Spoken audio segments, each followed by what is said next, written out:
What? You just slept with him? Puff, Su Ryukshuan spat out a mouthful of tea. This is the most direct and effective way.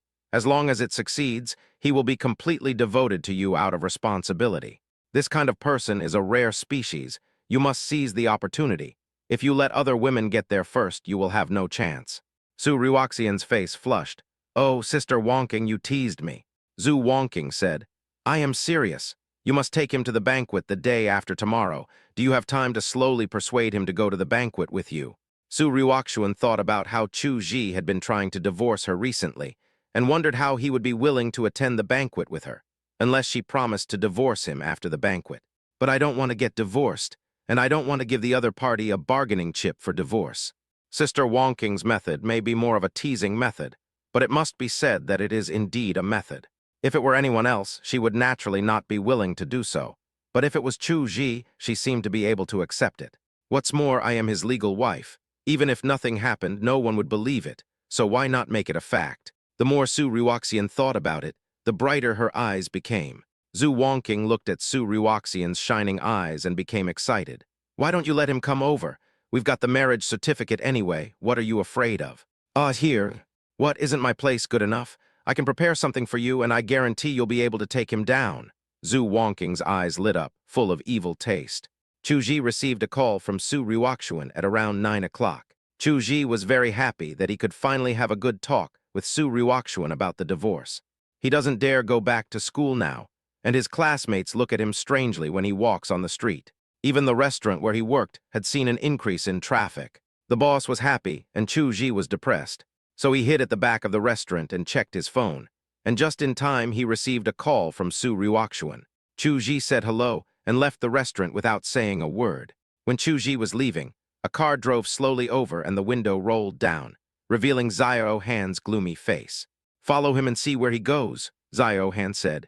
Chu Ji made him lose face today. How could he swallow this?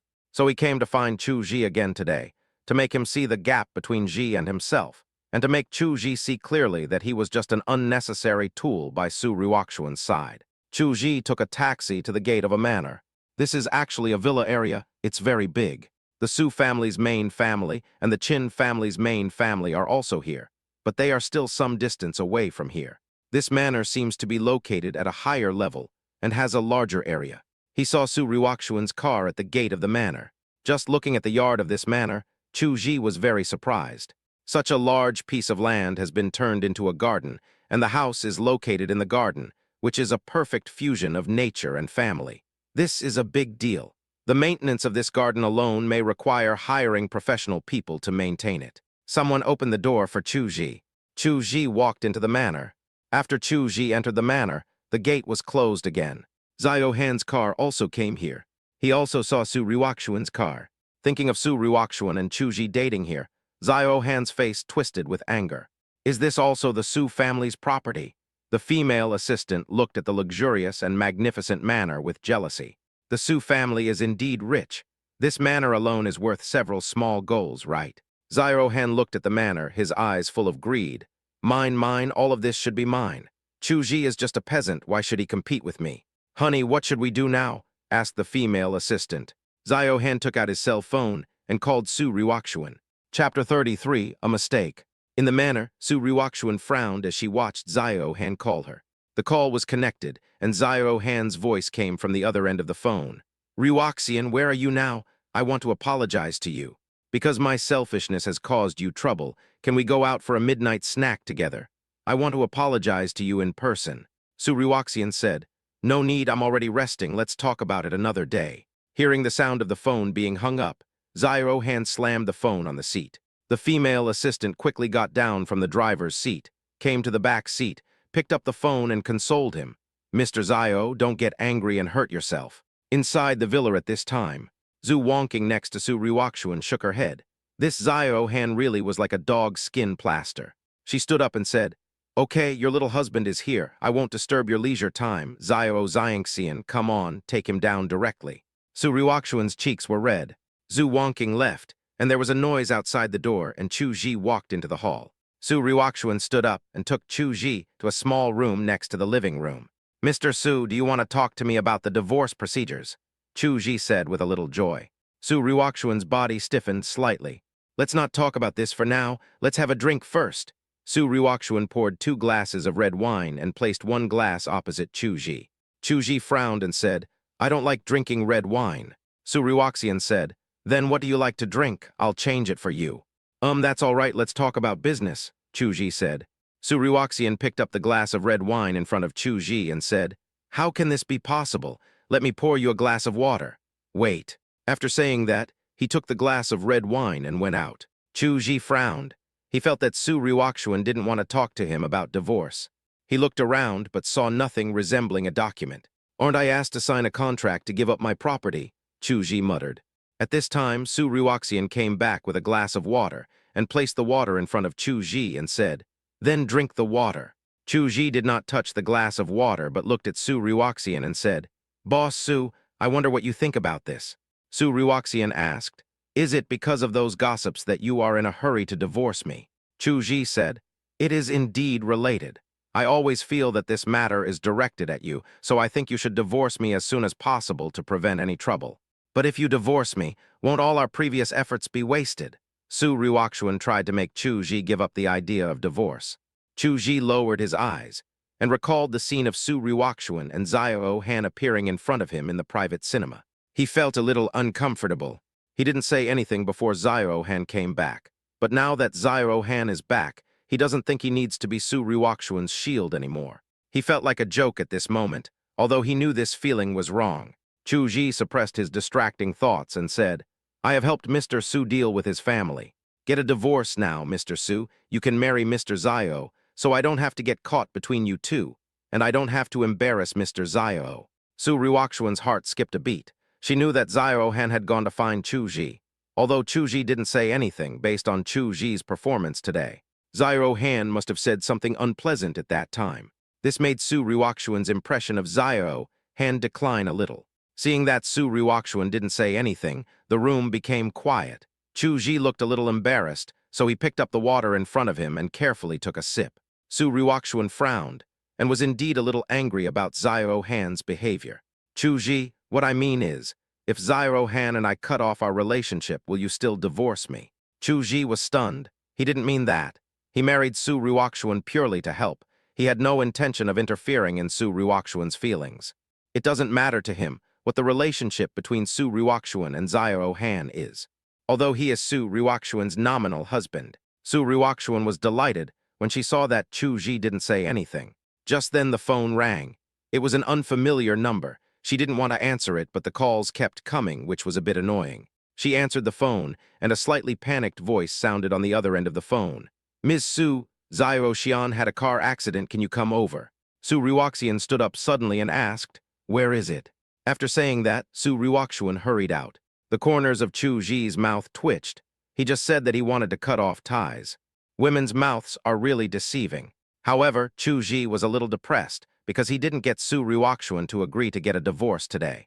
Su Ryukshuan walked out of the room and saw Zhu Wangqing sitting in the pavilion outside, leisurely admiring the moon. Seeing Su Ryukshuan coming out, Zhu Wangqing was stunned and said playfully, it's over so soon? Is he not capable? Su Ryukshuan said, Xiao Han was hit by a car, I need to go there, please help me explain to Chuji. After saying that, he left in a hurry. Car accident, what a coincidence. Tusk, there really is a plan, Ryukshuan, Xiao Han has played you around. Zhu Wangqing stood up, stretched her mature and graceful waist and walked into the house. Suddenly, she saw a person who often appeared in her dreams appear in front of her. Looking at the face of the person in front of her, Zhu Wangqing was a little dazed. At this time, Chuji felt a little hot, and his eyes became dazed. He wanted to leave, but his steps seemed unsteady. It felt like something deep inside was about to burst out. He felt something was wrong, and he wanted to go back. At this time, Zhu Wangqing looked at Chuji, and finally realized that Su Ryukshuan's husband was actually Chuji. No wonder she felt a sense of familiarity in Su Ryukshuan's description. Seeing Chuji about to fall, she didn't care about anything else and stepped forward to support him. Some people nearby wanted to come over, but Zhu Wangqing waved at them. Seeing this, the people around left the hall. Chuji felt that there was a graceful body in his arms. The energy in his body seemed to have found a breakthrough, and it was as if he had found a spring in the dry desert. He hugged the person in his arms without hesitation and drew the life-saving water. Zhu Wongqing's eyes suddenly widened as she watched the other person kiss her lips. But for some reason, she did not push him away, but slowly hugged him. The clothes were scattered all over the floor, leading to the next room. Chapter 30, For You Didn't Come Home All Night. As for Su Ruoxuan, she also came to the hospital. Zhao Han was lying on the hospital bed at this time. When he saw Su Ruoxian coming over, he showed a sad smile on his face. Ruoxian, it's really great that you can come to see me. I thought you ignored me. Su Ruoxuan looked at Zhao Han, and for some reason she wasn't as angry with him as before. Let's not talk about other things for now, just take good care of your injuries. Then she looked at Zhao Han's assistant next to her and asked, What did the doctor say? The assistant glanced at Zhao Han and said, Fortunately, the car wasn't going very fast, otherwise we wouldn't be able to save him. Su Ruoxuan's eyes darkened when she heard that. At this time, Zhao Han looked at Su Ruoxian affectionately and said, Can you stay with me? Seeing Zhao Han's pitiful appearance, there was some struggle in Su Ruoxuan's eyes, but she finally nodded. Seeing this, Zhao Han showed a smile of success in his eyes. Su Ruoxuan didn't leave the hospital until the next morning. When she walked out of the hospital, she suddenly remembered that she seemed to have left Chu Ji with Zhu Wongqing. There was some panic in her eyes, and she quickly dialed the number. The phone rang. Chu Ji subconsciously wanted to reach out for his cell phone. He opened his eyes, somewhat dazed. He felt like he had a dream yesterday, and it seemed that he dreamed of Sister Wongqing. The memory appeared in his mind frame by frame like a comic strip. But how is that possible? He stood up and breathed a sigh of relief when he looked at his nicely dressed clothes. It was indeed a dream, but why am I sleeping here? Chu Ji wondered. At this time, there was a knock on the door, and a man who looked like a butler walked in. Sir, breakfast is ready. Chu Ji looked at the butler. He always felt that the butler seemed too polite to him. Chu Ji said awkwardly, Sorry, I actually fell asleep here. This is what my young lady wanted. You can come here whenever you want in the future, replied the old butler. Chu Ji subconsciously thought of Su Ruoxuan. He didn't expect that the other party had such a large manner. It turned out that he couldn't understand the world of rich people. At this time, a person who looked like a female nanny came in, dragging a set of clothes in her hands. Mr. Chu, this is the new clothes that Miss made for you. Chu Ji quickly refused. No, I look good in this outfit.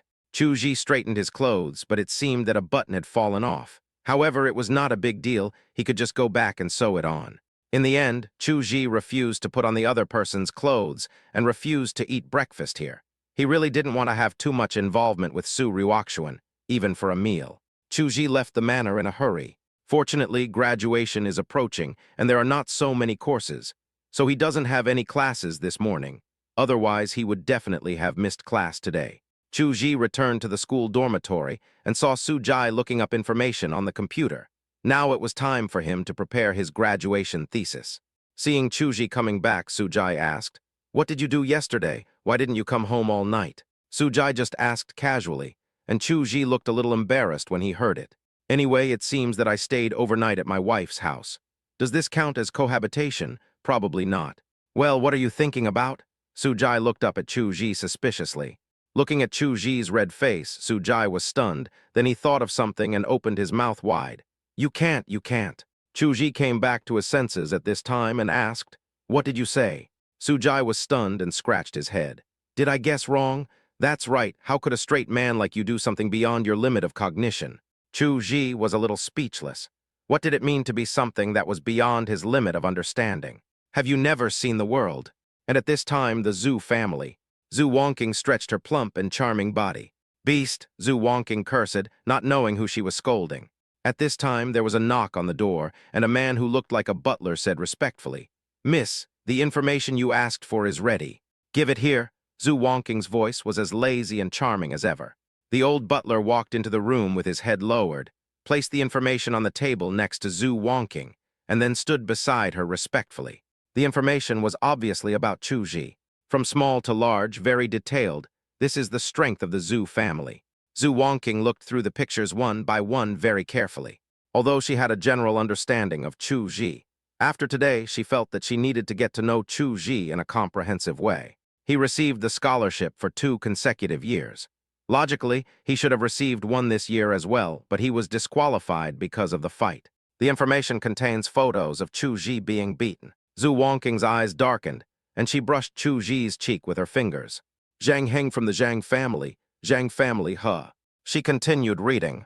It is suspected that she had a relationship with Qin Wanchu from the Qin family, but Qin Wanchu did not admit to the relationship with Chu Ji. Now Qin Wanchu has gone abroad, and we have no contact. Going on blind dates for other people. Tusk, this kind of thing is quite new. No wonder he and Xiao Xiangxian got together. Xiao Xiangxian's taste is quite normal. Then Zhu Wongking turned over another one. He helped Qin Wanchu of the Qin family restore his reputation, but he only asked for 100 yuan to sever ties with the Qin family. Haha, this little guy is very interesting. Miss, do you need to bring your son-in-law back? The old butler asked. What son-in-law? Don't talk nonsense. The old butler stopped talking. Zhu Wongking rubbed her swollen forehead. She had been in a lot of trouble since yesterday and hadn't gotten much sleep. Now she felt a little sleepy. Don't worry about the son-in-law yet. After all, he and Ruoxian haven't divorced yet. Ruoxian will be embarrassed if we take him over. The old butler was stunned. You didn't let me say it, but you said it yourself. Do we need to persuade them to divorce as soon as possible? Asked the old butler. The old butler was even more anxious than Zhu Wongking at this time. His young lady was good at everything, and her skills and courage were all top-notch. The reason why the Zhu family could stand out from the aristocratic families was not only because of the Zhu family's original foundation, but more importantly, the young lady's skills. Your Zhao family originally wanted to bully a weak woman like Miss, but who could have thought that Miss only used a few tricks to completely wipe out the once glorious Zhao family in Jinghai? But there was one thing that made the old butler very worried. That is, my lady doesn't seem to like men. How can this be possible? How can you carry on the family line if you don't like men? To whom will the Zhu family's huge fortune be passed on in the future? As for the little lady, she is not her biological daughter. So the old butler was really worried about this matter. He also tried to arrange some young talents for the young lady to choose from, but the young lady was too lazy to even look at those people. But now it's better. Now there is a Chu Ji. The key is that the young lady has no aversion to Chu Ji at all and even likes him quite a bit. The young lady at home smiled more than once when looking at Chu Ji's photo. This is simply unprecedented. If he cannot bring Chu Ji to be the young lady's husband, he feels that he should follow the old patriarch. No, it's boring every day. I finally found something fun to do. Let them develop naturally. I want to see how far they will go. Well, miss, aren't you afraid that the son-in-law is really with Miss Su? What does it matter? I'm several years older than him. I don't have any extravagant expectations, and I don't want any status. Zhu Wongking had a captivating smile on her face. The old butler sighed helplessly, but he should also let the son-in-law know the benefits of following the young lady. Well, how about buying a car for the son-in-law first, and also buy a house near the university, muttered the old butler. Chapter 35, Does this look like it doesn't matter? Chu Ji was suddenly notified to go to the academic affairs office. Chu Ji was curious. He was about to start his internship, and the school's supervision over them was not that close. So why was he asked to go to the academic affairs office at this time? With doubts, he came to the academic affairs office. The director's eyes lit up when he saw Chu Ji coming in and asked, Are you Chu Ji? I wonder what the director wants me to do. Haha, that's good news. Your scholarship has been approved. Chu Ji was stunned. Although he was eligible for the scholarship based on his grades, his scholarship was definitely cancelled because of the conflict with Zhang Heng. Why would you give yourself a scholarship now? Hey, this is a scholarship. You can take it away now. Just sign here. The other party was very straightforward. It seems like the money had arrived a long time ago, but Chu Ji just didn't claim it. Chu Ji was still a little confused when he walked out of the academic affairs office, but he got the scholarship based on his own ability, so he felt at ease accepting it. But who helped me? Chu Ji thought of Su Ruoxian, but he shook his head. Su Ruoxian had no reason to help him, so she should have helped him a long time ago. But who else could it be if not Su Ruoxian? Could it be Su Wan? Among his friends, Su Wan seemed to be the only one who had some speaking ability. Well, I'll go thank Su Wan when I have time. At this time, Su Ruoxian came to Xiao Han's ward again. Looking at Xiao Han lying on the hospital bed, there was some struggle in Su Ruoxian's eyes. I wanted to say something, but in the end I said nothing. Then he said, I have something to do today and I have to go home. You should have a good rest in the hospital. Xiao Han's eyes flashed a hint of coldness when he heard this, and then he smiled and said, Ruoxian, you go, it's okay for me, I can do it alone. But his face was full of pitiful expressions. In the past, Su Ryukshuan would definitely feel a little distressed, but she felt very calm now. She stood up and said, "I'll ask the nurse to come over." After saying that, Su Ryukshuan stood up and walked towards the door. Looking at Su Ryukshuan leaving, Zio Han's face suddenly turned gloomy. After leaving the hospital, Su Ryukshuan immediately called Chu Ji and decided to take Chu Ji to the banquet tonight. I haven't told Chu Ji yet, and I don't know whether Chu Ji is willing to agree. I wanted to make the matter a done deal yesterday, but I didn't expect something like Zio Han would happen. Suddenly, Su Ryukshuan froze in place. When she left, did Chu Ji drink the glass of water? She thought about it carefully, but couldn't remember it for a moment. Maybe, he didn't drink the glass of water. At this time, the phone was connected, and Chu Ji's voice rang out. "Mr. Su." Su Ryukshuan's heart sank. For so many days, this nominal wife of hers had never let her call her by her name. "Where are you now?" "Mr. Su, I'm downstairs at your company," Chu Ji said. He made a special trip today, because he wanted to go through the divorce procedures with Su Ryukshuan. "Tomorrow is Sunday.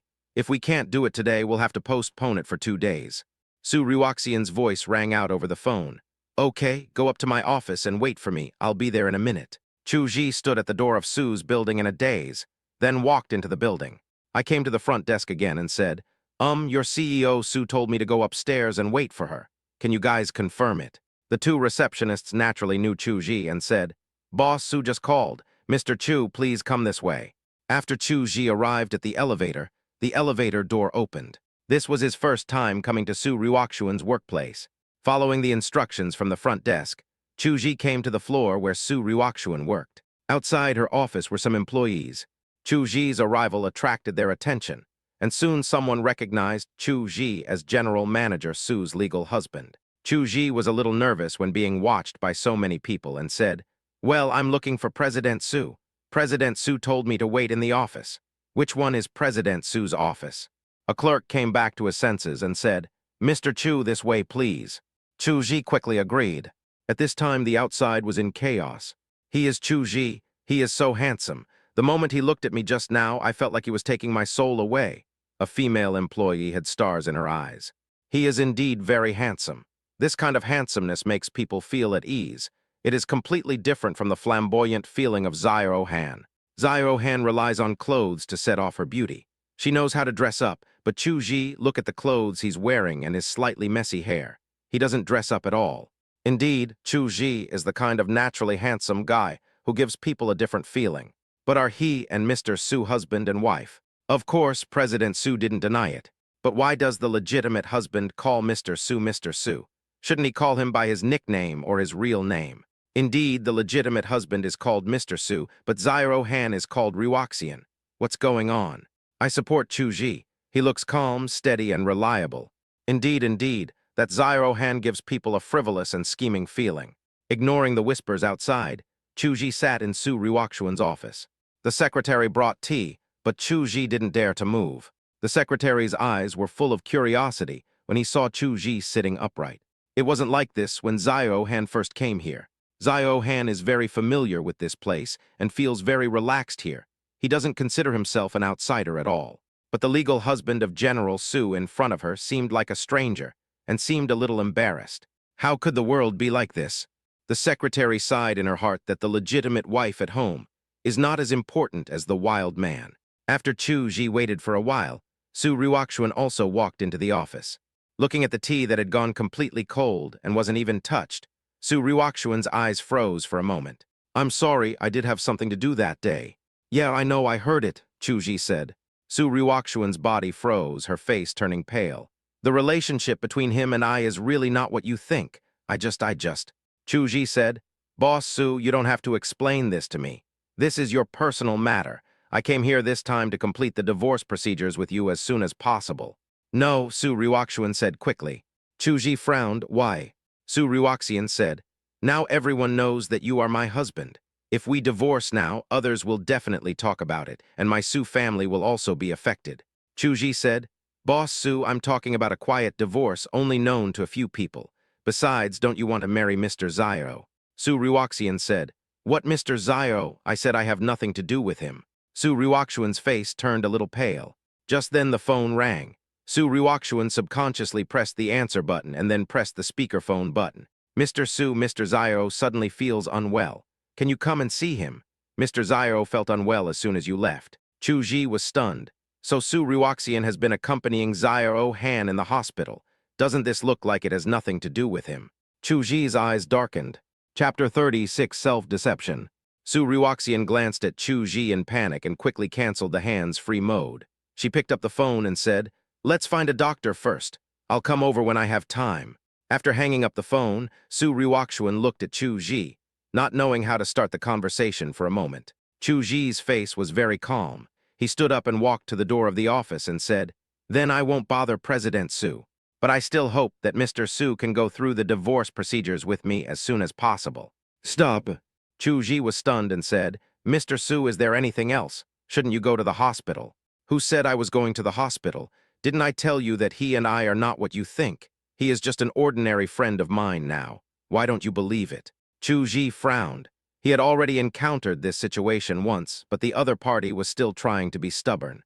What married woman would go to private cinema alone with a man? Chu Ji also lost his temper. "Boss Su, why do you have to deceive yourself? Mr. Zio told me in person that I am just a shield. I consider you a friend, so I helped you and did what I should do. But I still hope that you will fulfill your promise and divorce me as soon as possible. After all, this is a big deal. You can live with Mr. Zio as a married couple, but I can't do that." When he said this, a hint of disgust flashed in Chu Ji's eyes. This was the first time he showed such an expression to Su Ruoxian. Chu Ji continued, "My current engagement status is married, and I may not be able to marry the woman I love in the future. Don't you think this is unfair to me?" Su Ruoxian sat blankly in the office chair, her eyes full of loss. Chu Ji's disgust made her breathing pause for a moment, and she didn't even know when Chu Ji left. "It turns out that he has no feelings for me at all. He hates me." Su Ruoxian recalled the scenes with Chu Ji. From the beginning to the end, Chu Ji kept a sufficient distance from her, and she had never entered his heart. "It's ridiculous that I still want to impress him with so-called luxury cars and mansions." She didn't call Chu Ji because she wanted him to give in, wanted him to compliment her, and wanted him to curry favor with her like other men. "I was really stupid. I thought he was retreating to advance by returning the 500,000 yuan, but I didn't expect that he really didn't care about the money. Maybe I should let go." Su Ruoxian was disheartened. At this time, the phone rang. Su Ruoxian looked at the phone and answered it. "Dad, you still know I'm your father. What did I tell you last time?" Su Ruoxian asked. "Are you talking about taking Chu Ji back?" "You still know. What is my intention in asking you to bring Chu Ji back?" "Of course, to dispel those rumors, so as not to." Having said this, Su Ruoxian's face turned pale instantly. "Yes, I broke the rumor. Now you actually served that male artist for the entire night. You are truly my good daughter. Do you still have any shame? You know what you look like now, like a bitch with multiple partners." Su Ruoxian listened to her father's curse in a daze without saying a word. "It wasn't a big deal, just clarify it. Now look, the photos of you serving that male prostitute have been spread all over the streets. Do you know how much the Su family has lost because of this? You're a stupid idiot with shit in his brain. You are married now. Do you know how others will view what you do now? Last time it was because of Zio Han, and this time it was still Zio Han. Did he put a curse on you? No wonder Chu Ji calls you Mr. Su. Tell me, what you are doing now is embarrassing to Chu Ji, right?" Su Ruoxian suddenly covered her chest. "I don't care what method you use now. Immediately cut off your relationship with Zio Han, and then officially announce your relationship with Chu Ji, and let Chu Ji live with you to eliminate the influence. If you handle it well, everything will be fine. If you can't handle it well, you should give up your position and give it to your cousin." At the end of the conversation, Father Su seemed a little bored. He built the Su family single-handedly. He was able to bring the Su family to the ranks of the 4 largest wealthy families, so he is naturally no ordinary person, and his vision of people is even more vicious. He opposed Su Ruoxian and Zio Han being together in the first place because he saw through Zio Han's true nature at a glance. A traitor. He even secretly investigated Zio Han and found out that Zio Han had played with more than one woman. He has even been kept by someone. What's the difference between him and a male prostitute who sells his body? So he would never allow his daughter to be with that kind of person. He can't afford to lose that person. Under his suppression, Zio Han eventually left Jinghai, but his daughter still secretly supported Zio Han and provided him with resources to make Zio Han famous. in order to prevent Su Ryukshuan and Xiao Han from rekindling their old love. He agreed to let Su Ryukshuan go on a blind date with an illegitimate child. One reason was that Su Ryukshuan's reputation was ruined, and the other was that although Zhang Heng was an illegitimate child, his lifestyle was acceptable. At that time, he still planned to train Su Ryukshuan, but he didn't expect that his daughter married a man named Chu Ji. He was a little angry at first, but when he thought about the other party's innocent identity, he just accepted it. Recently, he also investigated Chu Ji from childhood to adulthood and confirmed that Chu Ji is indeed a rare talent. His private life is even more clean. His personality is neither humble nor arrogant, gentle and refined, round on the outside but square on the inside. It completely met the requirements of his son-in-law and even exceeded his expectations. He was so happy about this for 2 days that he planned to formally introduce Chu Ji to his relatives and friends, and also planned to train Chu Ji. After Chu Ji was reported, he moved his plan forward. As long as the relationship between his daughter and Chu Ji is confirmed, and they are allowed to live together officially, all the rumors will be dispelled. Everything was fine at first, but when the photo of Su Ryukshuan taking care of the male prostitute spread across the internet, he knew that Su Ryukshuan was finished. Su Ryukshuan's actions made him lose hope. She couldn't even handle such a simple and clumsy conspiracy. The Su family would be defeated in his hands sooner or later, and it would be better to give the cheap male prostitute Xiao Han to her nephew. I also want to know why you are so indulgent towards Xiao Han. In a cafe, a woman with baby fat on her face sat opposite Su Ryukshuan. The woman's name is Ning Rongrong, and she is Su Ryukshuan's best friend. Su Ryukshuan frowned and thought about it carefully, and for a moment she didn't know how to start. Let me ask this in another way. Are you in love with Xiao Han? Su Ryukshuan thought about her time with Xiao Han and shook her head, saying, I did like Xiao Han before, but now I don't seem to have any feelings for him anymore. He wanted to kiss me that day, but I don't know why I felt some resistance in my heart. Ning Rongrong smacked her lips and said, Don't you know what you're thinking? Then let me ask you, do you have that kind of heart-pounding feeling when you face Xiao Han? Su Ryukshuan frowned and thought for a while, then shook her head. I don't think I've ever had this feeling. Ning Rongrong asked, What about when facing Chu Ji? Ning Rongrong carefully observed Su Ryukshuan's expression. There was shyness, anger, disappointment, and a hint of worry in his expression, which was simply brilliant. Chapter 37, Is There Something Wrong Here? Ning Rongrong was dumbfounded. How could one person have such rich expressions? Then Su Ryukshuan looked at Ning Rongrong and said, Hurry up and think of a way for me to prevent him from divorcing me. It would be best if he could willingly attend the party at home. Ning Rongrong pouted and said, You are the CEO of Su Corporation, and you can't do anything about it, so what can I do? But I often pretend to be pitiful and trick my brother into giving me pocket money. Why don't you try it? Pretending to be pitiful. Oh, let's try our best to save the situation. Give me your phone number. Su Ryukshuan handed the phone over and looked at it and said, Boys like this color. Why did you choose this color? Su Ryukshuan was stunned, because she originally wanted to give the phone to Chu Ji. But Chu Ji had never asked her for a penny, let alone a cell phone. At this time, Ning Rongrong had already dialed Chu Ji's number and turned on the speakerphone. Mr. Su, Chu Ji's voice came from the other end of the phone. Ning Rongrong was stunned. Didn't they get the marriage certificate? Why would he call her Mr. Su?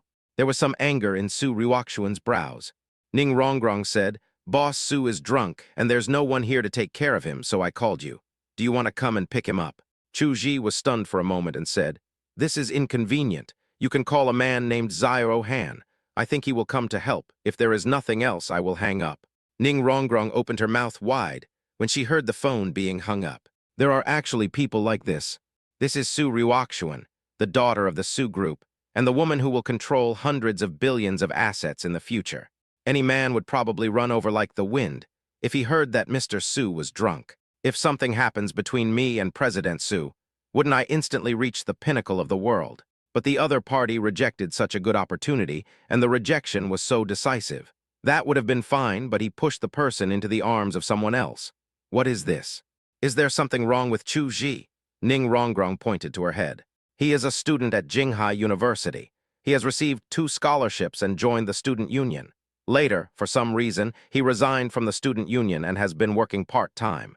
He has earned his tuition fees for the past few years. Do you think he has a problem with his brain?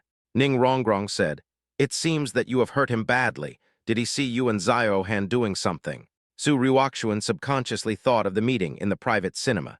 When Zio Han and I were in the private cinema, he came to deliver takeout to us.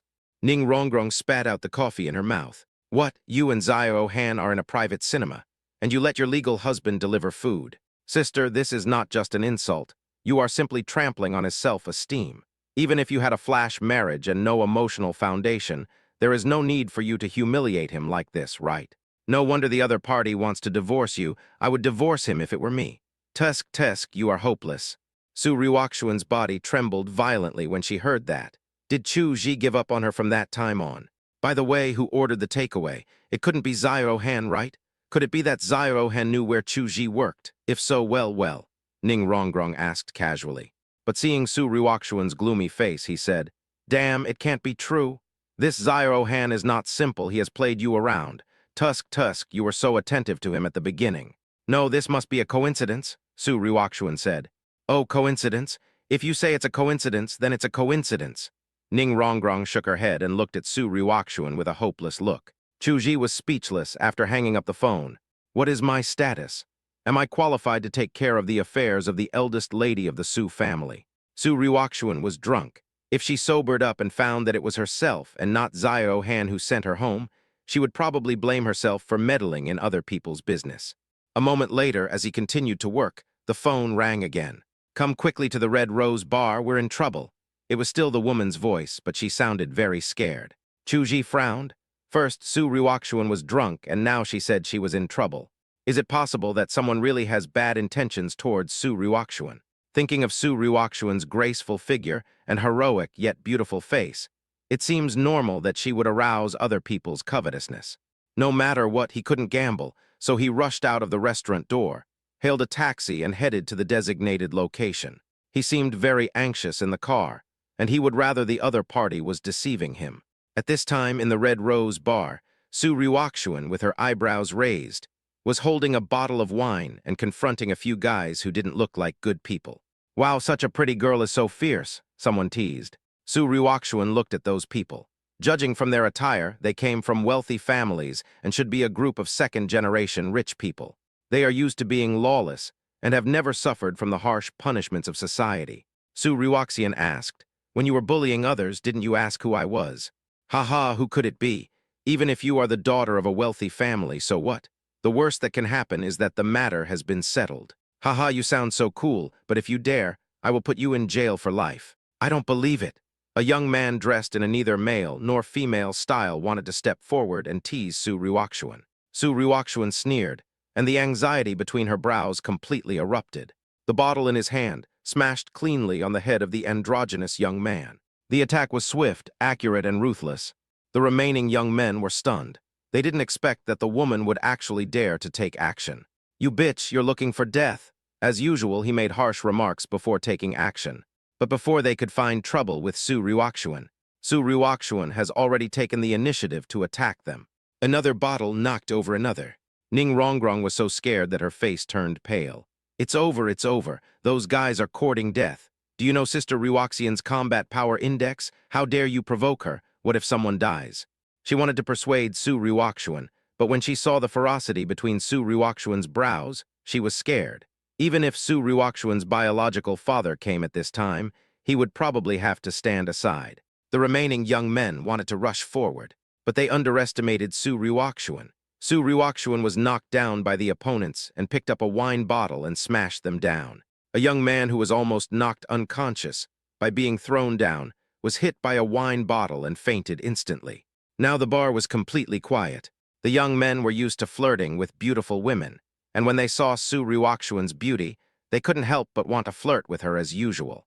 I didn't expect to run into a crazy woman who showed no mercy and beat me to death. Looking at Su Ryukshuan, who was still walking towards them without giving up, one of the young men was frightened and pulled out a folding knife from his pocket. This caused a big trouble, and the people around fled in panic. When Su Ryukshuan saw the knife, there was a hint of blood in her eyes. Seeing Su Ryukshuan's expression, Ning Rongrong was so scared that she sat down on the ground. It's over, she wailed in her heart. Just then Chu Ji rushed in and saw two young men holding daggers pointing at Su Ryukshuan. He was shocked and shouted, "What are you doing? Stop it, I've called the police." Chu Ji ran over and put Su Ryukshuan behind him, without hesitation. Chapter 38. He is her antidote. The raging anxiety and ferocity in Su Ryukshuan's eyes instantly began to dissipate when she saw Chu Ji. Her out-of-control emotions quickly returned to calm.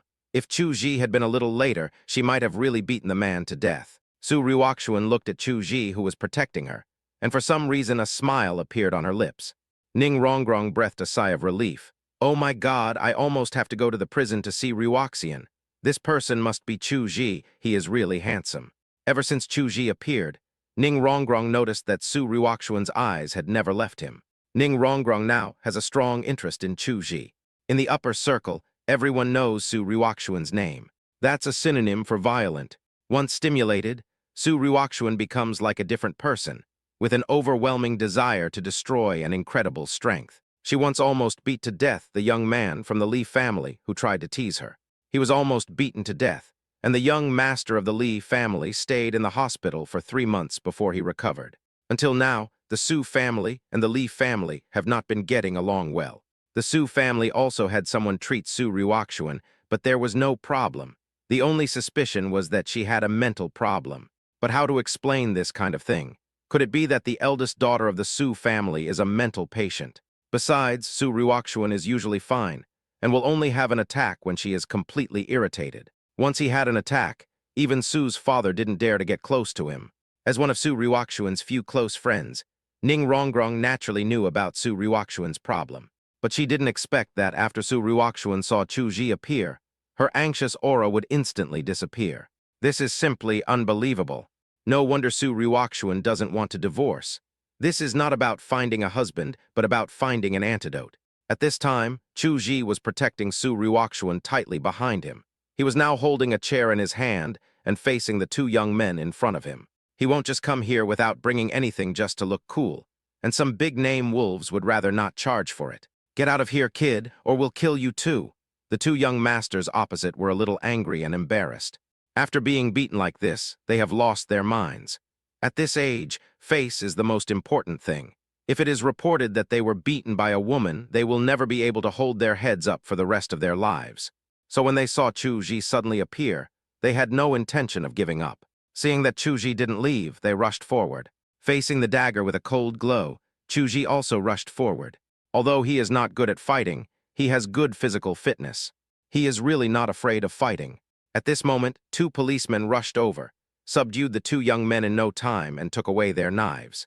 Chu Ji breathed a sigh of relief. Policewoman Yue came over and looked at Chu Ji and said, "You're just blocking your way with a stool. Are you tired of living? If you cannot trap the opponent's arms with a stool at once, it is very easy to get injured." Chu Ji scratched his head and said, "I didn't think that much." "Okay, everyone, come with me. Call an ambulance and send the unconscious ones to the hospital." Su Ryukshuan stepped forward and grabbed Chu Ji's arm. Chu Ji turned his head to look at Su Ryukshuan and inadvertently withdrew his arm and asked, "Is Mr. Su okay?" Su Ryukshuan looked at the hand that was dodged by Chu Ji, a little stunned. His eyes darkened. "I'm fine." "That's good." Chu Ji breathed a sigh of relief. At this time, a person ran in from outside the door. It was Zio-Han. "Ryukshuan, are you okay?" Zio-Han walked forward and looked at Su Ryukshuan with concern. As if to show his nervousness, he actually reached out to grab Su Ryukshuan's hand. Su Ryukshuan was stunned by Chu Ji's attempt to break free from her. Only when Zio-Han held her hand in his did she come to her senses. Su Ryukshuan looked towards Chu Ji suddenly, but Chu Ji just glanced at her. His expression was calm, but it was this calmness that made Su Ryukshuan feel panicked. Su Ryukshuan quickly broke free from Zio-Han's hand. Zio-Han's expression darkened when he saw this. Su Ryukshuan asked, "Why are you here? Aren't you in the hospital?" "I rushed here when I heard you were in danger," Zio-Han said. "Who told you that?" Ning Rongrong asked suspiciously. A friend of mine saw the situation here and called me." "Really? But this place is not close to the hospital. Even if you drive with all the lights green, it will take at least 20 minutes. Ning Rongrong next to her suddenly spoke. Zio-Han's face froze when he heard this. Su Ryukshuan said, "I'm glad you're okay. You don't need to worry about me." Zio-Han said, "How can I not worry, Ryukshuan? You know how I feel about you." Upon hearing this, Su Ryukshuan looked at Chu Ji beside her in panic. Seeing this, Chu Ji quickly said, I'm going out now. You guys talk slowly." Chu Ji, Su Ryukshuan subconsciously wanted to call him, but Chu Ji just waved his hand and walked away. Ryukshuan, I'm sorry. Do I make things difficult for you? Zio Han said cautiously. You already know, yet you're still asking. Don't you know your identity? Ning Ronggrong couldn't bear to watch it any longer. The husband who got the marriage certificate is called Mr. Su. A guy whose identity was unknown kept shouting in a gentle voice. Those who don't know would think that Zio Han and Su Ryukshuan are a couple. Now I'm pretending to be pitiful here, but who am I pretending for? I didn't expect that men can also be green tea bitches. When Zio Han heard this, a gloomy look flashed across his eyes. At this time, Su Ryukshuan no longer paid attention to Zio Han. She quickly walked out of the bar and saw Zio Han get into a police car. Chu Ji sat in Yue's car. Although he did not end up fighting with that group of people, he still had to make a statement. Yue also got into the car at this time. She glanced at Chu Ji in the back seat and said, "Hero saving the beauty, but it seems that the fruit has been picked by someone." Chu Ji said, we are not the relationship you think. Hee, aren't you a couple? Oh, yes. I've got the certificate, so it doesn't seem right to say it's not true. Aren't you angry when you see your wife being affectionate with someone else? Chu Ji didn't know what to say. He really wasn't angry, but it seemed weird to say it out loud. Just then the car door opened, and Su Ryukshuan followed. Mr. Su, Chu Ji greeted. Yue, and a colleague in the front seat looked at each other with confusion in their eyes. Which couple calls each other like this? It feels so strange. Su Ryukshuan said, "You can call my name." "Okay, Mr. Su," Chu Ji said. Yue burst out laughing, but then managed to hold it back. Su Ryukshuan looked at Chu Ji angrily. Chu Ji also reacted, but he seemed unable to call out Su Ryukshuan's name. The police car arrived at the destination, amidst all the embarrassment along the way. Su Ryukshuan has a professional team of lawyers. In fact, she doesn't even need to record her statement. She can just leave it to the lawyers to talk. But since Chu Ji was going, she naturally followed him. It was still Yue who took notes with Chu Ji. "You are so good. You hooked up with the daughter of the Su group without telling anyone. My Wanshu still misses you." When Chu Ji heard Wanshu's name, an inexplicable light flashed in his eyes, and then the light quickly disappeared. "Wanshu and I are just friends who can talk to each other. We don't have any other ideas," Chu Ji said. Yue sighed upon seeing this. Chapter 39, not small. Yue knew the Qin family's situation very well. Among the three brothers of the Qin family, Qin Wanshu's father is the most capable, so the Qin family has been led by Qin Wanshu's father from the very beginning. Over the years, Qin's father has brought the Qin family to the position of one of the four largest families, and no one is dissatisfied. But Qin's father had a fatal flaw. That was he had no sons, only one daughter, Qin Wanshu. If a daughter wants to continue to be in charge of the Qin family, she has to find a son-in-law. Since they are looking for a son-in-law, the other party's background must be clean, and he must not be an illegitimate child. What's more, he must be an illegitimate child of a big family, which is simply a scandal. Therefore, Zhang Heng, the illegitimate child, was the first person they excluded. On the contrary, when Qin Wanshu and Chu Ji were together, the Qin family only investigated Chu Ji and then ignored it. This was tacit consent. But who could have thought that Qin Wanshu would say in public that she and Chu Ji were just ordinary friends? Chu Ji stopped there. "I thought it was just a quarrel between the couple, but I didn't expect Zhang Heng to get involved." Qin's father was now in a very passive position. If his only daughter married the illegitimate son of a big family, it would be impossible for her to take charge of the Qin family. If Qin Wanshu were to become the president, who could guarantee that the Qin family would not change their surname in the end? So the eldest and third sons of the Qin family seized this opportunity to attack Qin's father.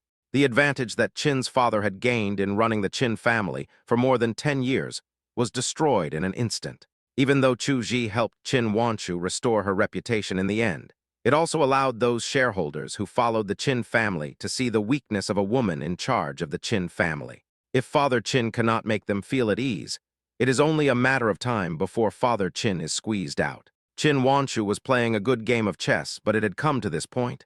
She didn't know what to say. "You should know that Wanshu likes you. Why don't you give it a try?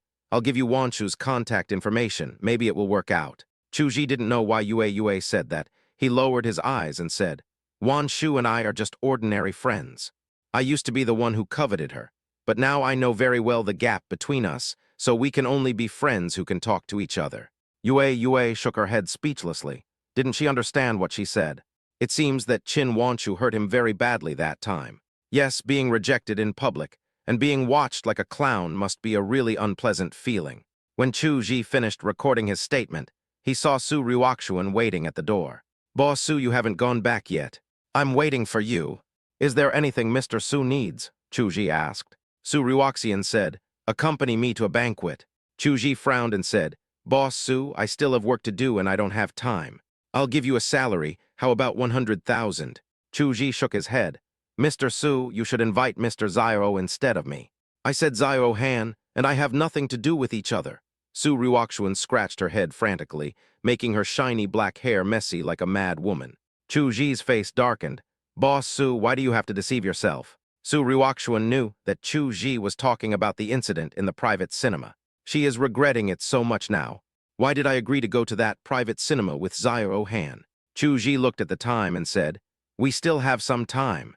Mr. Su, I'll go back and get the household registration booklet. Let's go to the Civil Affairs Bureau to get the divorce certificate. I lost my household registration booklet and am in the process of applying for a new one," Su Ryukshuan said calmly. "How long will it take?" Chu Ji was a little anxious. "At least a week, maybe longer. Then I will contact Mr. Su again in a week." Chu Ji was helpless and prepared to leave. "Stop!" Su Ryukshuan's brows were full of anxiety. Chu Ji looked at Su Ryukshuan in confusion. "Boss Su, is there anything else?" "You must attend this banquet," Su Ryukshuan said. Chu Ji frowned upon hearing this and said, "Boss Su, is there any way to force this kind of thing? Besides, the fewer people who know about our relationship, the better. Wouldn't it be more misleading if I attended the party with you?" Su Ryukshuan raised her eyebrows when she heard this, looking a little angry.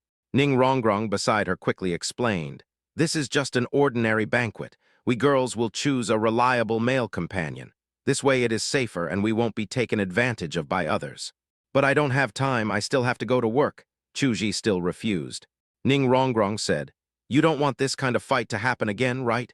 It will be better if you go, just consider it as helping out. As for Zyro Han, his status is not suitable for attending that kind of banquet." Chu Ji thought for a moment, just being a male companion. Su Ryukshuan saw Ning Rongrong raising her eyebrows and said, "Right.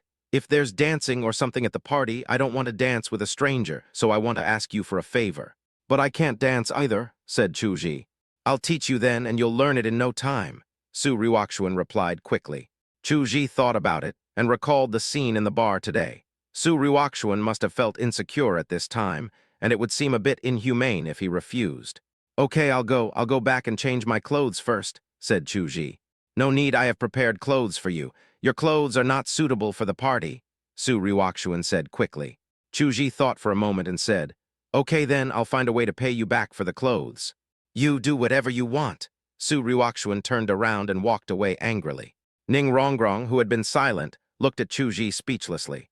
This guy really doesn't want to climb up the Su family's high branch. Is he a fool to have such a clear breakup with Su Ryukshuan? At this time, Su Ryukshuan saw Chu Ji still standing there and said angrily, "What are you still standing there for? Get in the car." The Su family had already arranged for the driver to wait outside. Chu Ji did not act pretentiously and got into the car quickly, so that Su Ryukshuan would not be unhappy and postpone the divorce with him. Ning Rongrong also got into the car, and the car started and drove towards Su Ryukshuan's villa. The clothes she bought for Chu Ji are all in that villa. The old butler saw Chu Ji again and felt inexplicably excited. "Has this kid come to his senses?" "Mr. Chu, you are here too. Come in, Tilda." Chu Ji looked at the attentive old butler with some suspicion. Su Ryukshuan curled her lips and said nothing. Walking into the living room, Ning Rongrong lay down on the sofa in a familiar manner and groaned. "Oh, it's still more comfortable at home." Chu Ji's face turned red. Ning Rongrong didn't seem to treat him as an outsider. When she stretched her body, the fullness of her chest almost burst out. "I don't know if the buttons on the chest can hold up. You want to die, can't you be more reserved?" Su Ryukshuan was dissatisfied. Ning Rongrong raised her eyebrows, moved closer to Su Ryukshuan and said, "I'm just demonstrating it to you. Look, he's blushing." Banged. Su Ryukshuan slapped the armrest next to the sofa. Ning Rongrong was startled and sat up straight in an instant. "Sister, don't be so fierce, it will scare people." Chu Ji found it interesting. Su Ryukshuan quickly glanced at Chu Ji, her face slightly red. She quietly glanced at her chest again and thought to herself, "It's not small, is it?" Ning Rongrong, who was standing next to her, noticed Su Ruoxuan's little action and covered her mouth with her hands and chuckled. Chapter 40, Attending the Banquet. Then I'll take you to change clothes. Su Ruoxuan quickly stood up and said to Chu Ji. Chu Ji followed. After Su Ruoxuan handed the clothes to Chu Ji, she went downstairs to the living room. Ning Rongrong laid herself down on the sofa again. Hey, have you learned it? When you are in front of him, just show off appropriately. I guarantee that he will be so dazzled that you won't be able to chase him away. When Su Ruoxuan thought of Chu Ji sticking to her, she didn't know why she felt a tingling sensation deep in her heart. At this time, the housekeeper knocked on the door. Su Ruoxian asked, "What's the matter?" The old housekeeper said, Mr. Zio is here again." Su Ruoxuan frowned. "Let him go, I have something to do today and don't have time to see him." Ning Rongrong asked, "If you had shown this momentum earlier, would things have come to this? Tell me, you and Zio Han really didn't do anything in the private cinema." Su Ruoxian asked, "Do you think I'm that kind of casual person?" "Of course I know, but others don't know. You sacrificed your entire reputation at the time," Ning Rongrong said. There was some anxiety between Su Ruoxuan's brows. "Oh, do you regret it? I advised you at the beginning, but you didn't listen." Ning Rongrong shook her head. In fact, no one was optimistic about Zio Han and Su Ruoxuan at that time. It's not just Father Su who dislikes Zio Han. Ning Rongrong doesn't like Zio Han either, because every time she met Zio Han, his eyes would always peek at her chest from time to time, which was as disgusting as it could be. So Ning Rongrong had a very bad impression of Zio Han. She really couldn't understand why Su Ruoxuan valued Zio Han so much at that time. At this time, footsteps were heard on the stairs. The two women looked toward the stairs. Ning Rongrong was a little stunned when she saw Chu Ji walking down. She knew Chu Ji was good-looking, but she didn't expect him to be so handsome, and this was without careful makeup. Like Zio Han, every time I see him, he is dressed very elegantly. But Zio Han doesn't look very good, and she would look a little mean without makeup. Ning Rongrong also knew that Zio Han's eyes had been post-processed. According to her understanding of the human body structure, the other person's original eyes must be a pair of triangular eyes, wretched triangular eyes. Looking at Chu Ji now, a sense of natural handsomeness comes to mind. He is slender and strong, with broad shoulders and narrow waist, handsome face, slightly melancholy eyes, and slightly pursed lips, which makes him look resolute yet gentle. Although Su Ruoxuan had seen Chu Ji wearing formal clothes before, but still a little dazed. "Boss Su, I've changed my clothes. When are we leaving?" Chu Ji's clear voice brought the two dazed women back to their senses. This sound seems to have a calming effect, and it makes me feel comfortable when I listen to it. Ning Rongrong suddenly said to Su Ruoxian, "If you don't want it, give it to me." Su Ruoxian's expression instantly turned dangerous when she heard this. She turned her head and looked at Ning Rongrong and asked, "What did you say?" Ning Rongrong stuck out her tongue and said, "No, nothing." But she really fell in love with him. What should she do? Ning Rongrong quietly wiped her saliva. At this time, Su Ruoxian's phone rang. "Dad, I know we'll go there now." Su Ruoxian stood up and said, "Let's go, let's set off now." The car drove to the gate of a luxurious hotel. The Su family booked the top floor.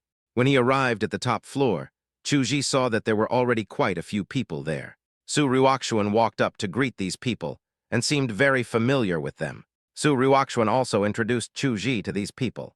Along the way, Chu Ji discovered that these people were all relatives and friends of the Su family.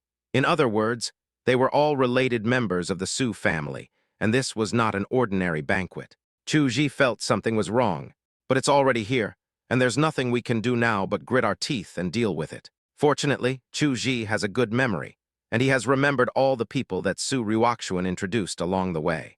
So you don't get embarrassed when you meet the other person alone and don't know who the elder is. But it was this small action that won the favor of some members of the Su family. Because the Su family is big, even some of the younger generations of the Su family may not be able to remember so many relatives and friends. Of course, only a few people like Chu Ji, and most people still think that Chu Ji is a bit low class. It was just that he didn't say it out of consideration for the Su family's reputation. Su Ruoxuan looked at Chu Ji, who was surrounded by a group of Su family relatives, and a smile appeared at the corner of her mouth. She was even happier seeing Chu Ji handling it with ease. At this time, Su Wan walked to Su Ruoxuan's side and followed Su Ruoxuan's gaze to see Chu Ji, who was surrounded and looked a little nervous. She looked at Chu Ji with some obsession and crazy possessiveness in her eyes. Sister, how did you convince him to come to the party? Su Ruoxuan's mood instantly darkened when she heard this. Su Wan obviously sensed Su Ruoxian's mood and smiled slightly. You didn't promise him that you would divorce him after the party, did you? Su Ruoxian said, why do you care so much? Don't think about things you shouldn't. As long as he doesn't divorce me, he is your brother-in-law. Su Wan's eyes darkened, and the hand holding the wine glass turned pale. At this time, a slim woman wearing bold clothes came to Su Ruoxian with a charming step. Tusk, tusk, sister, you are a daughter of the Su family, but you like a peasant. Isn't this a loss of face for our Su family? Su Ruoxuan glanced at the woman next to her and said, my cousin married into a so-called good family. She should be very happy, right? The cousin's face darkened when she heard this. At least he's better than a peasant. Su Ruoxian sneered. Yes, he is better than the mud legs. He even has a strong aesthetic sense. He doesn't like women but men. My cousin's beautiful face was a little distorted because of this. I think I am not worse looking than Su Ruoxuan, and I am even prettier. Her husband is also a member of the large Li family. Although the Su family wanted to restore relations with the Li family, which could be considered a marriage of convenience, she was married to the Li family no matter what. She was very happy at that time because she could finally surpass Su Ruoxuan. At that time, Su Ruoxuan was still having a hot affair with Zyro Han, and Zyro Han was a kid from a poor family who had been kept by someone. She felt at that moment that she had stepped on Su Ruoxuan's head. If it weren't for Su's father's strong intervention in the end, Su Xin would be the #1 woman of this generation in the Su family. Su Xin is the daughter of Su Ruoxuan's second uncle. She is 1 year older than Su Ruoxuan.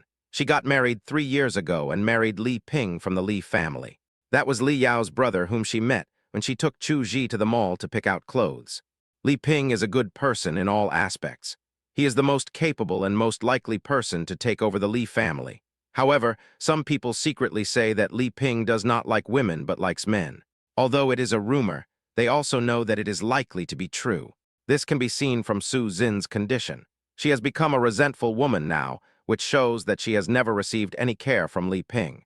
At this time, cousin Su Pin came over and said, hey, are you glaring at each other again? What's the matter? You have been fighting since you were little and you haven't fought enough. Don't waste your time on meaningless things here. You might as well use your time to care about whether your brother and I are doing well and whether we need money. Get out, you want to cheat me out of my money again? No way. Su Xin walked away angrily. Hey, sister, please don't. How can you say you are fooling around? Then Su Pin looked at Su Ruoxuan with a smile. Su Ruoxuan also said, get lost. Okay, Su Pin turned around and left. If he didn't leave, he would really get beaten. Su Ruoxuan looked in Chu Ji's direction again. She saw Chu Ji walk over and take out his cell phone to check messages. Chu Ji's face instantly darkened after seeing the message on his phone. Seeing this, Su Ruoxuan felt a little nervous for some reason. She came to Chu Ji and asked, what's wrong? Chu Ji raised his head and looked at Su Ruoxuan with an inexplicable look. Su Ruoxuan frowned, not knowing why Chu Ji was looking at her like that. Chapter 40, One Wasted Opportunity. Just then, Su's father and several other people in power in the Su family came over. The place also became quiet. Father Su waved to Su Ruoxuan and Chu Ji. Su Ruoxuan quickly grabbed Chu Ji's hand and stood next to Su's father. At this moment, in a corner where no one noticed, a tall woman was watching this scene quietly. As she looked at Chu Ji, a complicated look flashed in her eyes. Father Su then said, haha, I'm sure everyone knows the reason for this gathering. Yes, Ruoxian is already married and has obtained the marriage certificate. According to Ruoxuan, she didn't want to announce this matter so early. After all, Ruoxuan's husband Chuzh is still a student at Jinghai University. Ruoxuan wanted to wait until he graduated before announcing this matter solemnly. However, some things happened recently, and someone dug up those old things, which caused some trouble for my daughter and her husband. So I thought about it and decided that I should announce this matter in advance. In addition, I plan to give them a villa in Shanshui Manor as their wedding house. The purpose of today is to clarify those rumors on the internet. Ruoxian and Chuzh are definitely not in an employment relationship as the internet says. It's a true husband-wife relationship. I believe that I, Su Zhenshin, will be able to hold my grandson next year. After Mr. Su finished speaking, there was laughter from the audience, but Su Ruoxuan's stepmother next to him snorted coldly. Chu Ji felt that things were getting bigger and bigger and more out of control. He regretted that he should not have come to this party with Su Ryukshuan. If he doesn't come, he can still fool people by saying that he is just Su Ryukshuan's boyfriend, and they can divorce secretly and stop contacting each other. But now when I meet relatives and friends, the feeling is different. As expected, as Su's father finished speaking, a flash light sounded nearby, and it seemed that someone was taking a photo. This is equivalent to an official announcement. All that's left is a wedding. Chu Ji's face darkened. Taking advantage of the opportunity, he pulled Su Ryukshuan next to him to a hidden corner and said, "Boss Su, what's going on?" "What's going on? It's a party. Didn't I tell you about it?" Su Ryukshuan's eyes wandered, as if she wanted to slip away. Chu Ji suddenly pushed her to the corner and gave her a wall bang. Su Ryukshuan was stunned when she saw Chu Ji standing so close to her. At this time, Chu Ji also felt that his actions were a bit excessive. This posture is a bit too ambiguous. Although the person facing him is his wife, he is not really familiar with her. He quickly withdrew his hand and said, "Boss Su, if this is officially announced, wouldn't it be very troublesome for us to divorce you?" The charming feeling in Su Ryukshuan's heart disappeared instantly. She looked at Chu Ji fiercely and said, "Do you really want to divorce me?" "President Su, I think I have made it very clear. Do you really not know, or are you pretending not to know? Are you talking about Zyro Han? I told you I have nothing to do with him." Chu Ji looked indifferent. "Do you think I will believe it?" Looking at Chu Ji's cold face, Su Ryukshuan's face turned pale. "What do you mean by that?" "Boss Su, I don't want to know about you, but that doesn't stop someone from telling me. I saw you and Zyro Han in the cinema with disheveled clothes. You won't deny it, right?" Su Ryukshuan's face turned pale. "Also, I also know that you were pregnant. It was Zyro Han's, right? Although you thought the family pressure was gone at that time. Isn't it good that there is already a fact between you and Zyro Han? Don't rush to deny it. You took care of Zyro Han in the hospital for a whole night. Do you think that was just an ordinary friendship? It would be fine if Zyro Han didn't come back. But now that he's back, I don't know what you mean by holding on to me. Although I, Chu Ji, am a peasant, I still have my own dignity. I cannot marry into your Su family. President Su, you cannot use my kindness as a capital to insult me at will." At this time, Chu Ji really wanted to stand on the stage and loudly announce that he and Su Ryukshuan were only in a contractual relationship and were not officially husband and wife at all. But after thinking about it, he held back, as doing so might bring trouble to Su Ryukshuan. The kindness in his heart wouldn't allow him to do that. Chu Ji turned around and prepared to leave. He felt a little tired. At this time, Su Ryukshuan suddenly grabbed Chu Ji's sleeve and said, "Who told you that I was pregnant?" Chu Ji's patience was about to run out. Chu Ji raised his phone and said, "I don't know who sent it, but I think what he said is true." "Give me the phone." Chu Ji said, "Boss Su, please respect yourself. The phone is my personal property. You have no right to check it." Chu Ji glanced at Su Ryukshuan coldly. He really didn't know that Su Ryukshuan was this kind of person, so had he been deceiving himself from the very beginning? Even going to your hometown is just to move yourself so that you can lead yourself by the nose. Chu Ji was a little bored at this time. He turned and walked toward the hall. When Su Ryukshuan came to her senses, Chu Ji was no longer there. She panicked a little and ran out of the hall.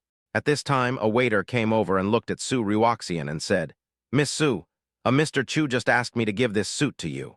Su Ryukshuan looked at the clothes in the waiter's hand. It was the same clothes Chu Ji was wearing. There is still $1,000 left on the clothes. As if he could see Su Ryukshuan's confusion, the waiter said, "Mr. Chu said this is for the wear and tear of the clothes." Chu Ji had already arrived at the hotel's gate. He muttered, "It's not much, maybe not enough for a dry cleaning, but it's all the cash I have, so I'm even right." Chu Ji took a taxi to school. But at the banquet, since Su's father had formally introduced Chu Ji, he naturally had to pave the way for Chu Ji's future. "I thought about introducing it to my relatives, friends, and friends. This is also a common method of supporting younger generations. But after searching around, I couldn't find Chu Ji." "Where is Chu Ji?" Father Su found Su Wan and asked. Su Wan naturally knew where Chu Ji had gone because her attention was all on Chu Ji. But at this time, she pretended not to know. "I didn't see it, you should ask your sister." Father Su frowned, and at this moment he saw Su Ryukshuan walking in from the door. "Ryukshuan, where is Chuj? I'll take him to meet some friends," Father Su said. Su Ryukshuan said in a panic, Chu Ji, he just left because of an urgent matter." "What, gone? He just left like that in such an important occasion? That's really nonsense." Father Su was very angry. Sure enough, small families have no rules. The stepmother then spoke sarcastically. Su Ryukshuan lowered her head and said nothing. It's outrageous, outrageous, Father Su left angrily. The stepmother looked at Su Ryukshuan and said, after all, rotten mud cannot be propped up against a wall.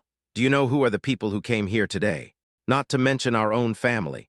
Your father specially invited his powerful friends to come in order to pave the way for Chu Ji. As long as Chu Ji goes to toast, they can relax a little and Chu Ji will be able to get along well. Unfortunately, he will have no chance now that he is gone. Chapter 42, something is wrong. Su Ryukshuan's face turned pale. He naturally knew that what his stepmother said was true. It could be said that their industries covered all walks of life. As long as they give Chu Ji some support, Chu Ji can avoid taking at least 30 years of detours. At this time, cousin Su Zin also came over and said, Sister, is this the person you like? Isn't he that good? It's such a shame that such an opportunity was wasted. Su Ryukshuan clenched her fists and suddenly looked up at Su Zin. Don't force me to do it. Su Zin was startled and ran away. Everyone in the Su family knows that Su Ryukshuan is out of control in this state. Coupled with her terrifying fighting power, she is simply a big devil. Su Ryukshuan looked at Su Wan beside her. I want to know who sent the text message to Chu Ji and told him about Zyro Han and me. Su Wan took a sip of red wine and said, Okay, I'll help you check it. And this time outside the hotel, Zyro Han watched Chu Ji leave and sneered, You want to fight me? Don't you know what you are? Chu Ji was disgusted by the message on his phone. Although he was somewhat dissatisfied with Su Ryukshuan's refusal to divorce at first, he was still willing to have a good discussion with her. But the news he received on his phone today really overturned his three views. Su Ryukshuan was actually pregnant with Zyro Han's child and had an abortion. Since Zyro Han is back, why don't you just live a good life with him? Why does he have to hold on to me? Does Su Ryukshuan have some bad taste? Chu Ji shuddered all over. Master, drive faster. He wanted to stay away from Su Ryukshuan. At this time in the hotel, Su's father and several others were respectfully toasting a woman. There was a gloomy look on the woman's face, and she seemed to dislike this kind of occasion. At this time, someone said, Boss Su, where is your son-in-law? Why don't you bring him over so we can meet him? Father Su was stunned and a little embarrassed, and cursed Chu Ji again in his heart. He smiled and said, Chu Ji suddenly has something urgent to do, so he's leaving first. The people around him were stunned when they heard this, and then their faces turned unhappy. Ha ha, it seems that we are not important in his eyes. That's right, they left right after the party started. They didn't even bother to come over and say hello. They really don't take us seriously. Father Su was so embarrassed that he could only drink to apologize. Finally, Father Su came to the woman and said, Boss Zhu, I'm sorry to have embarrassed you. My son-in-law really doesn't know the rules. I'm here to apologize for him. The melancholy between Zhu Wangqing's brows had disappeared, and even a faint smile appeared at the corner of her mouth. I think he is a good person, Zhu Wangqing said. The people below looked at each other in confusion when they heard this. Why did it seem like this person admired Chu Ji very much? Sujai saw Chu Ji coming back in a hurry. Then he went into the bathroom and started taking a shower, which lasted for half an hour, washing every piece of clothing from his coat to his underwear. What's wrong with you? Are you upset? A little bit. What's so exciting, falling into a cesspool? Almost, Chu Ji replied. Sujai hissed, there's something wrong with you. Chu Ji ignored him. What, are you really not planning to go to internship with me? Sujai asked. No, I have signed the contract. If the boss goes back to his hometown, I will be the only one left in the store. I'm afraid I will be very busy, said Chu Ji. Okay, Sujai nodded. Chu Ji breathed a sigh of relief after he had packed up. Tomorrow was Sunday, and he still had to give Yunmo extra lessons, so Chu Ji decided to go to bed early. No words were spoken that night. Chu Ji packed up early the next morning and went to Xingfu community. I knocked on the door as usual, and Zhu Moyu opened the door in her disheveled state as usual. It seems that in front of Chu Ji, exposure is not a big deal. Zhu Yunmo ran out at this time and saw Chu Ji with a smile on his face and said, Uncle Chu Ji. Chu Ji was stunned. He used to call him brother, but now he is uncle. Chu Ji touched his cheek. Has he gotten old? Zhu Moyu next to him asked, Didn't you always call me brother? You can't call me brother anymore or we'll be of different generations. Right, Auntie. Zhu Moyu blushed for a moment, not knowing what she was thinking of. Then she muttered, Little brat. I'm not young anymore, I'm 12, Zhu Yunmo said. That's just a brat. Zhu Yunmo was unwilling to accept the defeat and rushed towards Zhu Moyu with his teeth bared. Zhu Moyu put one hand on Zhu Yunmo's head and sneered. "You still say you're not a brat." At this time, Zhu Yunmo let out a strange laugh, grabbed the sleeve of Zhu Moyu's pajamas and pulled it hard. The pajamas were loose to begin with, and this pull caused the collar to widen, causing the pajamas to fall off onto the shoulders. A touch of white and plumpness appeared in front of Chu Ji. Zhu Moyu was stunned, and Chu Ji was also stunned. It was Chu Ji who came to his senses first and turned around to look to the side. Zhu Moyu's face turned red. She gave Zhu Yunmo a vicious look and then ran into her room. After closing the door, Zhu Moyu leaned against it and covered her beating heart. Thinking of Chu Ji's somewhat dazed look, a smile appeared on the corner of her mouth. Chu Ji was also very embarrassed and said to Zhu Yunmo, "Let's start studying." Just when Chu Ji finished his tutoring, the door opened and Zhu Wongking came back. "Sister, you're back so early today?" Zhu Moyu asked curiously. "I don't have anything to do today, so I came back early," Zhu Wongking said lazily and seductively. Her eyes glanced towards the room where Chu Ji and Zhu Yunmo were taking extra lessons. She saw Chu Ji's back, and a complicated look flashed in her eyes. At this time, Chu Ji had just finished his tutoring and came out to greet Zhu Wongking. "Sister Wongking." Zhu Wongking said, "I'm still eating at home today." Chu Ji wanted to refuse, but when he saw Zhu Wongking's determined eyes, he didn't say the word of refusal. In the kitchen, Chu Ji was cutting vegetables while Zhu Wongking was helping him. "How's your studies going lately?" "That's great. I'm going to start my internship soon." "Where are you going to do your internship? Do you want to come to my company?" "No need, I bought a restaurant outside the school and I want to do something of my own," said Chu Ji. Zhu Wongking asked, "Do you need my help?" "I don't need it right now. Actually, there's nothing else to do. I just want to renovate the store. This may be a little troublesome." Zhu Wongking said, "Decoration, okay, leave it to me. After dinner, I'll go check out the store with you." That's not necessary. I can do it myself." Zhu Wongking looked at Chu Ji again, her eyes full of unquestionable determination. Chu Ji was a little stunned, not knowing why Sister Wongking was so concerned about his affairs. Looking at Zhu Wongking's plump and graceful figure, Chu Ji somehow recalled that beautiful dream. Thinking of the scene in his dream, his cheeks turned red. He didn't notice that Zhu Wongking's fingers were trembling slightly due to nervousness. While eating, Zhu Moyu looked at her sister and Chu Ji suspiciously, because she just discovered that her sister actually picked up some food for Chu Ji. "This is unprecedented, and my sister knows it best. She seems to be allergic to men, and she has never touched a man since she can remember. When had she ever cared so much about a man? No, there must be something wrong here." When Zhu Wongking put another piece of food into Chu Ji's bowl with chopsticks, Zhu Moyu felt numb. His already bright eyes widened even wider. Chapter 43, You have to find our President Zhu. Chu Ji's ears turned a little red, but he did not reject Zhu Wongking's kindness. He didn't know why, but he always felt that Zhu Wongking was very close to him. Could it be because of that dream? Chu Ji's cheeks turned even redder when he thought of this. As if she had guessed Chu Ji's thoughts, Zhu Wongking's eyes were slightly flustered. But he did not stop picking up food for Chu Ji. After eating and cleaning up, Zhu Wongking said, "Come on, take me to your shop." Chu Ji didn't act pretentiously. He got into Zhu Wongking's car and drove towards his shop. When I arrived at the store, I happened to meet the owner of the store. The boss was actually locking the door. Seeing Chu Ji, the boss said, "Aj, you came at the right time. My family matters have been moved up, and I will leave in the next 2 days, so you have to take over the store in advance." Chu Ji was stunned for a moment. "Are you so anxious?" "Yes, these 2 days won't make a difference anyway." The boss said this and saw Zhu Wongking behind Chu Ji with a glimmer in his eyes. Then he showed a smile that every man could understand, patted Chu Ji's shoulder and said, "I'll come back tomorrow. If you want to open the store, you can open it. If you don't want to open it, you can close it. You decide." Chu Ji took the key from the boss and opened the door of the shop. Zhu Wongking walked into the store at this time, looked around, took out a ruler and began to measure carefully. The slender legs were moving in the lobby. I measured the entire floor, upstairs and downstairs, and then carefully wrote down the measurement results. As she measured all the way, a fine layer of sweat formed on Zhu Wongking's forehead. Chu Ji subconsciously took out a tissue to wipe the sweat off Zhu Wongking. Zhu Wongking's fair cheeks flushed slightly, but she did not reject Chu Ji's kindness. "Okay, just wait. I will arrange someone to come and do the decoration tomorrow," Zhu Wongking said. "What style do you want to decorate in? If you have any requirements, you can tell me now. It doesn't matter what style it is." The main thing is that I want to partition the rooms on the second floor. It would be best if they were more private and the partitions shouldn't be too big. Zhu Wongking wrote down Chu Ji's words. At this time, Chu Ji asked, Sister Wongking, will it be troublesome?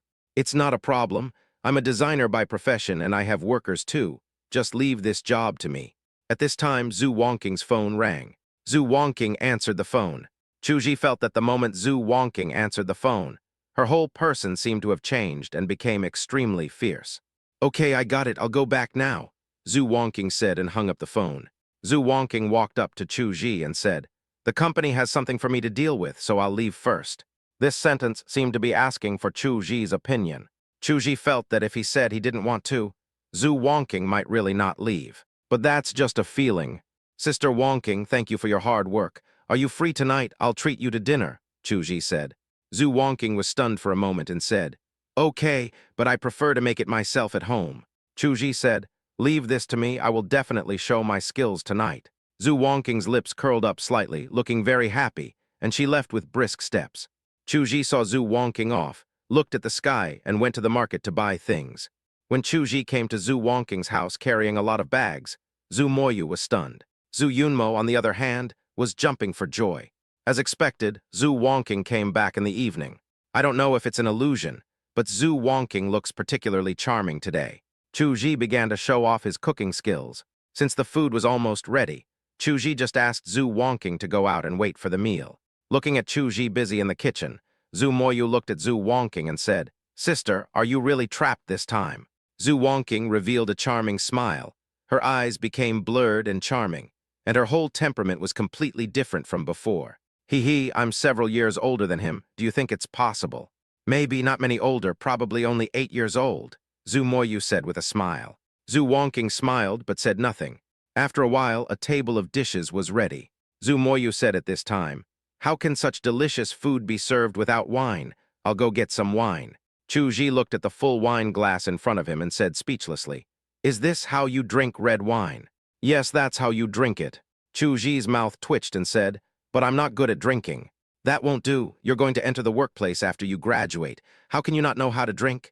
You are a man, so hurry up and show your manliness, Zhu Moyu provoked. Zhu Wongking next to him leaned her head and looked at Chu Ji with a dazed look. Unable to resist Zhu Moyu's persuasion, Chu Ji still took a sip of wine. Yun Mo next to him also joined in the fun, and before he knew it, Chu Ji felt that he had drunk a little too much. Zhu Moyu looked at Zhu Wongking and said, it turns out that he really can't drink much. Zhu Wongking said at this time, okay, it's getting late, let's stop here. Zhu Moyu pulled Zhu Yunmo away, then said to Zhu Wongking, I'll leave him to you, let's go to bed.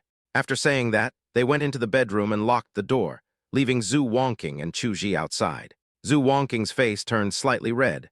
She stood up, helped Chu Ji up and walked towards the next room. Chu Ji felt extremely hot all over, with a lot of anger in his stomach but no place to vent it. At this moment, he felt a delicate and cool body approaching him. He held the coolness into his arms, as if he had grabbed a life-saving straw. Faintly, he seemed to see Sister Wongking's face. Sister Wongking, he murmured in a low voice. It was almost noon the next day when Chu Ji woke up. He opened his eyes and looked at the strange room in a daze. He quickly got up, only to find that he was only wearing pajamas. But the pajamas fit me perfectly, as if they were tailor-made for me. Is this Sister Wongking's home? Chu Ji walked out of the room and saw Zhu Moyu sitting on the sofa. Zhu Moyu was still wearing her pajamas, which could not cover her snow-white and fleshy thighs at all. Seeing Chu Ji coming out, Zhu Moyu looked at him with strange eyes. Sister Mo Yue, why am I sleeping here? You're drunk, so you're going to sleep here, of course. Where are my clothes? I'll get it for you. Zhu Moyu ran to get the clothes. The scenery that accidentally appeared while running made Chu Ji at a loss. Zhu Moyu handed Chu Ji clothes, then patted Chu Ji on the shoulder and said, what a capable young man. Chu Ji was a little confused and didn't know what Zhu Moyu meant. When walking out of Zhu Wongking's house, Chu Ji was silent. Was it really a dream? Chu Ji asked himself. He wanted to go back to school, but then he went to the restaurant. When we got there, we saw workers already starting to carry decoration materials into the store. Chu Ji was stunned and stepped forward to ask, excuse me, what are you doing? A leading worker looked at Chu Ji and said, you must be Boss Chu, right? We were hired by President Zhu to do the renovation. Don't worry, we can deliver the work within 3 days according to your requirements. 3 days, Chuji was a little shocked. This was too fast. That's right, 3 days, President Zhu said. Don't worry about the quality. We are President Zhu's people, and we will definitely not fool you. Looking at the decoration materials, Chuji said, This is very expensive. I don't know about that. You should ask Mr. Zhu. However, based on my guess, if you don't count the wages for the 2 floors, there isn't much. Not counting wages, how can this be possible? Haha, Mr. Zhu is the one who pays our wages. If you want to calculate your wages, you should go to Mr. Zhu. Chuji nodded vaguely and left. He thought he should talk to Zhu wonking about the salary. Chapter 44, Do you have an appointment? Looking at Chuji's back, another worker walked up to the contractor and asked, Is this the boss? Yes, I didn't expect that President Zhu would personally come out to plan for him. Hiss what? Mr. Zhu designed it himself. No way. Someone once spent tens of millions of dollars but still failed to persuade Mr. Zhu. Who knows? Tell you guys to be careful. If you offend this guy, the consequences will be more terrible than offending President Zhu. The worker said quickly, Don't worry, we guarantee a smiling service throughout the whole process. Anyone who dares to show disrespect will be kicked out immediately. The contractor nodded. Chuji returned to school. He had a class in the afternoon, so he took a break and went to the lecture hall. As soon as he sat down, Su-won walked into the classroom and sat next to Chuji. Why did you leave early? Su-won asked. Chuji knew that Su-won was asking about the banquet. Chuji's expression changed and he said, I came back because of something urgent. Urgent matter? Do you know that my father, your father-in-law, is very angry and wants to take you to meet some big guys, but he didn't expect you to run away halfway. Your father-in-law is very embarrassed, Su-won said. Chuji's eyes revealed a strange look. The situation between your sister and I is not what you think. You don't have to waste those favors and resources on me. Su-won chuckled. Are you not in harmony with my sister? Chuji didn't say anything. When Su Ryukshuan was mentioned, a hint of impatience and disgust flashed in Chuji's eyes. Although this emotion flashed by, Su-won still captured it keenly. Su-won was a little surprised. She felt that she had underestimated Chuji's bad attitude towards Su Ryukshuan. You hate my sister. Chuji didn't say anything, which was considered as his agreement. Haha, I didn't expect your relationship would go this far, Su-won said. Chuji didn't know whether he should tell Su-won and Su Ryukshuan about their contract marriage. Su-won said at this time, Did you hear something that made you treat my sister so badly? Chuji didn't want to continue on this issue, so he said, I think that instead of wasting your time with me, you might as well let your sister and I go through the divorce procedures as soon as possible. You also know that my family background is completely incompatible with your Su family. Su-won was stunned. She said, Is this what you thought? Of course, I won't look down on myself, but I won't overestimate myself either. At the last gathering, except for a few distant relatives of the Su family, most of you didn't like me, right? Su-won opened her mouth, but didn't show anything most of the time out of respect for her father. But anyone with a sensitive mind can sense that they don't like Chuji. It's not that Chuji is not outstanding, but Chuji's background. In the eyes of these people, his background is enough to erase all of Chuji's excellent qualities. That's the reality. So this is also part of the reason why you left. At this time, Su-jai walked in, and then the professor came in to teach. The conversation ended. After class, Chuji walked out of the classroom, and Su-won followed him.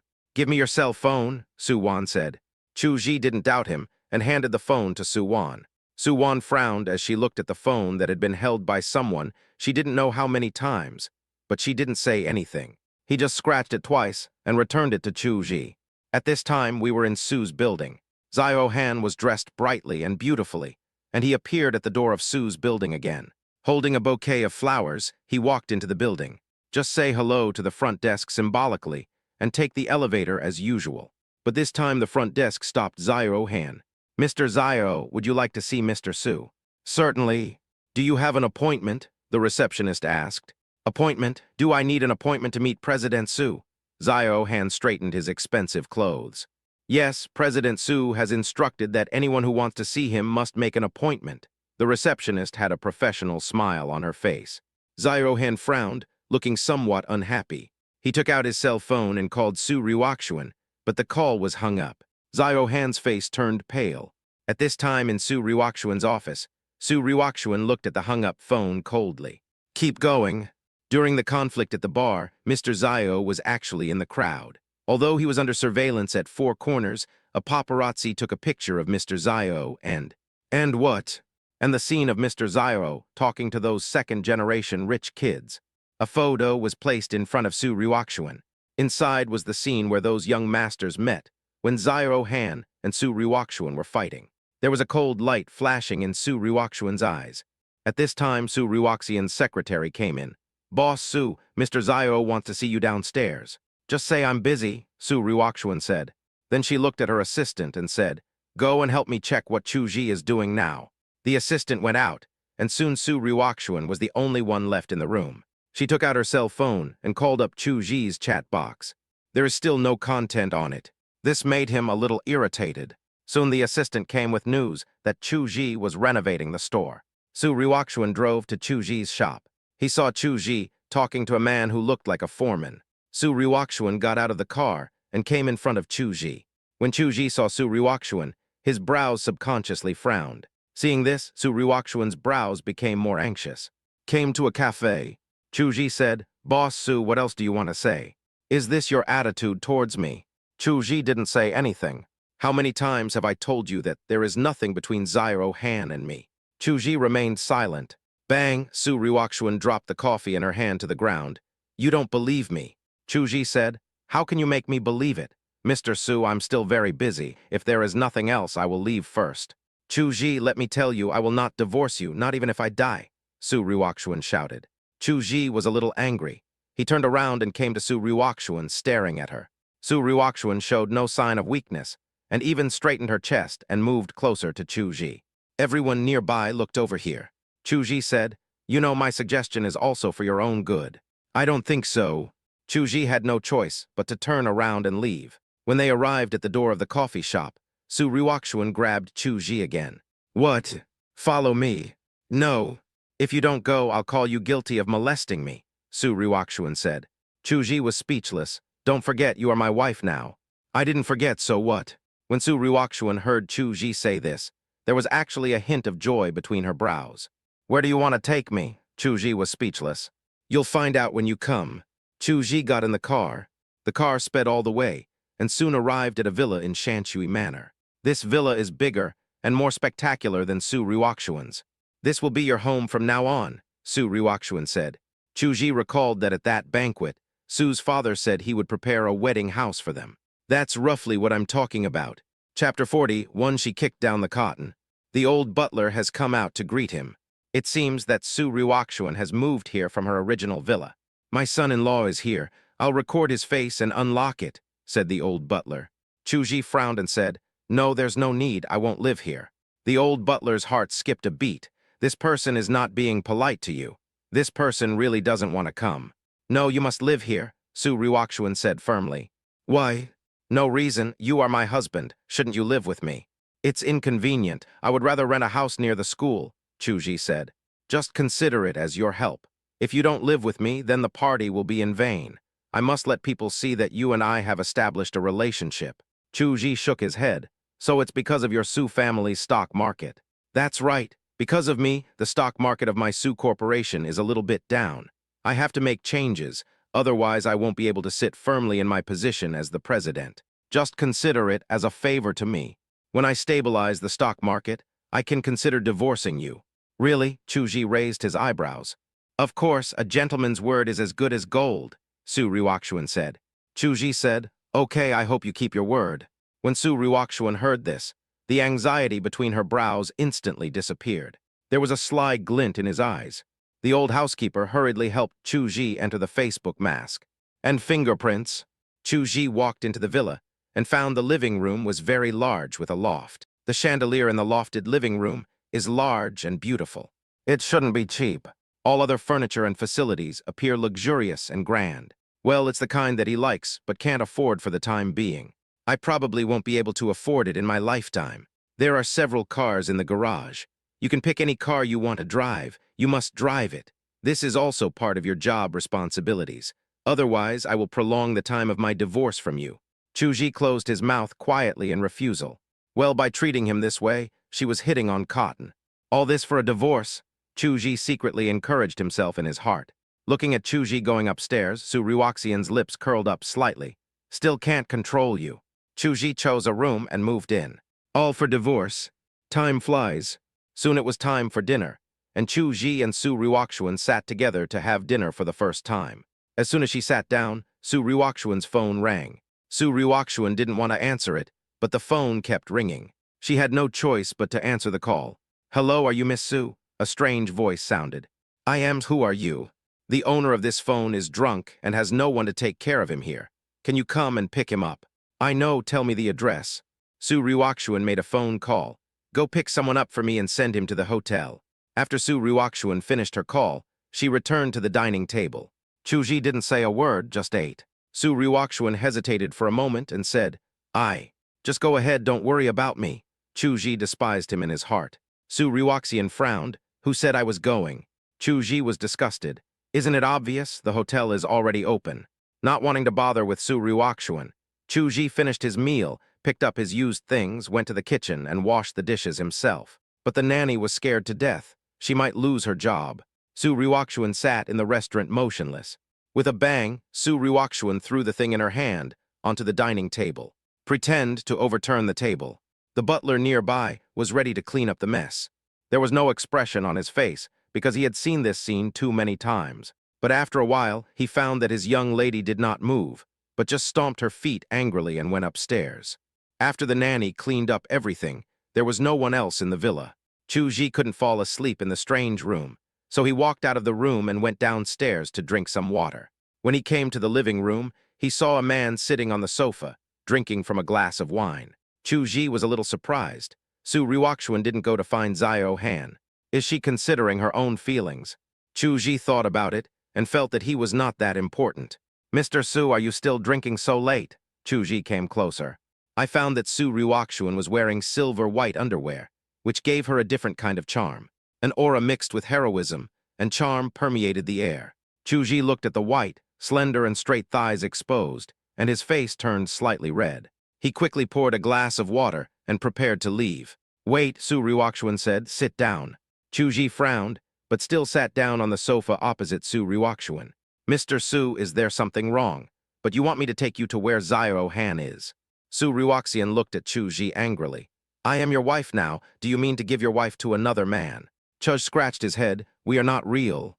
Su Ryukshuan said, "So our marriage certificate is fake." Chu Ji was stunned and said, "It doesn't seem to be fake, but as long as I haven't divorced you, I am your wife. I hope you remember this. Of course, you can also exercise your rights as a husband." Chu Ji muttered speechlessly. "Husband's rights? What rights does a husband have?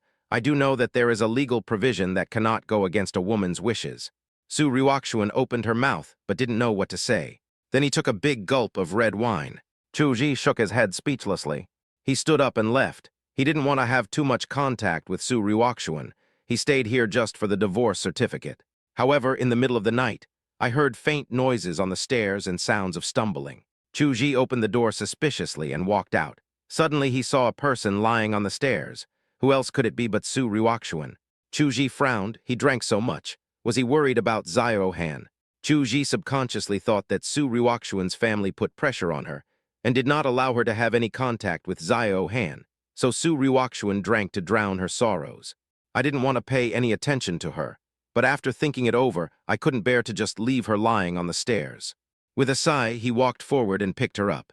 I came to Su Ryukshuan's room, opened the door, and found that it was decorated quite warmly. He didn't expect that the heroic Su Ryukshuan actually had such a feminine side in her heart. Chu Ji put Su Ryukshuan on the bed.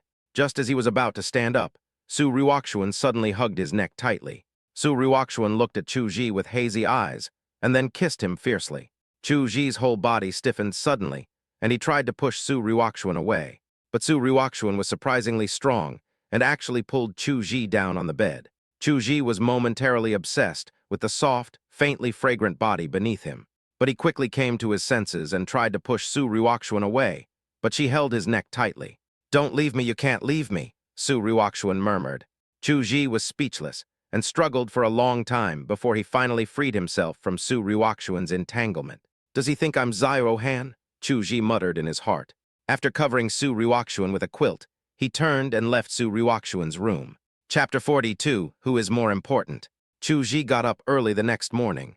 After opening the door, Su Ryukshuan also walked out from the room opposite, and the two looked at each other. Were you the one who took me back to my room? Chu Ji nodded. Thank you. Su Ryukshuan felt that she needed to say thank you. Her cheeks turned slightly red, as if she was thinking of yesterday's scene. She didn't expect to be so bold yesterday, and actually kissed Chu Ji forcefully. At this moment, Chu Ji was thinking that the other party probably had a dream about Zairohan last night, so he was in a good mood.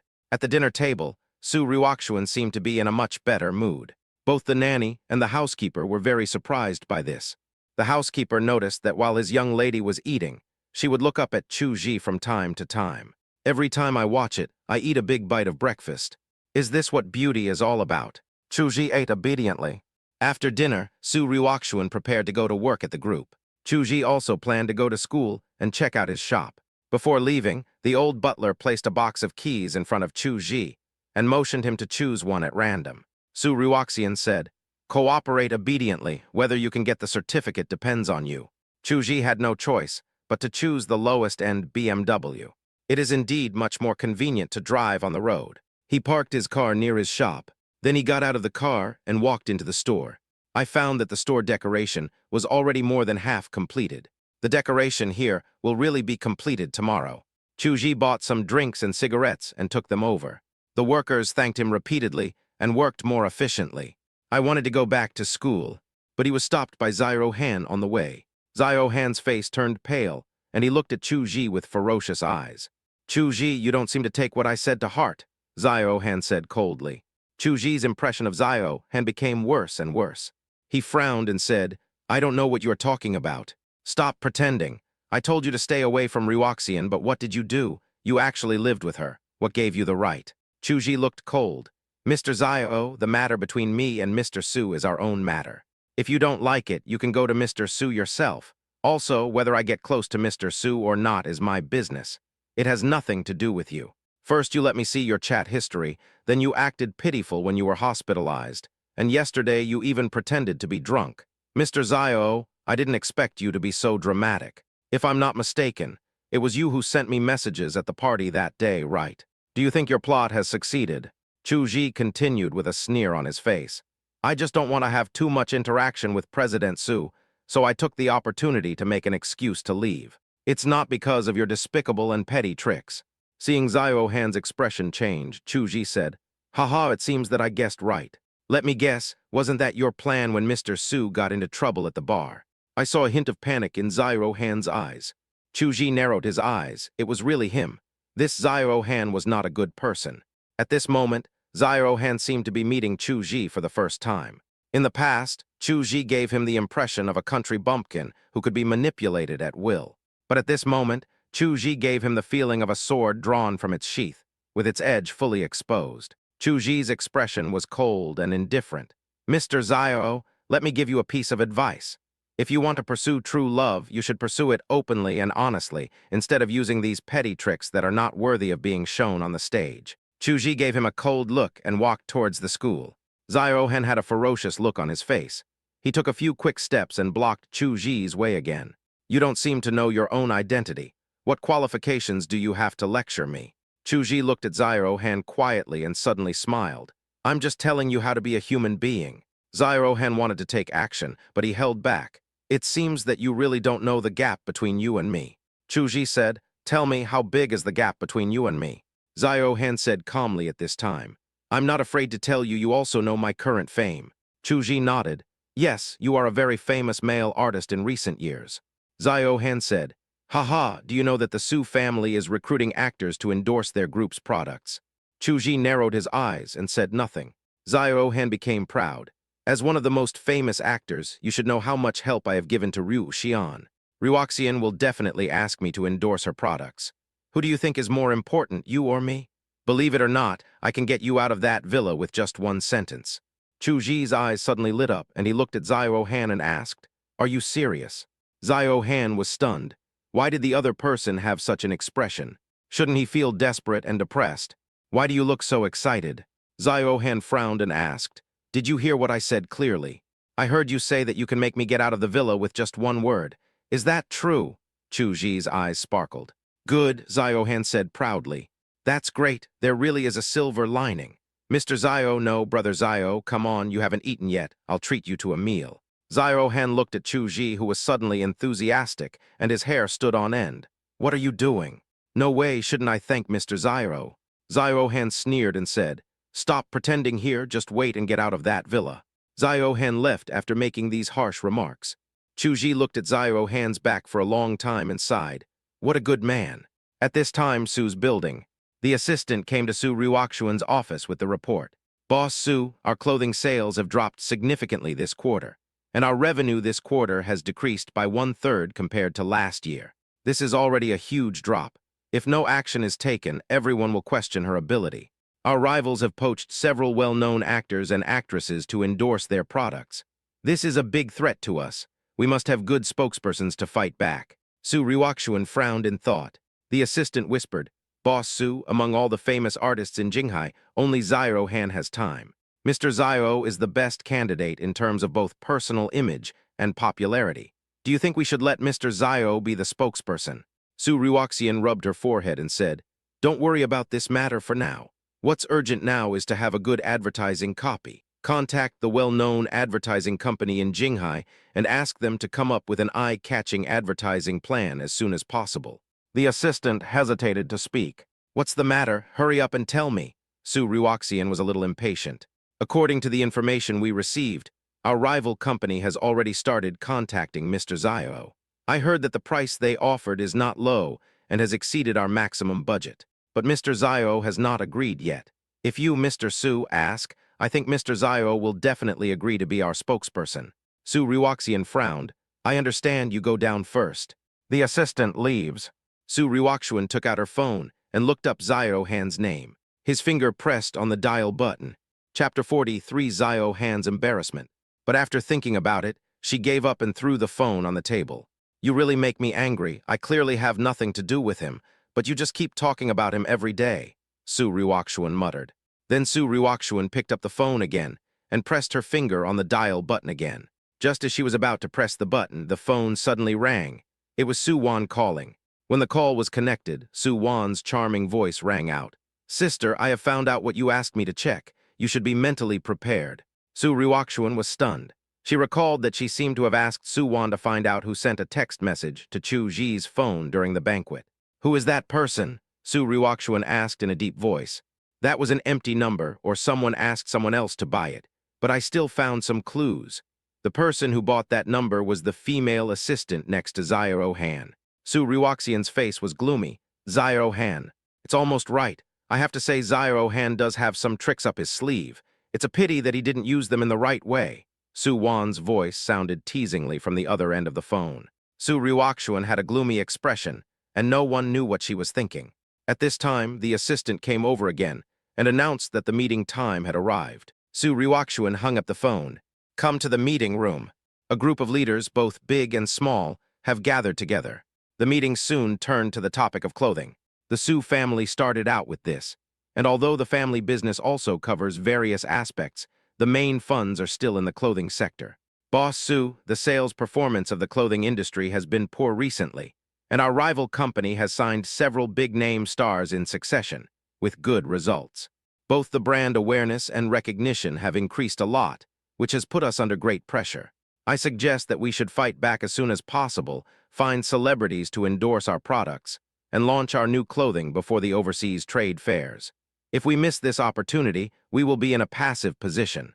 Boss Su, this is a crucial battle that concerns the reputation of our Su family. We must not take it lightly. The enemy is coming with great force this time, and I'm afraid he wants to defeat me. Su's brand, Hong, is also a well-known brand in the country. At this time, we are making efforts to enter the international market. This overseas trade fair is very crucial, but this battle is related to the fundamental development of the Su family. Therefore, everyone in the Su family attached great importance to this trade fair. Their rival company is a foreign company that also occupies a large market share in China.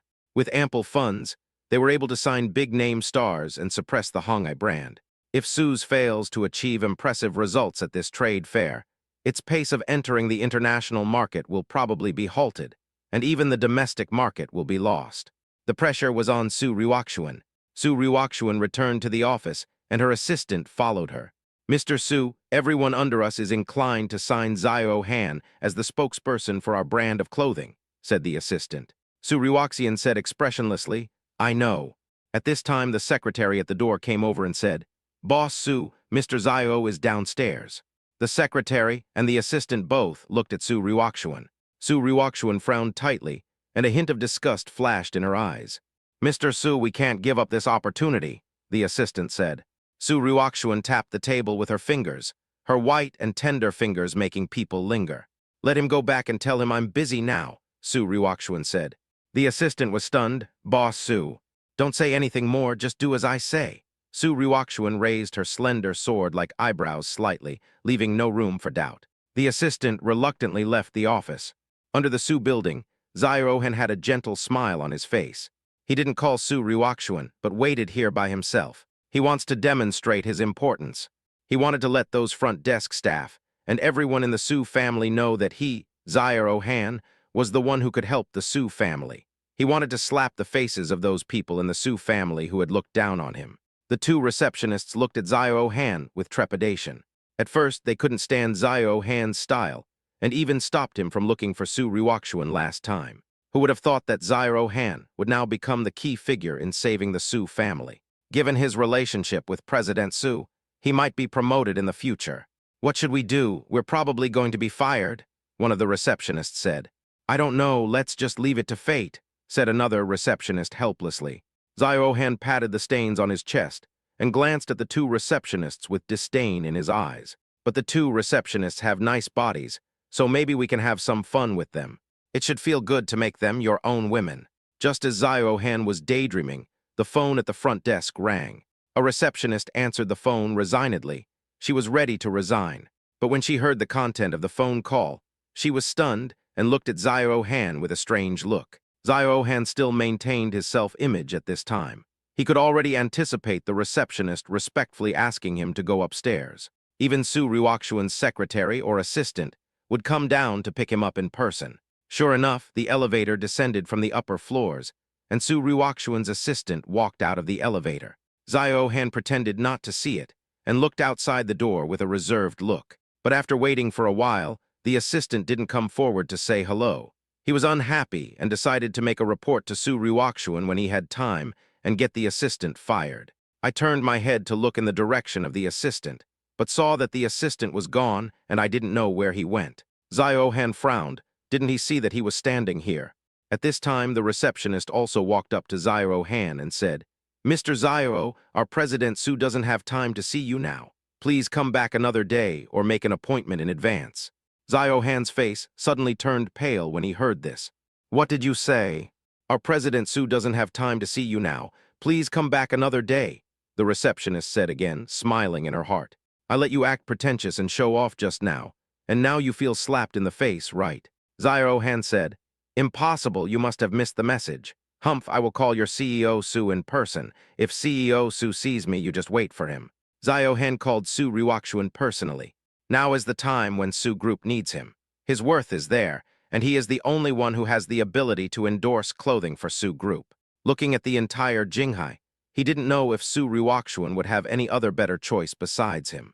Zio Han's call was connected, but the call was hung up immediately. Zio Han seemed to see the mocking looks that some people around him cast at him, which made him feel a little crazy. As much as he enjoyed those gazes just now, he felt as embarrassed now. Zio Han was a little angry and said, Okay, let's see how far your Sus can go without me. Zio Han snorted and turned away. Not long after Zio Han left, Su Ryuxian's female assistant respectfully led someone into the hall. The two receptionists were a little surprised to see the visitor, who turned out to be Su Ryuxian's legal husband, Chu Ji. Chapter 44, 500 a day, no less. Chu Ji is extremely depressed now. Su Ryuxian has grasped the essence of him. The question of whether he wants a divorce or not makes Chu Ji dare not get angry at all. I followed the assistant to Su Ryuxian's office. Su Ryuxian looked at Chu Ji with a look of satisfaction in her eyes. Then he stood up and walked around him twice. Why did he look more and more satisfied the more he looked at him? Thinking of the scene of him pressing on her last night, Su Ryuxian felt a little hot all over. Call the people from the design and advertising departments over and ask them to design new clothes according to his height proportions. Su Ryukshuan suddenly spoke. The assistant was stunned and said in disbelief, "Boss Su, you are not going to let Mr. Chu endorse our clothing, are you?" "No.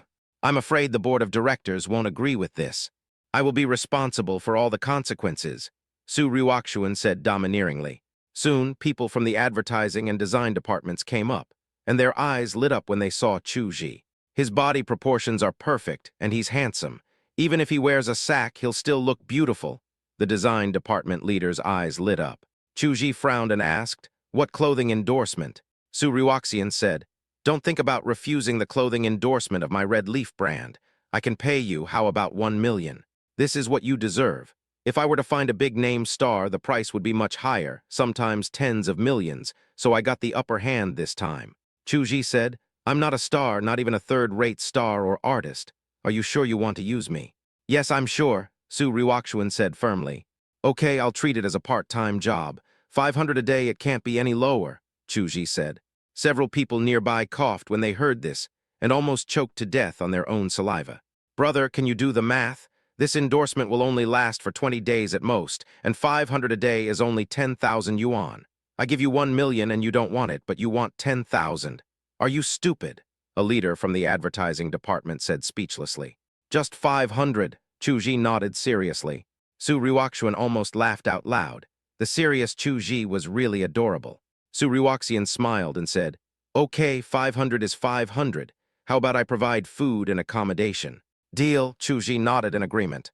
"The people in the design department are already impatient, but time is running out." I took Chu Ji to the design department and tried on a few pieces of clothing. Unexpectedly, they fit very well and did not require any excessive trimming. The people in the advertising department were taking pictures with their cameras. Then he took the photos and left. The overseas trade fair would last more than 20 days, during which time he could test the reaction to product sales in China after Chu Ji became the spokesperson. Su Ryukshuan's decision still caused a reaction from the board of directors. They wanted to put pressure on Su Ryukshuan, but Su Ryukshuan pushed them back. The board of directors reported the matter to Su's father. Su's father called Su Ryukshuan. Su Ryukshuan said, "Dad, are you going to stop me too?" "No, I don't like Zyro Han at the beginning and now. But if you don't choose Zyro Han, you can choose someone else who is somewhat famous. Even if he is not as good as Zyro Han, he is worse than Chu Ji, right?" "Dad, I believe in my judgment. Chu Ji will not let you down," Su Ryukshuan replied. Father Su hesitated for a moment and said, "Okay, but if you fail this time, you may have to resign." "Okay, I'll take responsibility for this." Su Ryukshuan's voice remained firm. After hanging up the phone, Su Ryukshuan looked at Chu Ji, who was sitting on the sofa next to her, and writing and drawing. The light from the window shone into his body, giving his entire outline a golden glow. His handsome face looked a little resolute, and his frowning and thoughtful look had a unique beauty. The whole person gives people a sense of tranquility and security. Su Ryukshuan looked a little dazed, until Chu Ji looked up and their eyes met hers. Su Ryukshuan blushed and looked away. "Mr. Su, this is my sales plan. You can take a look at it. If it is feasible, I will use it as my graduation thesis." Chu Ji smiled. Su Ryukshuan took the plan handed over by Chu Ji and found that the other party was making a sales strategy based on the sales of Hong clothing. Su Ryukshuan flipped through the pages one by one and didn't move at all even after get off work. Logically speaking, as a major domestic brand, Hongai's sales strategy is already very mature. However, the sales strategy given by Chu Ji can greatly improve customer loyalty. This is something every clothing brand dreams of. Su Ryukshuan's eyes lit up. Loyalty is something that companies tend to overlook. Currently, no company has such a complete service system. The plan proposed by Chu Ji to cultivate customer loyalty is very feasible. Chu Ji stood up and walked to Su Ryukshuan's side. He glanced at where Su Ryukshuan was looking and explained, "Our Hongai is a big brand. Although the price reduction strategy can gain temporary sales, it does not fit Hongai's positioning. Therefore, my plan is not to lower the sales price of Hongai clothing, but we can provide additional services to make customers feel valued, which is very important. When people reach a certain level, the price of things is no longer the main consideration.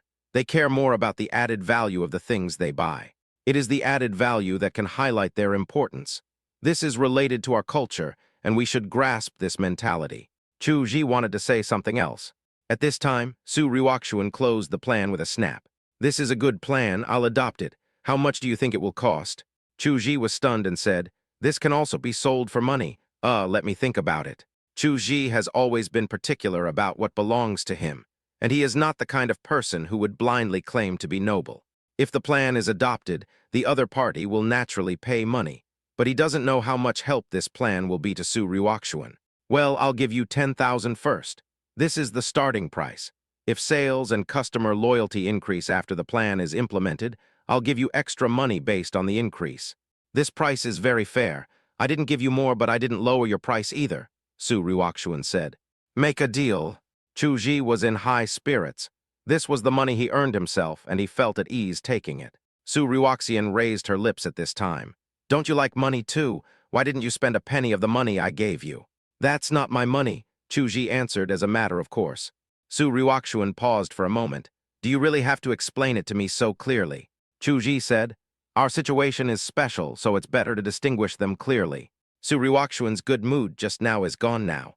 "Go home." Su Ryukshuan stood up and walked out angrily.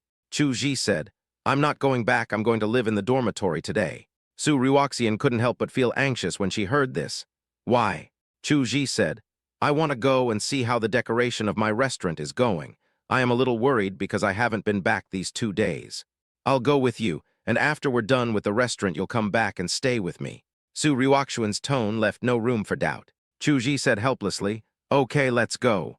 Chapter 45, The Taste of Love. The two came to the restaurant that Chu Ji had taken over, and found that it had been renovated and cleaned. Chu Ji brought Su Ryukshuan into the restaurant, and was very satisfied. Su Ryukshuan looked at the decoration around her and asked in a daze, "How much did you spend on this decoration?" "It's only tens of thousands of dollars, what's the matter?"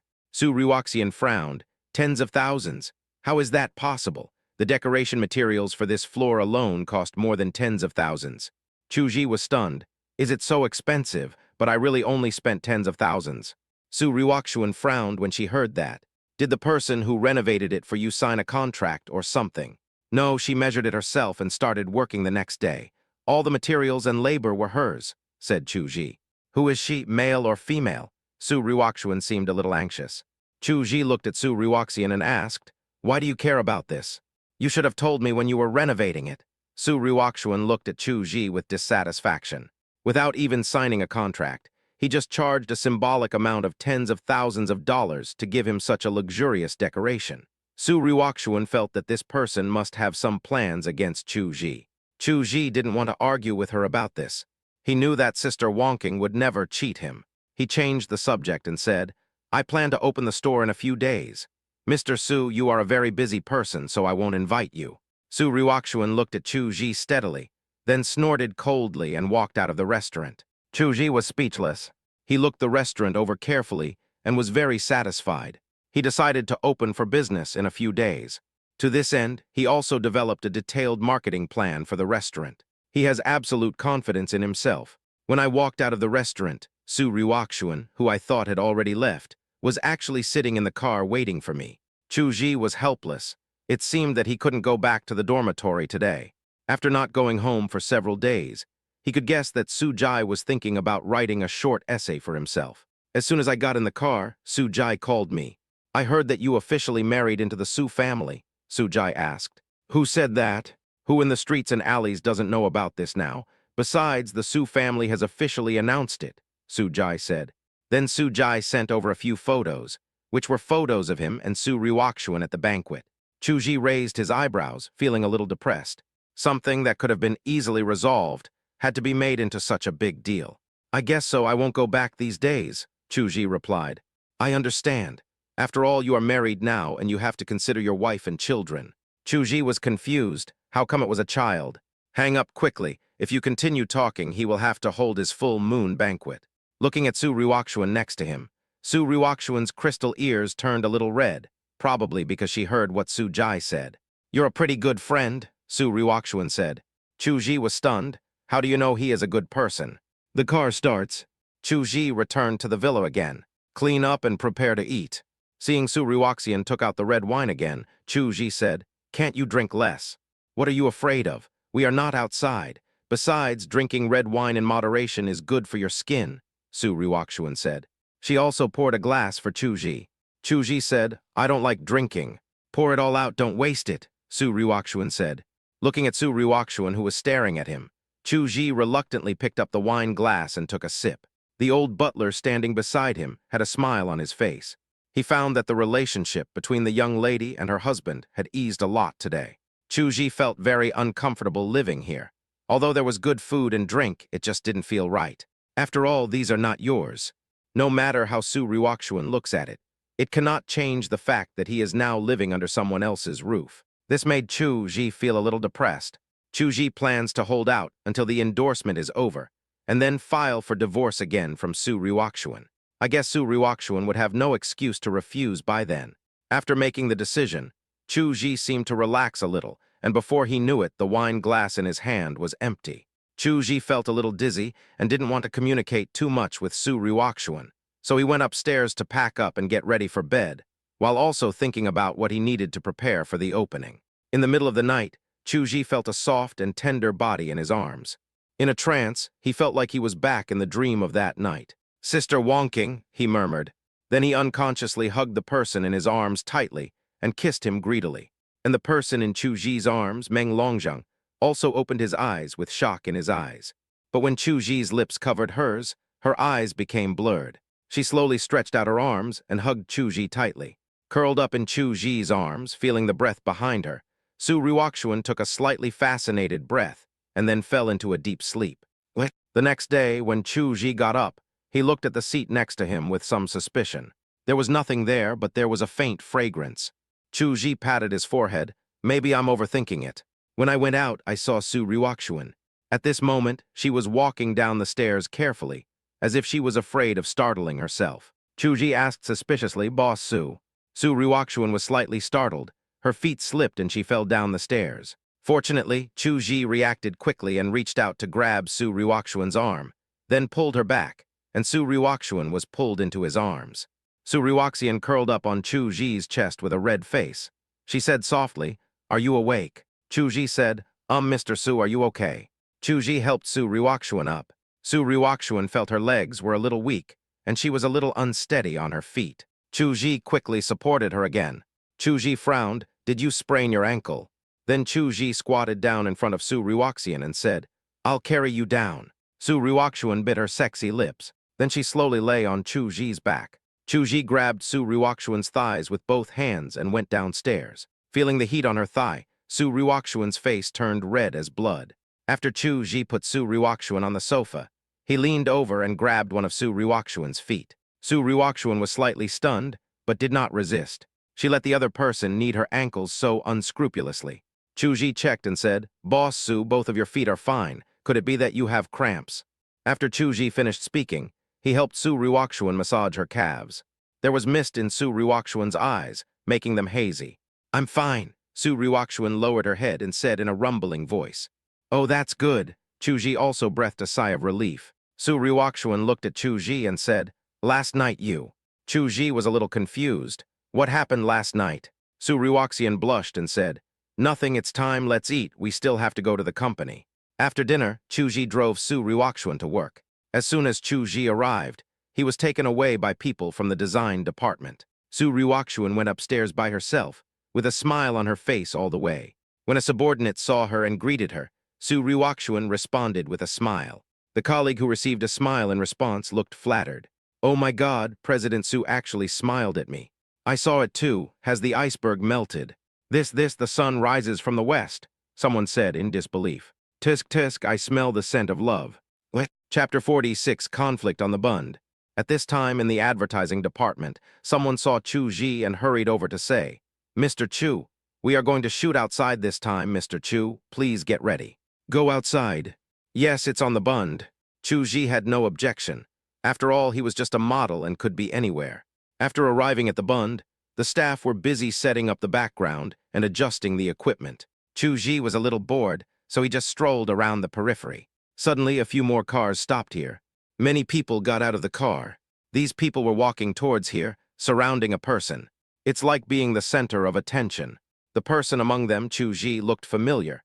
Isn't this Zio Han? Zio Han also saw Chu Ji and walked towards here with a sneer on his face. Zio Han stood in front of Chu Ji. Chuji, I didn't expect you to be so selfish. Chuji raised his eyebrows. Zio Han continued. Yes, you and Ryuoxian have a marriage certificate, but it's just a piece of paper. What can it prove? If Ryuoxian doesn't like you, why do you keep pestering him? Chuji still didn't speak. Seeing this, Zio Han became even more arrogant. I am the only one who can solve the problem of the Su family this time, and you actually pestered Ryuoxian to make her reject me. Do you know how much loss this will bring to Ryuoxian? You don't know, what can a country bumpkin like you know? Many people around were looking here. Zio Han was dressed in a suit, looking very exquisite, with even every detail of his hair carefully designed. At this time, Chu Ji had not tried on the company's clothes yet, so he was still dressed casually. Standing next to Zio Han, just looking at their clothes, they seemed to be from two completely different classes. Although Chu Ji was dressed casually, his tall stature and upright and perfect figure gave off a sense of freedom and uninhibitedness, and his temperament was not inferior to Zio Han at all. In addition, his face was even more handsome and sunny than Zio Han's, which made him slightly more handsome than Zio Han. A foreign photographer who came with Zio Han to take pictures raised his camera and pointed it at Chu Ji, taking several photos in succession. Yes, this is the model I'm looking for. Joe, who is he? Can this person be used to replace Zio? The photographer pointed at Chu Ji. The middle-aged man next to him was the branch manager of Su's rival company in Jinghai. His face was a little stiff at this moment. Mr. James, I'm afraid this won't work. We have to use Zio Han because we have signed a contract with him and paid him, Manager Joe said. The foreign photographer was a little frustrated. Joe, I want to tell you that person is more suitable for this shoot. Manager Joe looked at Chu Ji. Sure enough, Chu Ji is superior to Zio Han in both temperament and appearance. But he knew something. That guy was the husband of President Su. How could he come to help him? My heart aches when I think about the fact that I paid 10 million to sign a contract with Zio Han. That was 10 million. It's not that Zio Han is worth 10 million, but in order to prevent Zio Han from helping Su Ryuoxian, he paid 30% more. And when he learned that the Su family had no intention of using Zio Han at all, he regretted it so much. At this price, he could have hired a top celebrity instead of Zio Han, a slightly famous second-tier guy. Seeing that Zio Han was still interested in competing with others, Manager Joe's face looked very ugly. Go tell that guy to come over here quickly. I didn't pay him to show off. Manager Joe was so angry that he swore. However, when he thought about the fact that Su Corporation had chosen a completely newcomer as its spokesperson, he became proud again. No matter what, he was better than Su Corporation in this respect. At least I got an explanation for the 10 million. Chu Ji looked at Zio Han, who was a little angry, and said, To be honest, Mr. Zio, I don't see any shining points in you. You said you like Mr. Su, but now you are endorsing a rival company. Is this how you like Mr. Su? I think you like money more, right? Zio Han's face twisted a little when he heard that, and he suddenly reached out and grabbed Chu Ji's collar. At this moment, a cold voice sounded. Zio Han, what do you want to do? Zio Han turned his head and found Su Ryuoxian looking at him with a cold expression. Ryuoxian, Zio Han was shocked. Let her go, Su Ryuoxian said to Zio Han. Zio Han let go of Chu Ji's collar. Su Ryuoxian looked at Chu Ji, as if asking Chu Ji if anything was wrong. Chu Ji didn't expect Su Ryuoxian to come over. Boss Su, why are you here? Call my name. Su Ryuoxian looked at Chu Ji with a firm tone. Chu Ji thought for a moment and said, Ryu Xian. A faint smile appeared at the corner of Su Ryuoxian's mouth.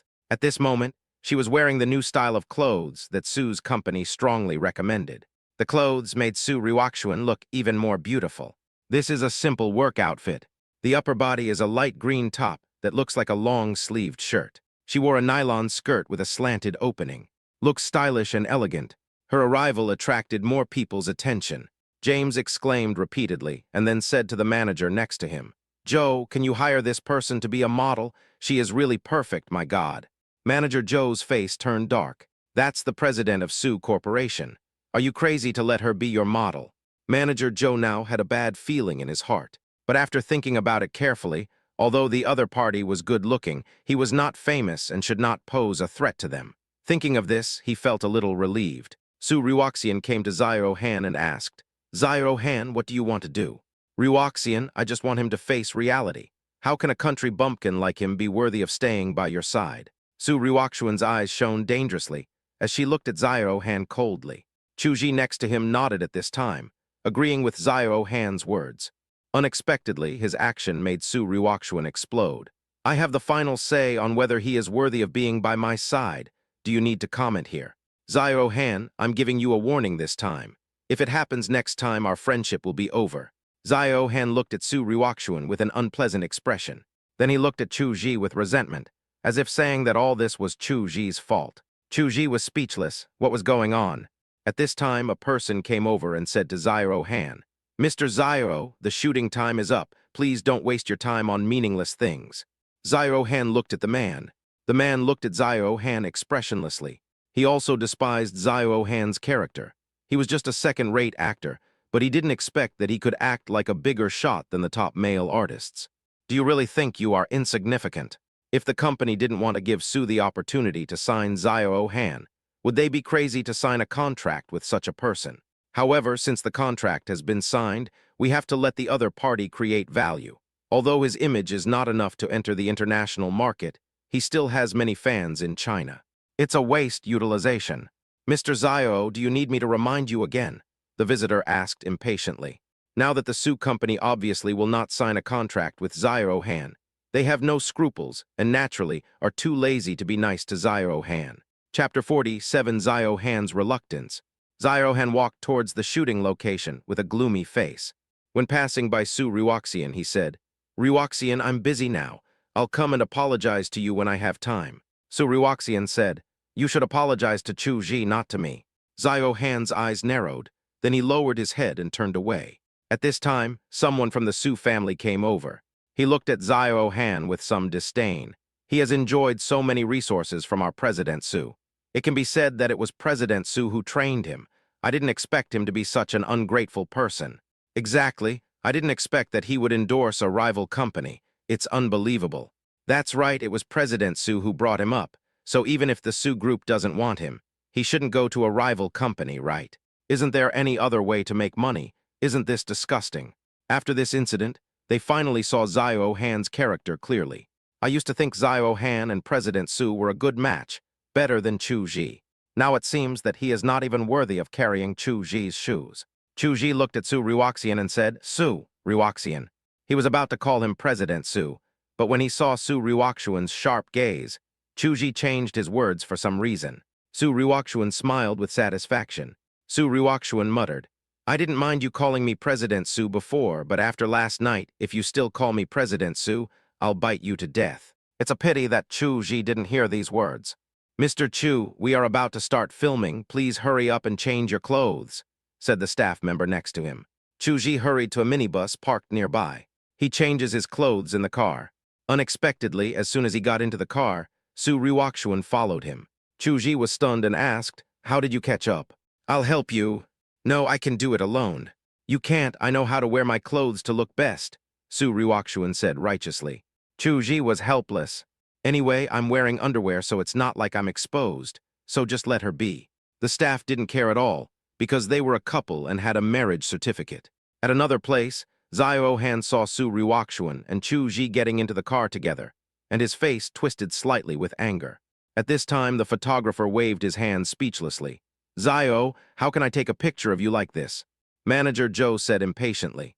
Mr. Zio, if you don't cooperate, it will be a breach of contract, and you have to return twice the commission our company gave you. This time I am giving you a warning. According to the contract, I will deduct 2 million from you. Zio Han clenched his fists, and his whole body was trembling slightly. Taking a deep breath, he controlled his emotions. He tried his best to be in perfect condition. He wanted to let Su Ryukshuan know that not choosing him as her spokesperson was a great loss for her. No matter what, Zio Han is an artist with a solid foundation. The subsequent filming went smoothly. James nodded as well. Zio Han had a smug look on his face. At this time, Zio Han changed his clothes and got out of the car. Su Ryukshuan followed behind him with a slightly blushing face. The people around were stunned. What is a handsome man and a beautiful woman? This is it, someone murmured. Our golden boys and jade girls just like this. The photographer was taking pictures continuously. He felt that when these two people stood together, their backgrounds were no longer important, especially the look in Su Ryukshuan's eyes when she looked at Chu Ji. That kind of affectionate, natural, and sincere look was simply a killer. At the same time, James also saw Chu Ji and Su Ruoxuan walking out from a distance. He exclaimed, and regardless of the fact that manager Joe was still there, he trotted straight to Su's place, raised his camera, and started taking pictures of Chu Ji and Su Ruoxuan. This is the most perfect couple's costume I have ever seen. Oh my God, it's so perfect. Manager Joe seemed to understand Zyro Han's feelings at this time. Su Ruoxuan did not stop James's actions. Of course, James also promised that the photos would be sent to them. I will not possess it or use it for any other purpose. The filming continued into the evening. Taking advantage of the sunset, they took the last set of photos. Photographer Su felt that his photography career had reached its peak today, and it would be difficult to produce better works in the future. Time flies. The shoot of Blink at Sushi has been completed. Chu Ji came to Su Ruoxian's office and said, "I won't come tomorrow. I have to prepare for the opening of my restaurant." This time Su Ruoxuan did not stop her. Chu Ji also breathed a sigh of relief. "However, although I don't have to come to Su Group to work, I still have to go back to the villa to sleep." After dinner, Chu Ji went upstairs to sleep as usual. Su Ruoxuan was in a good mood. She took a deep breath and seemed very satisfied with her current life. At this time, her phone rang. Looking at the caller ID, Su Ruoxuan frowned and hung up. On the other end of the phone, Zyro Han's face was gloomy. "This damn stinky woman," Zyro Han said in a ferocious tone. At this time, the assistant next to him said, "Dear, why are you so angry? You are so outstanding. It is her loss if she doesn't cherish you. One day, she will lie on the ground like a dog and beg for your favor." Upon hearing this, Zyro Han showed a hint of perverted excitement on his face. He pushed his assistant down on the bed and pressed on top of her. Chu Ji went to the restaurant early the next day and began preparing for the opening. After several days, it was finally time to open. Many friends came to congratulate. At the same time, not far away, Zyro Han was also secretly looking at this place. Seeing Chu Ji and the restaurant behind Chu Ji, Zyro Han showed a hint of contempt at the corner of his mouth. "Is this the Chu Ji you were talking about?" A well-mannered young man wearing glasses spoke up opposite Zyro Han. "Yes, it's him," Zyro Han said. "You came to me just to deal with him. Mr. Zhang, dealing with him is helping me and you. Don't you see that Su Wan from the Su family treats Chu Ji differently?" The young man looked in the direction of Chu Ji and happened to see Su Wan coming to Chu Ji, taking out a tissue and wiping Chu Ji's sweat. The young man narrowed his eyes, and a hint of coldness flashed across his eyes. Then the young man looked at Zyro Han and said, "Zyro Han, do you want to kill someone with a borrowed knife? Master Zhang, you are the boss of the catering industry. It should only take you a few minutes to destroy a restaurant, right? Besides, have you forgotten about Zhang Heng? Although Zhang Heng is an illegitimate child, that incident still brought shame to your Zhang family. Shouldn't you make him pay a price?" Mr. Zhang looked at Chu Ji and then looked at Su Wan beside him. At this time, Su Wan was greeting these friends like the hostess. Friends who came to congratulate him all laughed mockingly. Su Wan blushed a little as she stood beside Chu Ji, but she did not distance herself from Chu Ji. Just then there was a sudden cry of surprise from outside. Chu Ji turned his head and saw a Bentley parked at the door. A stunningly beautiful woman slowly got out of the car. "Boss Su," Chu Ji was a little surprised. Why did Su Ruoxian come, and in such a high profile? With Su Ruoxuan's arrival, the atmosphere here became lively. Who is Su Ruoxuan? She is a legendary figure in Jinghai. Although her reputation is not very good, it is an indisputable fact that she is beautiful. She is one of the few female CEOs. It can be said that as long as Su Ruoxuan waves her hand, those who pursue him can line up directly from here to his hometown. "Boss Su, why are you here?"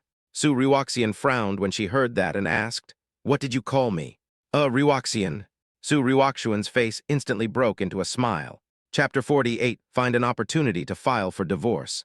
Su Wan was very unhappy. "Sister, is such a small shop worth your personal visit?" "Haha, that depends on whose store it is. I wouldn't even take a second look at the opening of a company with tens of millions in assets, but I have to be there when my husband's restaurant opens," Su Ruoxuan said. All the classmates and friends nearby were stunned. They thought it was just a rumor, but now Su Ruoxuan admitted in person that Chu Ji was her husband, which shocked these people. Not far away, Zyro Han's face turned pale, and his expression was a little distorted because of the atmosphere. Why, he's just a poor boy from the country. How is he better than me?" Zyro Han roared in his heart. The young man named Zhang glanced at Zyro Han with disdain. "He is just a small restaurant owner, not worthy of my attention." If the news that I suppressed such a small restaurant were to get out, people would only say that I was narrow-minded, and Su-won would have an even worse impression of me. I would only do this if I was crazy. The Zyro Han in front of him was a short-sighted waste, but he was not. Even if he wants to suppress the opponent, he will do it when the opponent is at his peak. That way he could show his ability. The young man named Zhang laughed twice. At the restaurant, although Su Jai was mentally prepared, he was still shocked to see that Su Ryukshuan, the president of a group, would take time out to come here. Also because of Su Ryukshuan's presence, Chu Ji's restaurant's popularity skyrocketed. Most people don't know who Su Wan is, but few people don't know who Su Ryukshuan is. The signature dish of Chu's restaurant, Sanwei Yatang, also became a hot topic. At the same time, in a building, a charming woman was processing documents. It was Zhu Wongking. At this moment, she looked up at the person next to her and said, "Uncle Fu, is he opening his business today?" "Yes, miss." The old butler naturally knew who he was referring to. "It's inconvenient for me to show up, so go and congratulate him." Uncle Fu was shocked. Chu Ji was the first man who could make the young lady so attentive.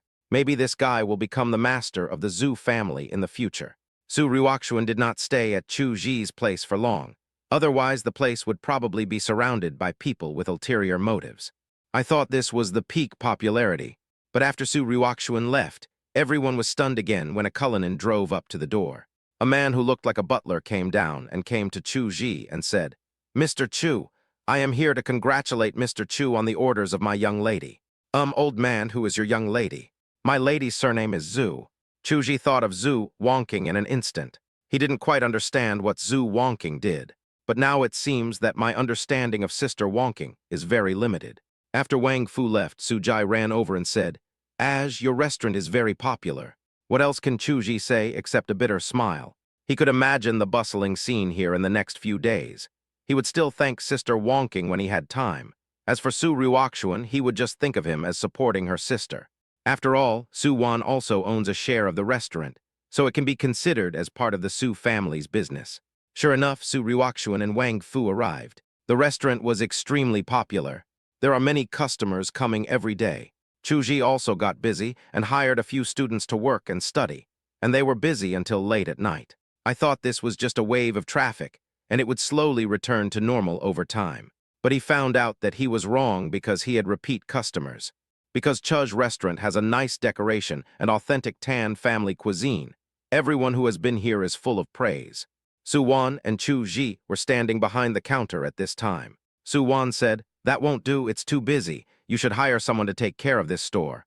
Chu Ji replied, "I'm already planning on it. I plan to turn the Sanwei Yatang brand into a chain store. I also plan to promote Nanshu to be the store manager here. I just don't know if Nanshu is willing to do it." Nanshu was also a work-study student in the same class as Chuj, but he was not in the business administration department but the Chinese department. At this time, a petite but energetic girl came in quickly from the door. Chu Ji hurriedly said, "Nanshu, come here." Nanshu glared and said, "Can't you see I'm busy? If you have anything to say, tell me after get off work." Chu Ji touched his nose speechlessly. Su Wan next to her covered her mouth and chuckled. Finally, Chu Ji found an opportunity and called Nanshu over.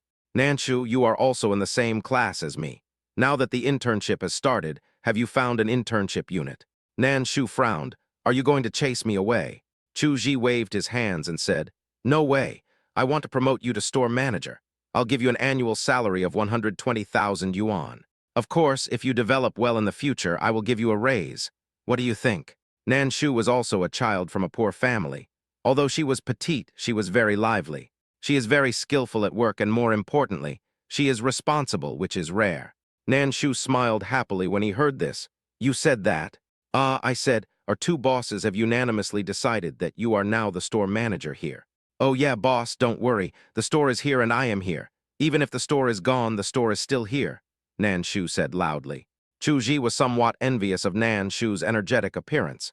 He was carefree, outspoken, and lived a free and easy life. "Boss, I'm the store manager, and I have a suggestion."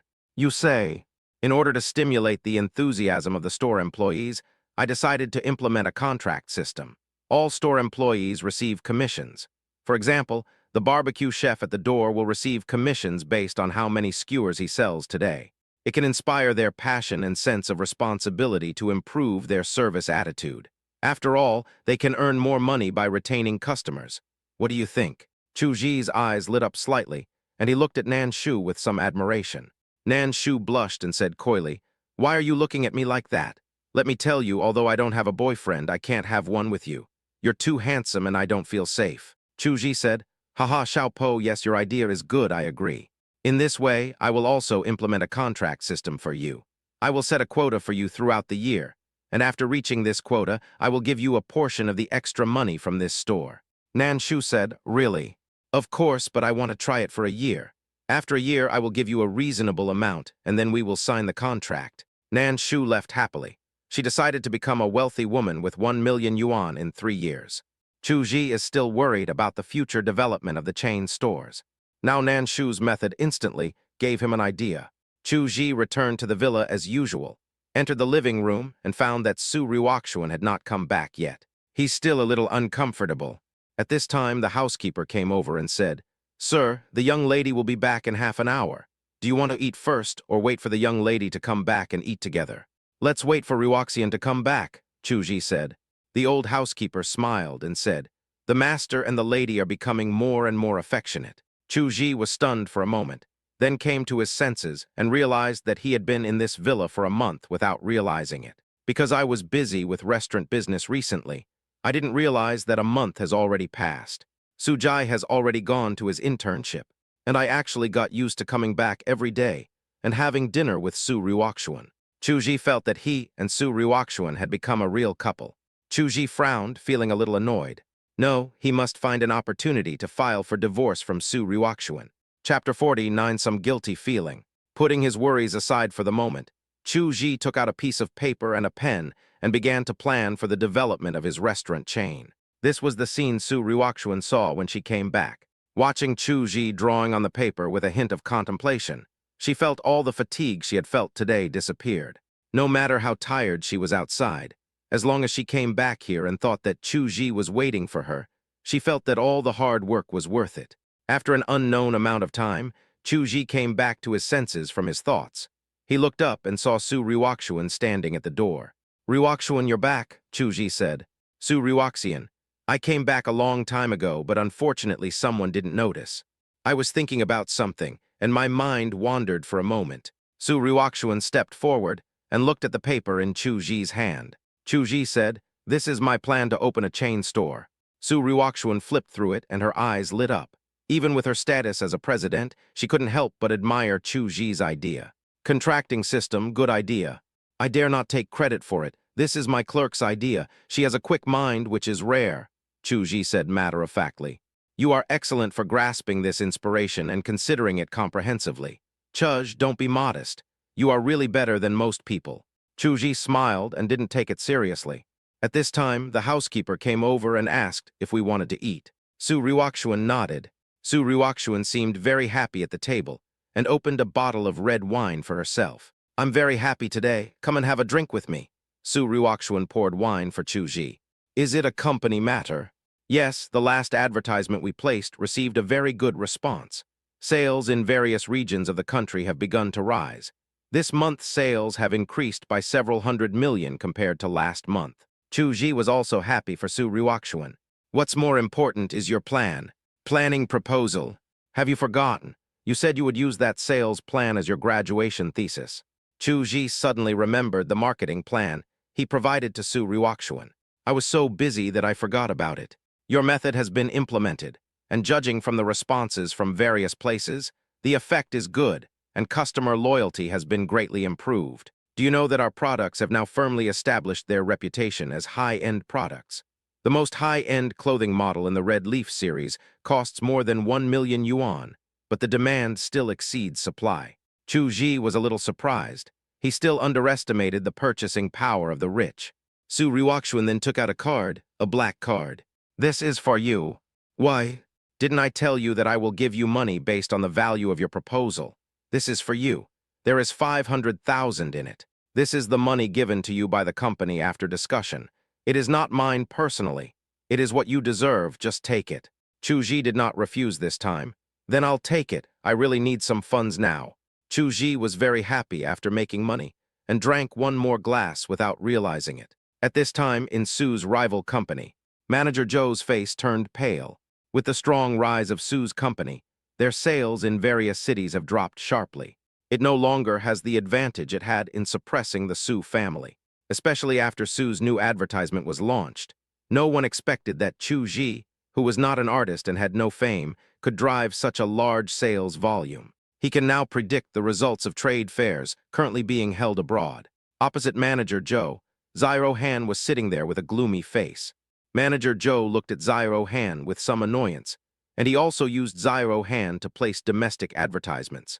I thought that the other party was at least somewhat famous, so suppressing the Sue family would not be a problem. But the result was not ideal. It cannot be said that Zyro Han was not good-looking, but compared with Chu Ji, he always felt that something was missing. If you understand someone, you will find that Zyro Han lacks the free and easy and masculine qualities compared to Chu Ji. Zyro Han gives people a very gloomy feeling, and his face looks a little unnatural due to plastic surgery. People will subconsciously refuse to have any contact with such a person. But Chu Ji is different. Chu Ji's naturally handsome face looks much more comfortable, and his temperament has naturally improved. These are the states that top billionaires pursue. Mainly free and natural. Mr. Zyro, what do you want to talk to me about this time? Manager Joe seemed a little impatient. Zyro Han said, Manager Joe, I came here to ask why my next commercial shoot was stopped. Manager Joe said, I'm sorry, Mr. Zyro, it is written in the contract that if the effect is good, you will still shoot the next few important advertisements. But unfortunately, according to the data just reported, the effect is very unsatisfactory, so Mr. Zyro will no longer be used in the next 2 skit ads. Zyro Han's expression changed slightly. How is this possible? Manager Joe said impatiently, Data won't lie. I'm sorry, Mr. Zyro, because we haven't reached our ideal sales target, we will not renew your contract. Zyro Han walked out of Manager Joe's office with a face so gloomy that it looked like water could drip out of it. When the staff told him this, he didn't believe it, but now he had no choice but to disbelieve it. Being terminated by such an important client, this time will probably have a huge impact on him. Those businesses that want him to be their spokesperson will also be discouraged. Zyro Han's agent came over at this time. How was the talk? Seeing Zyro Han's expression, the agent sighed and said, Now we can only hope that the overseas trade fair can boost sales. Before the Bali fashion show is held, I think you should go to Bali to participate in the fashion show and walk the runway in person to save our image. Zyro Han thought for a moment and said, Okay, let's go to Paris. Zyro Han turned over and knocked on Manager Joe's office door again. At the same time, Su Ryukshuan also received a call. Su Ryukshuan said, I will make arrangements here immediately and rush to Paris as soon as possible. She should have gone to Paris long ago, but since Chu Ji refused to go, Su Ryukshuan has been postponing it until now. But now it is obviously impossible to postpone it. Su Ryukshuan turned her head and looked towards the second floor. Chu Ji, who had drunk 2 more cups, had already gone upstairs to wash up. Su Ryukshuan showed a smile, put down her phone and quietly walked to the second floor. What? Hey, why are you always distracted? On a street, Su Wan tapped Chu Ji's arm. Chu Ji came back to his senses and said, No, it's impossible that I didn't sleep well last night. How was that, store? Your sister asked me to go to Paris, Chu Ji suddenly said. Su Wan was stunned, going to Bali. Well, I don't want to go, but if I don't go. If he doesn't go, she won't get a divorce. Su Ryukshuan really has him under control. I wanted to turn against him, and I used to have the confidence, but now I always feel a little guilty. Especially last night when I was half asleep and half awake, I seemed to. Thinking of this, Chu Ji frowned again. Chapter 54, Rely on Yourself. I'll go with you, Su Wan said. Ah, you want to go too? Chu Ji looked at Su Wan curiously. Just have some fun, we've been busy for such a long time. Just relax. Su Wan's eyes were full of tenderness. Chu Ji thought about it and realized that he had been very busy these days. No matter how busy he was, Su Wan would stay with him until the end, which was really not easy for a little girl. Since the other party wants to go out and relax, Chu Ji should support him. Okay, just come with me and give me courage, Chu Ji laughed. Since he had decided to go to Paris, Chu Ji decided to postpone the matter of the chain store, which would only take about a week. The next day, Su Ryukshuan prepared the plane ticket. Su Ryukshuan brought her assistant and a few other people, plus Chu Ji and Su Wan. A dozen people came to the airport to prepare to board the plane. Su Ryukshuan, Chu Ji, and Su Wan were in first class. Several other assistants booked economy class. After checking in the large items, it was easy for several people to board the plane. After getting on the plane, Chu-ji went to the first-class seat. The first-class cabin has more space. It also looks luxurious. Because there are 3 people, Su Ryukshuan arranged for Chu-ji to sit together with her, so Su-won could only sit in the seat next to the aisle. This made Su-won very dissatisfied. Just then, a person walked over. Chu-ji thought that this person looked familiar. After taking a closer look, he realized that this was Ziro-han. Ziro-han was accompanied by his assistant. Chu-ji saw Ziro-han glance over here vaguely. His face was gloomy. Chu-ji looked at Su Ryukshuan beside him, wondering whether he should remind her that her white moonlight was also on the plane. He is still very curious about why Su Ryukshuan's attitude towards Ziro-han changed. Is it because Ziro-han is not good enough? Or is it because Ziro-han did not take the initiative to endorse Su's company this time, which annoyed Su Ryukshuan? Just then, a flight attendant came to Chu-ji. "Sir, someone reported you for stealing other people's property. Please come with us." Chu-ji was stunned. He pointed at the tip of his nose and said, "I stole other people's belongings." Su Ryukshuan frowned and said, "Did you make a mistake?" "Yes, he was the one who stole it. You were the only one who passed by me at that time." A strange, middle-aged man walked over at this time. Chu-ji's face was gloomy. "Sir, you must be responsible if you slander others. If you search whether there is any slander or not, you will know it," said the middle-aged man. "Do you have that right?" "We have called the police. Sir, please cooperate with us and get off the plane first." The flight attendant looked at Chu-ji and said, "I didn't expect that this guy who looks like an average person would actually steal." Someone nearby said sarcastically, "Because Chu-ji is with beauties like Su Ryukshuan, it will naturally arouse the jealousy of some people. There is no way. Both Su Ryukshuan and Su-won are extremely beautiful women." When they saw Chu-ji surrounded by 2 such beautiful women, they had already felt dissatisfied. At this time, Ziro-han also came over. He looked at Chu-ji and said with a smile, "Chu-ji, I know your family is poor, but there is no need to steal, right?" Ziro-han, shut up. How could Chu-ji steal? Su Ryukshuan said. Ziro-han looked at Su Ryukshuan at this time and said affectionately, "Ryukshuan, as the saying goes, you can know a person's face but not his heart. This Chu-ji usually looks righteous, but who knows if he is a thief behind the scenes." "Ziro-han," Su Ryukshuan raised her eyebrows. Ziro-han said, "Ryukshuan, what I said is the truth. How long have you known him and how long have you been together? Are you sure you really understand him?" A hint of hesitation flashed across Su Ryukshuan's eyes. At this time, Su-won came over and looked at the man who accused Chu-ji of stealing and said, "Are you sure he stole your things?" "That's right, he was the only one who had contact with me. If you don't believe me, search his pockets." Su-won said, "What if you deliberately framed me?" The middle-aged man's eyes flickered. "How could I frame him? He was the one who stole it." The flight attendant said to Chu-ji again this time, "Sir, please get off the plane first. Cooperate with our investigation, thank you." Chu-ji was helpless, shrugged at Su Ryukshuan and said, "It seems that I can't go with you." At the request of the flight attendant, Chu-ji walked towards the entrance of the plane. Su Ryukshuan became anxious, and she stood up to leave. At this time, Ziro-han grabbed Su Ryukshuan's arm and said, "Ryukshuan, the plane is about to take off. If you miss this flight, you may not be able to catch up with the trade show." "Let go." Su Ryukshuan stared at Ziro-han with cold eyes. Ziro-han said, "Ryukshuan, I am doing this for your own good. Why waste your time and energy on someone like him? You know, the Su family can't afford to pay for it." Su Ryukshuan frowned and remained silent, as if she was weighing the pros and cons. Ziro-han was secretly delighted and continued, "He is going to be investigated this time. If it turns out that he really stole the things, he will probably go to jail. It is of no value to waste your precious time on a thief. Don't forget that Bali won't wait. Once you miss him, all your efforts over the years will be wasted." Su Ryukshuan hesitated again. Su-won said at this time, "Sister, I think what he said makes sense. You should hurry to Bali. If possible, we will take the next flight." Su-won looked at Su Ryukshuan deeply, with a playful look in her eyes, and then followed Chu-ji off the plane. Seeing Chu-ji being taken away, a sneer flashed across Ziro-han's lips. At this time, he said to the flight attendant next to him, "I want to change my seat. I want to change to here." Ziro-han pointed to the place where Chu-ji had just sat, which was very close to Su Ryukshuan. "This is the location Su Ryukshuan chose personally." This time Su Ryukshuan did not stop Ziro-han.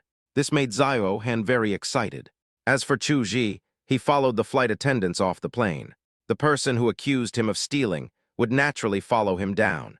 "Hurry up and search him, I have to catch a plane," said the middle-aged man who identified Chu Ji as a thief. Chu Ji frowned and said, "Let the police handle it." The middle-aged man frowned and said, "How can I have so much time?" Chu Ji said, "Don't waste too much time, the police will be here soon." Sure enough, the airport police arrived in less than half a minute. Su Wan said to Chu Ji at this time, "What are you going to do? If he insists that you stole it, it will be very troublesome." Chu Ji lowered his head in thought, then suddenly looked up at the middle-aged man and said, "You said that you and I were the only ones who had contact, so please tell me where we had contact." "Of course at the ticket gate," said the middle-aged man. "Only there is a dense population, making physical conflicts more likely to occur." "About where's? Why do you ask so clearly?" Chu Ji said, "Of course it's to prove my innocence. You said I stole something, and you also clearly stated that only you and I had contact. Why can't I ask where it was?" Several police officers also looked at the middle-aged man and said, "Please answer this question. This is what we want to ask." The middle-aged man said reluctantly, "It's about 3 meters from the ticket gate." Chu Ji turned his head and looked at the camera at the airport. Although he could see them from that position, his movements could not be seen clearly if there was any obstruction. It seems that the other party has also inspected the location, which makes Chu Ji feel even more depressed. "Hurry up and search me. I'm waiting to catch a plane," the middle-aged man said impatiently. Several airport police officers walked towards Chu Ji. "Sir, please cooperate with the investigation." At this moment, Chu Ji's eyes suddenly lit up, and he turned his head and looked around as if he was looking for something. Su Wan asked, "What are you looking for?" "A kid wearing a red hat. They probably haven't boarded the plane yet." "What do you want to do with him?" Suddenly Chu Ji saw a child wearing a red hat in the distance, playing hide and seek with a young man. Chu Ji pointed at the kid in the red hat and said, "Comrade police officer, he can prove my innocence." Chapter 55, back to the starting point. Su Wan hurried over and said something to Little Red Riding Hood. Then Little Red Riding Hood followed.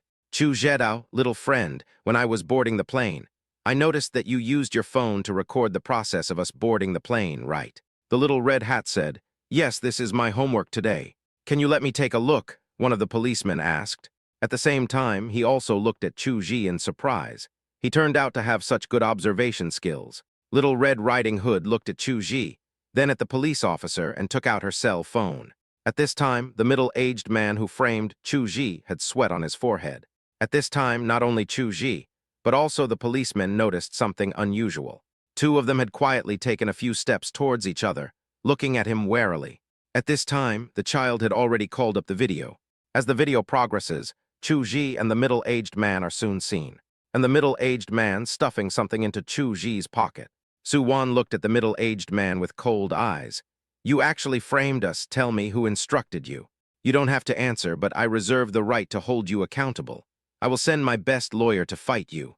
The middle-aged man's face turned pale at this moment. A policeman said to the middle-aged man, "Please come with us.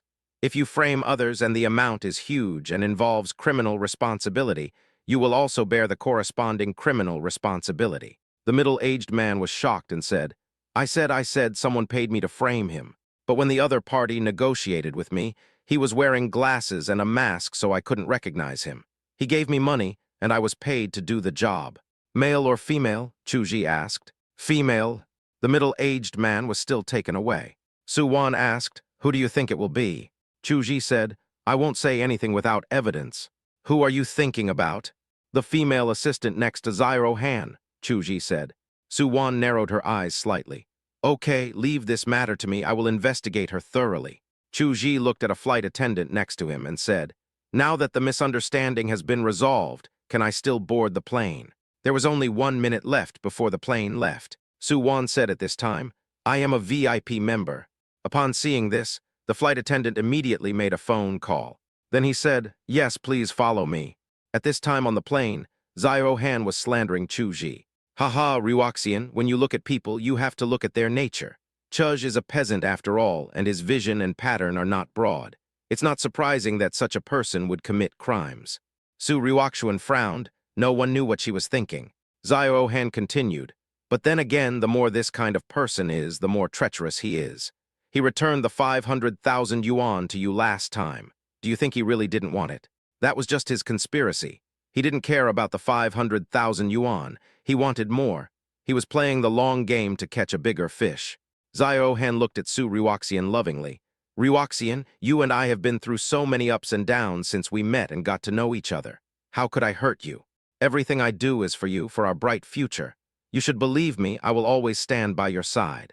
Looking at Zio-Han's affectionate gaze, Su Ruoxian couldn't help but think of the young man who braved the wind and rain to see her.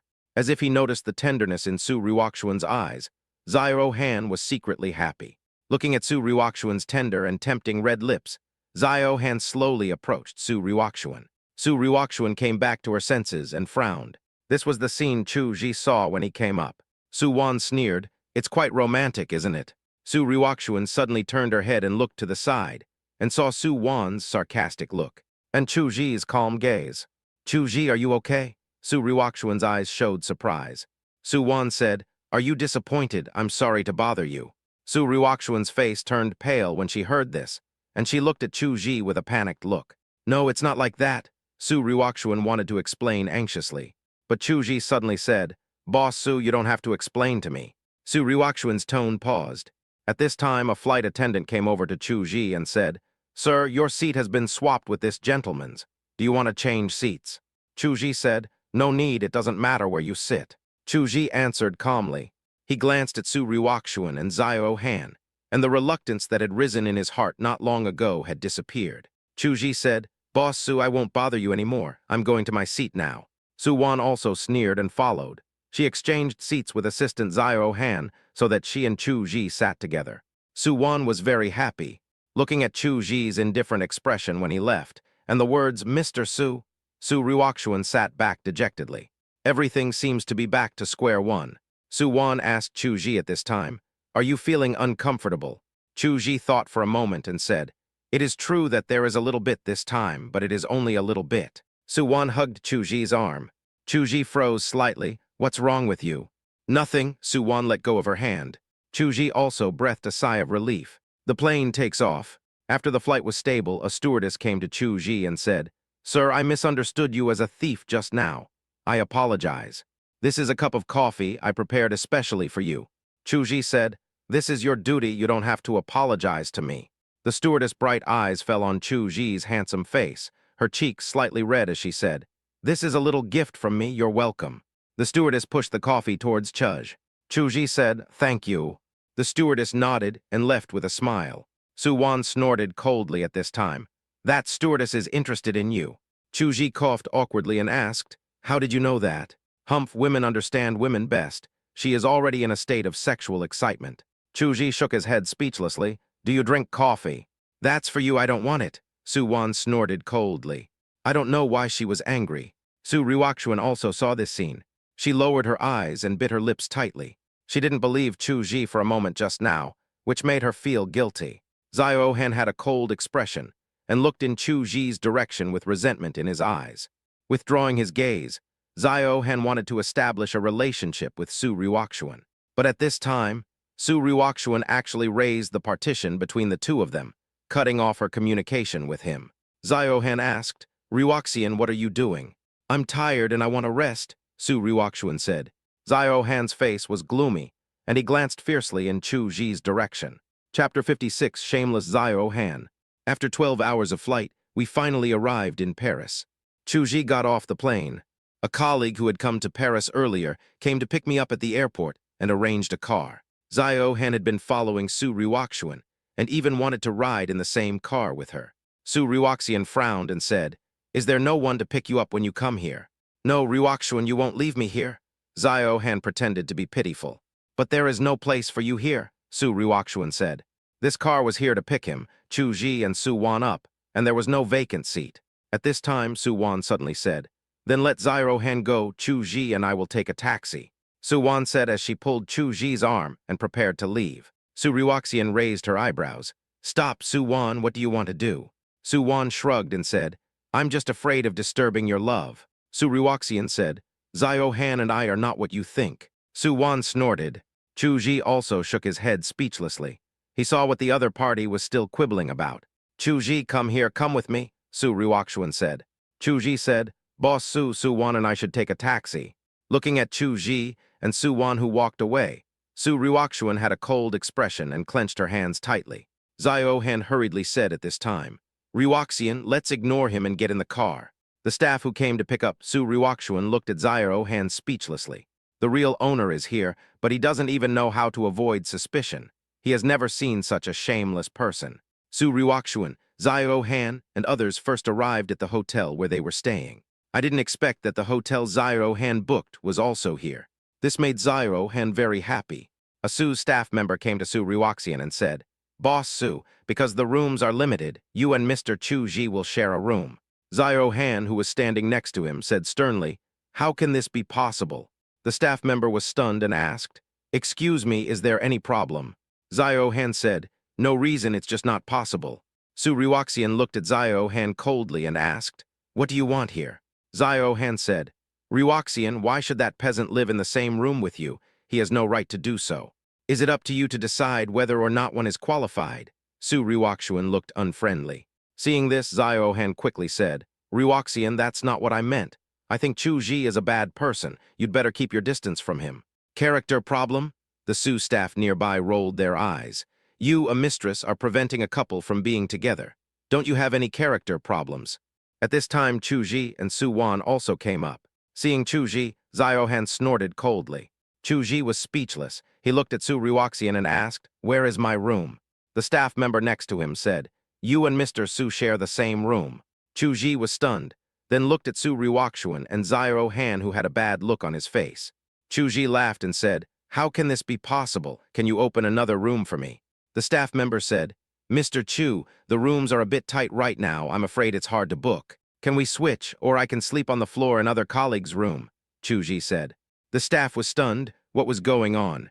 Could it be that Chu Ji and Su Ryukshuan are really not husband and wife, and what is said on the internet is just a shield? Thinking of this, the staff member looked at Chu Ji with pity in his eyes.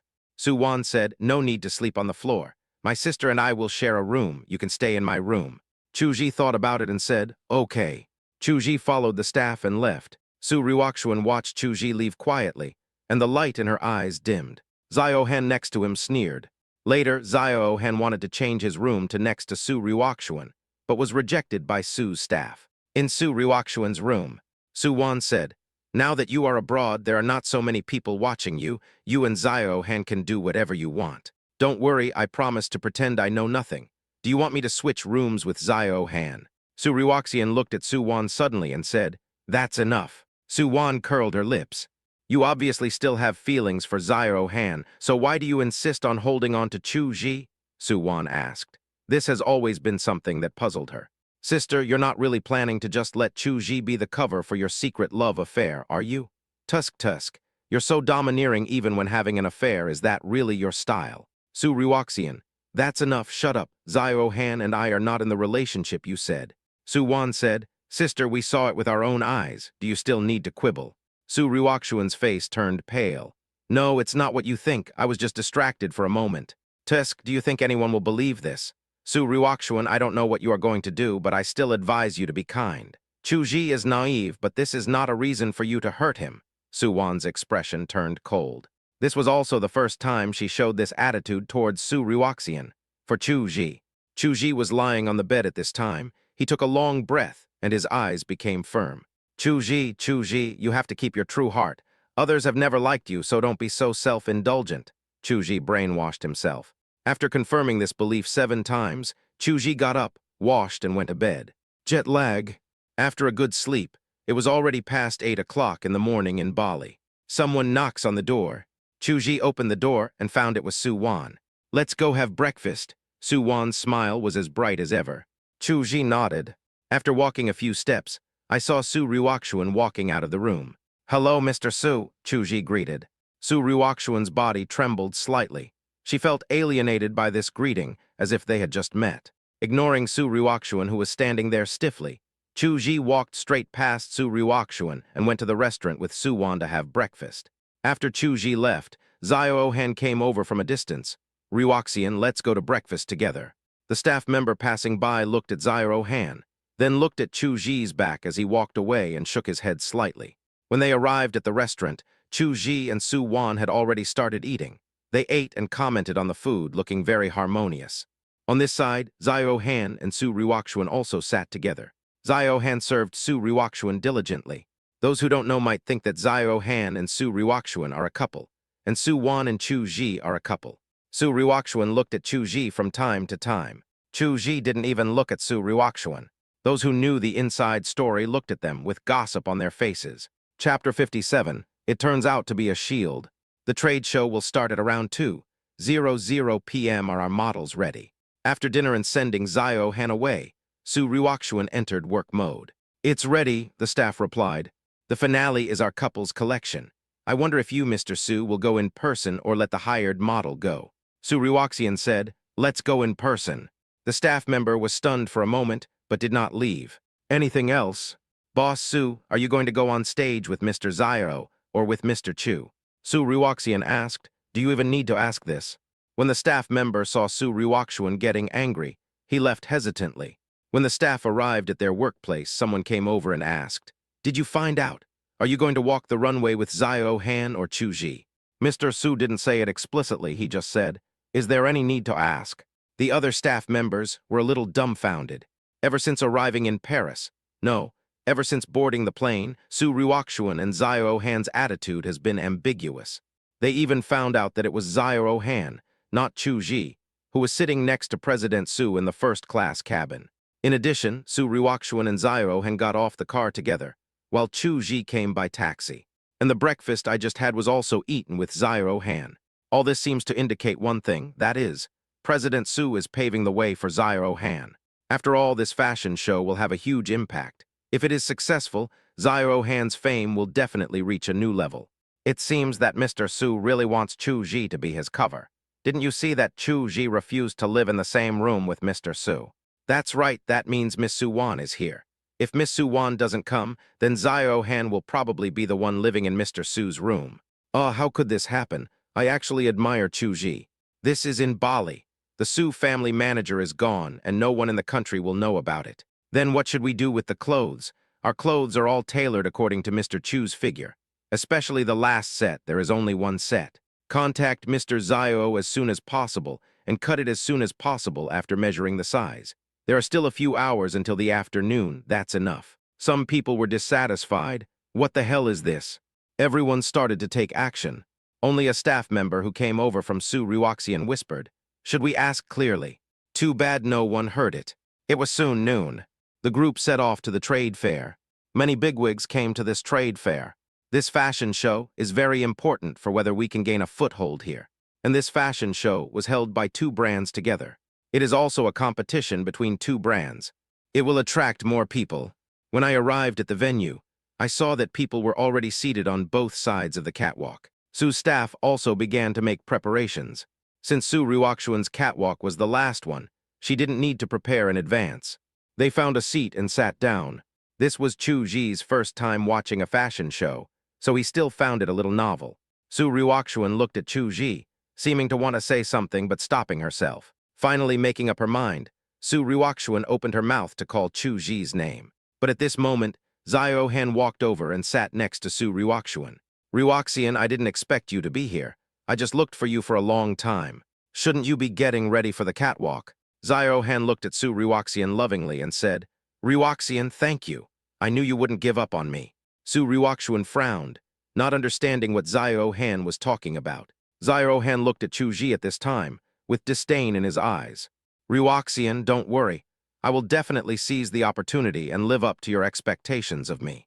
Zio Han said that I got up and left without waiting for Su Ryukshuan's reaction. When he passed by Chu Ji, he suddenly leaned over to Chu Ji and whispered, I said before that you are a shield. You were a shield before and you are a shield now. Ryukshuan giving me the opportunity to walk the runway is the best proof. Zio Han stood up with a victorious smile, then patted Chu Ji on the shoulder and left. Chu Ji was a little stunned, and then he suddenly realized that this was the case.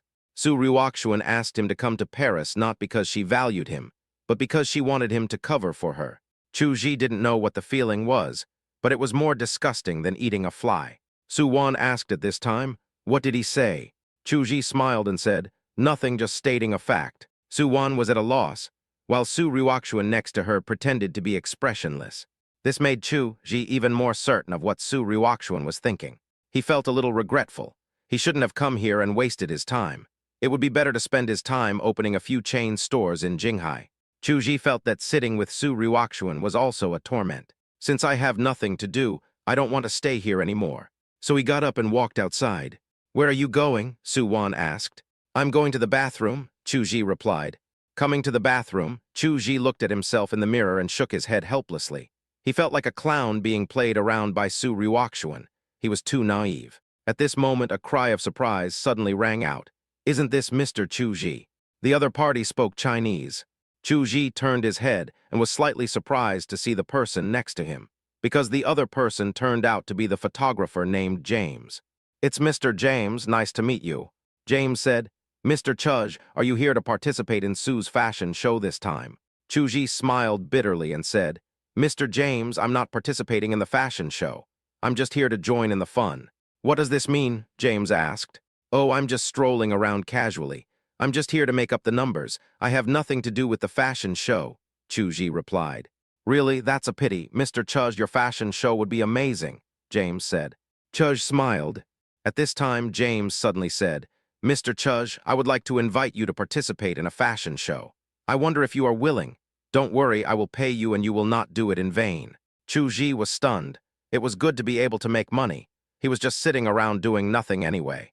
Is it here too? Chu Ji asked. Yes, after your fashion show. Come with me and I will introduce you to my big boss. I work under her, James said. Chu Ji didn't want to face Su Ryukshuan, so he followed James since he had nothing else to do. Mr. Chudge, our boss's clothing brand is an international brand, much better than Hong. Not everyone has the opportunity to walk the runway with our clothes, James said proudly. I don't know which brand it is. Lu Yuedeng, James replied. Chu Ji was slightly surprised. This is really an international brand. But would such a big brand allow a little-known person like myself to walk the runway? Don't be nervous, Mr. Chudge. There is absolutely no problem with your image. I don't know why Su's company would give up on letting you walk the runway, but giving up on you is really their loss, James said from the side. Chapter 58, Proud Ziohan. Chu Ji and James came to a private box. Chu Ji went in and saw a foreign woman, not very old, but with a good appearance. Because he is a foreigner, his face is more three-dimensional, but it meets the aesthetic standards of Chinese people, so he looks quite stunning. Boss Arrows, let me introduce you to a young man I met while on a business trip. His appearance is very suitable for our new clothing this season. With my professional perspective, I recommend Mr. Chu Ji to come and walk the runway. AI Ruosi looked at Chu Ji, his eyes flashing with brilliance. James, I have to say that you have a good eye. He is handsome and free and easy, and his eyes are melancholy. It's really good. James was very pleased. I am very confident in my judgment, and I also think there is no problem with Mr. Chudge's character. AI Ruosi looked at Chu Ji and said, Hello, Mr. Chu Ji. I didn't expect to see the real person here. AI Ruosi spoke French, but Chu Ji could still understand it. He also said in French, Dear Ms. Arrows, I don't quite understand what you mean. James then said, Haha, Mr. Chudge, I didn't expect your French to be so good. Let me explain. I showed Boss Arrows your photo. It was the photo I took of you on the bund in Beijing. But don't worry, I didn't use your photo for anything else. Chu Ji suddenly realized. At this time, AI Ruosi said, Mr. Chudge, I am here to invite you to participate in my next fashion show. Don't worry, I will not reduce your compensation. What else is there to say? Chu Ji agreed readily. Being able to earn some extra money means the trip is not in vain. Chu Ji expressed his satisfaction. Time passed by minute, and the fashion show outside continued. At this time, the fashion show of Su's rival family was also coming to an end. Zio Han walked the runway in person. I have to say that Zio Han's overall image is still good. But it's not eye-catching, it's just okay. This can be seen from the reactions of others. Zio Han is very famous in China, but the models walking the runway are also good-looking. In terms of appearance alone, foreign models have more three-dimensional looks and are more masculine. Although Zio Han looks good, he has an overall feminine aura, which does not quite conform to the public's aesthetic standards. Zio Han was very angry. He had wanted to go on stage several times in a row, but after much persuasion, the other party let him go on stage once. He just showed up for a moment, which made him very unhappy. The assistant said, Don't be angry, dear, we still have the Su company. We can go there a few more times. It's enough to show our faces. Zio-Han finally calmed down, and a smug smile appeared on his face. At this time, someone from the Su family came and took Zio-Han away directly. Zio-Han changed his clothes backstage and waited to go on stage. At this time, Su Ryukshuan also came to the backstage. She originally wanted to come with Chu Ji, but she didn't find Chu Ji. When the staff approached her, they just said that she was the only one who was not prepared. Su Ryukshuan didn't think much about it. After changing her clothes, Su Ryukshuan came to the exit. In another direction, Zio-Han also walked out. Zio-Han looked at Su Ryukshuan, who was wearing new clothes with greed in his eyes and roared in his heart. "This woman is mine. She should belong to me." Su Ryukshuan and Zio-Han walked forward together, according to the instructions. Only then did Su Ryukshuan look up in the direction of Zio-Han. Su Ryukshuan was also very excited to walk the runway with Chu Ji, so there was an inexplicable smile in her eyes when she looked up. Similarly, Zio-Han also looked at her with a smile on his face. When Su Ryukshuan saw that the person walking towards her was Zio-Han instead of Chu Ji, the smile on her face froze instantly. Then the whole person was filled with deep doubt and shock. How could it be him?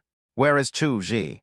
Below the stage, Su-won also looked at Su Ryukshuan and Zio-Han with her mouth wide open in shock. Then she felt a little happy in her heart. She had always thought that it was Chu Ji who walked the runway with Su Ryukshuan, but she didn't expect that it was Zio-Han instead. Zio-Han walked up to Su Ryukshuan and said affectionately, "Ryukshuan." Su Ryukshuan ignored Zio-Han and looked towards the bottom of the stage, where she saw Chu Ji's calm gaze at the edge. Su Ryukshuan's face turned pale in an instant. At this time, the staff below saw Su Ryukshuan standing there in a daze and immediately reminded her, "Boss Su, it's time to move forward, Boss Su."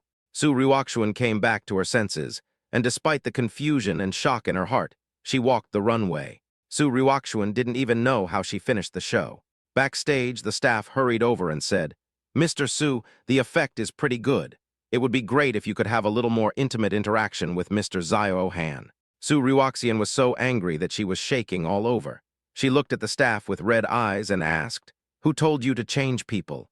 The staff member was stunned and asked, "Boss Su, wasn't it you who made the decision to make the temporary replacement?" "When did I say that?" Su Ryukshuan clenched her fists, her nails almost scratching her skin. The staff member was startled and said tremblingly, "Boss Su, didn't you come here with Mr. Zio-Han at the beginning? You were also with Mr. Zio-Han during the meal. Weren't you somewhat intimate with Mr. Zio-Han on the plane? You even refused to live with Mr. Chuj. So we thought you chose Mr. Zio-Han to do the show, and we worked overtime to cut the clothes temporarily." Su Ryukshuan's body shook a little when she heard this. How could this happen? How could this happen? At this time, another staff member came over with a phone and said, "Boss Su, your phone number." Su Ryukshuan took the phone woodenly. It was her father's call. When the call was connected, Father Su's helpless and slightly tired voice sounded. "Ryukshuan, you really disappoint me.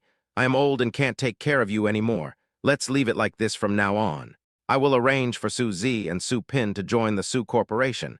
You can take care of yourself." At the beginning, Su Ryukshuan had a falling out with Su's father because of Zio-Han, making Su's father a laughing stock among the upper class. "I thought that by driving Zio-Han out of Jinghai, I had saved my face." This fashion show completely slapped his face. Although a fashion show does not mean anything, it is precisely because of this inexplicable relationship that it is more influential. Su Ryukshuan sat on the ground dejectedly. It turned out that it was his own actions that misled these staff members. Let them think that the one they like is still Zio-Han. Why did things turn out like this? Su Ryukshuan thought about it carefully and realized that this result was destined from the moment she stopped believing Chu Ji. At this time, Zio-Han came over after changing his clothes.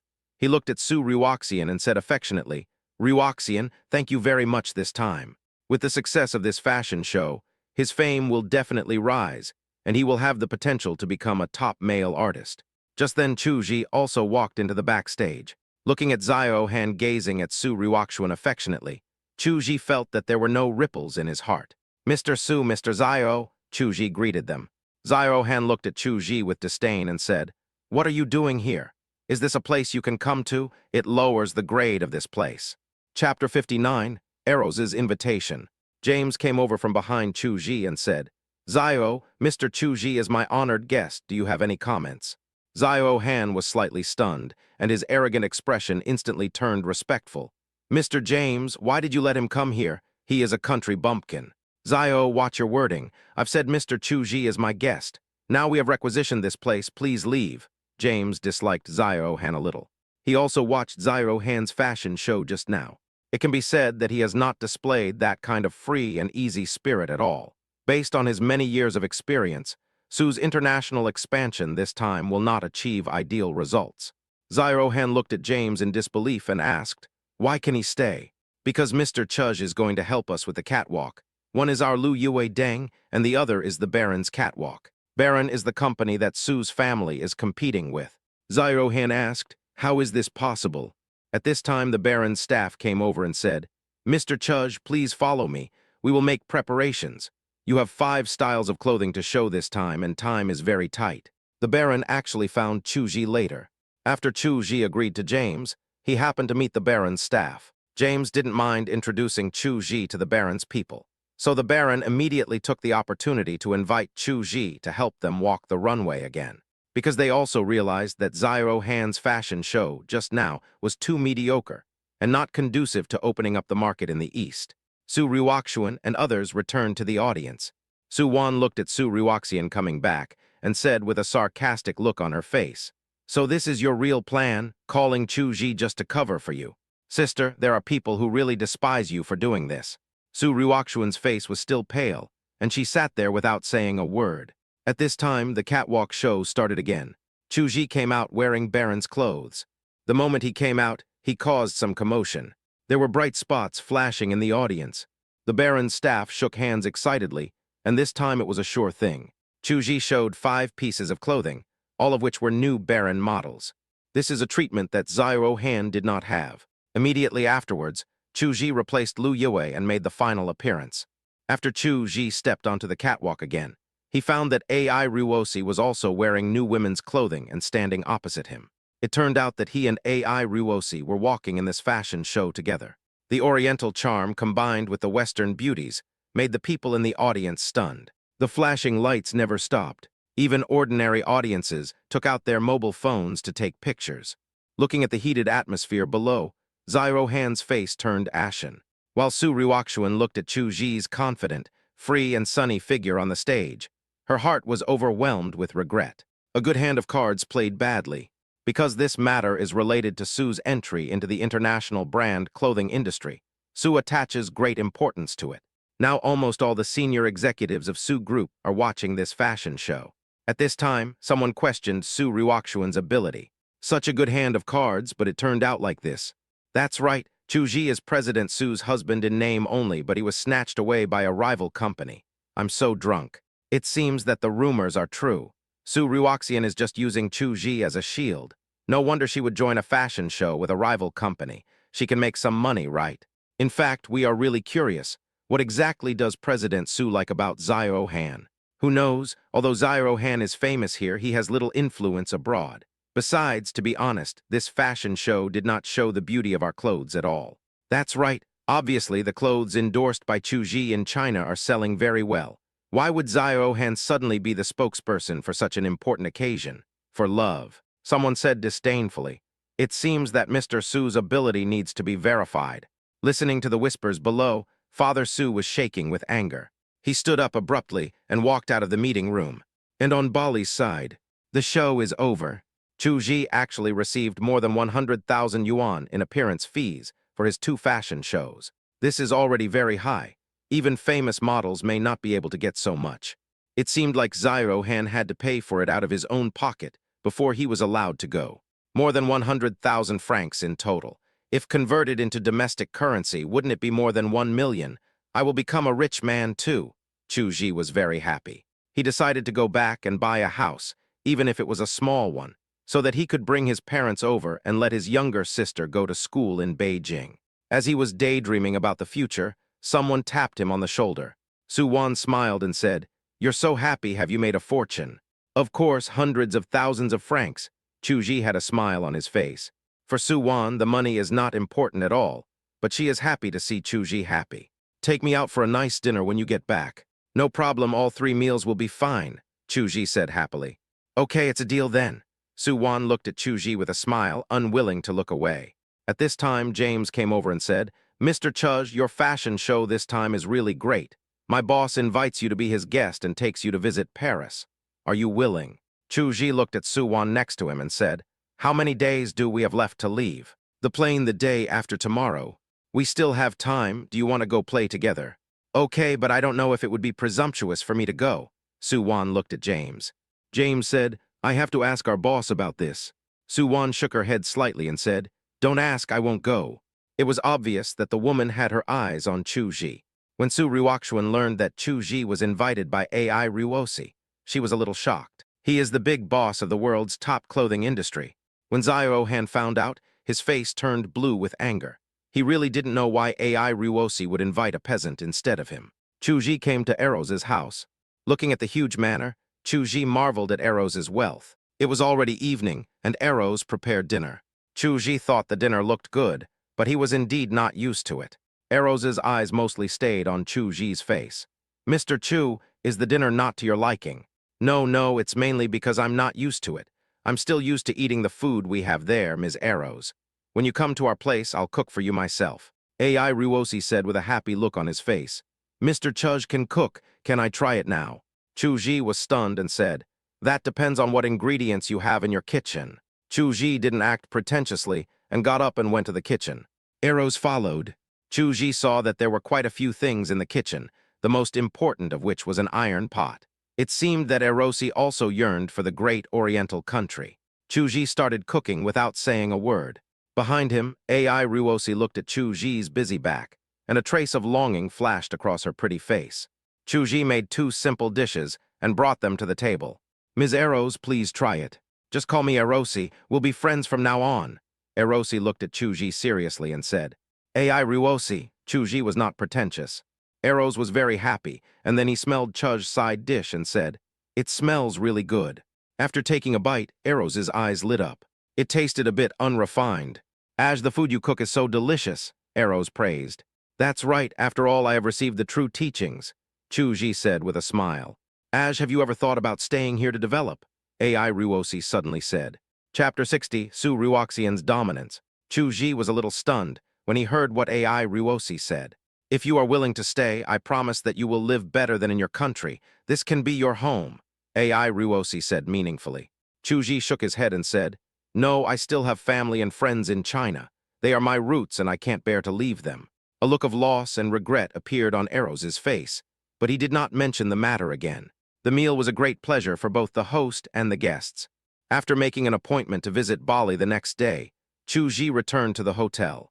AI Ruosi wanted him to live with her, but Chu Ji firmly disagreed. When he returned to the hotel, opened the door and walked in, he saw Su Ruoxuan sitting on his bed.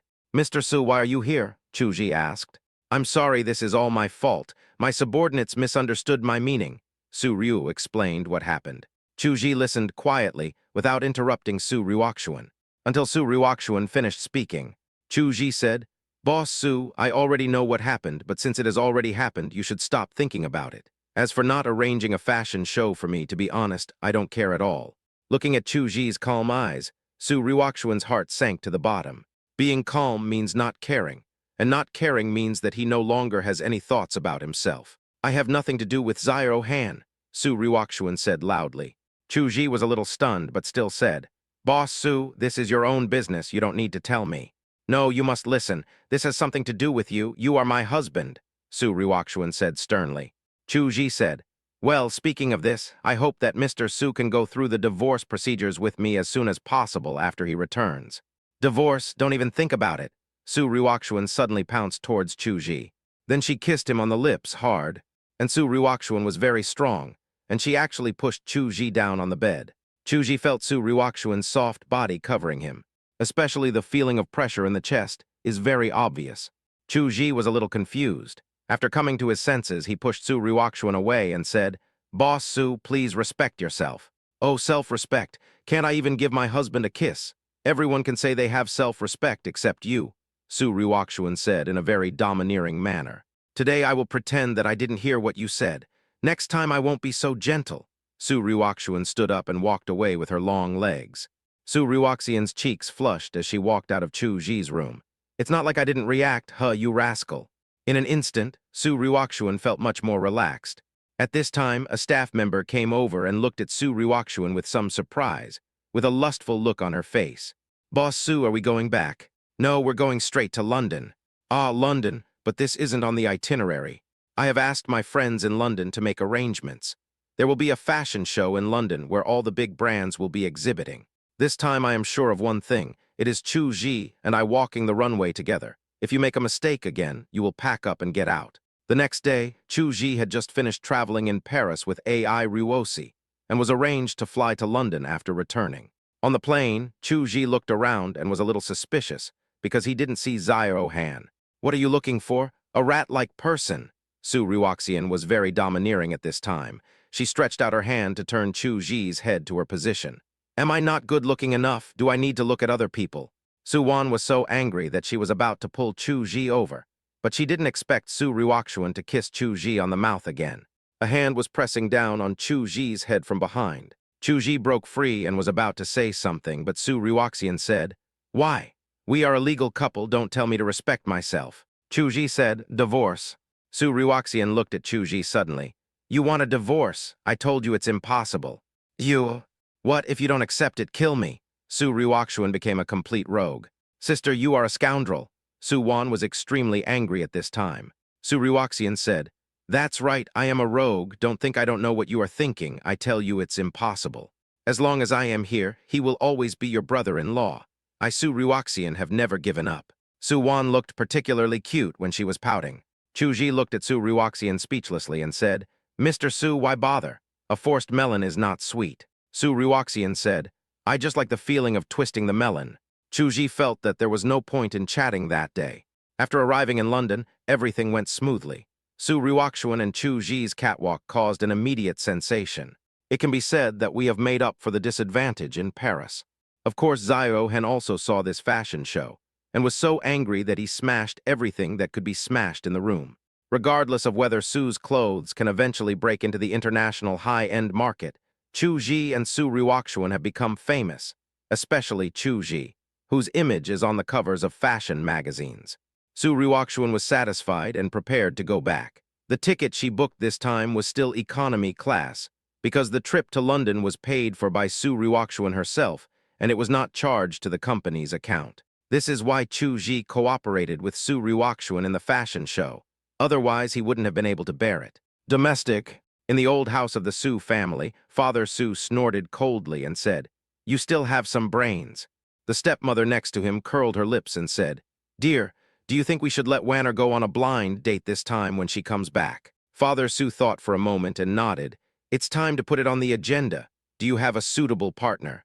My stepmother quickly asked, "Dear, what do you think of Qin Lang from the Qin family?"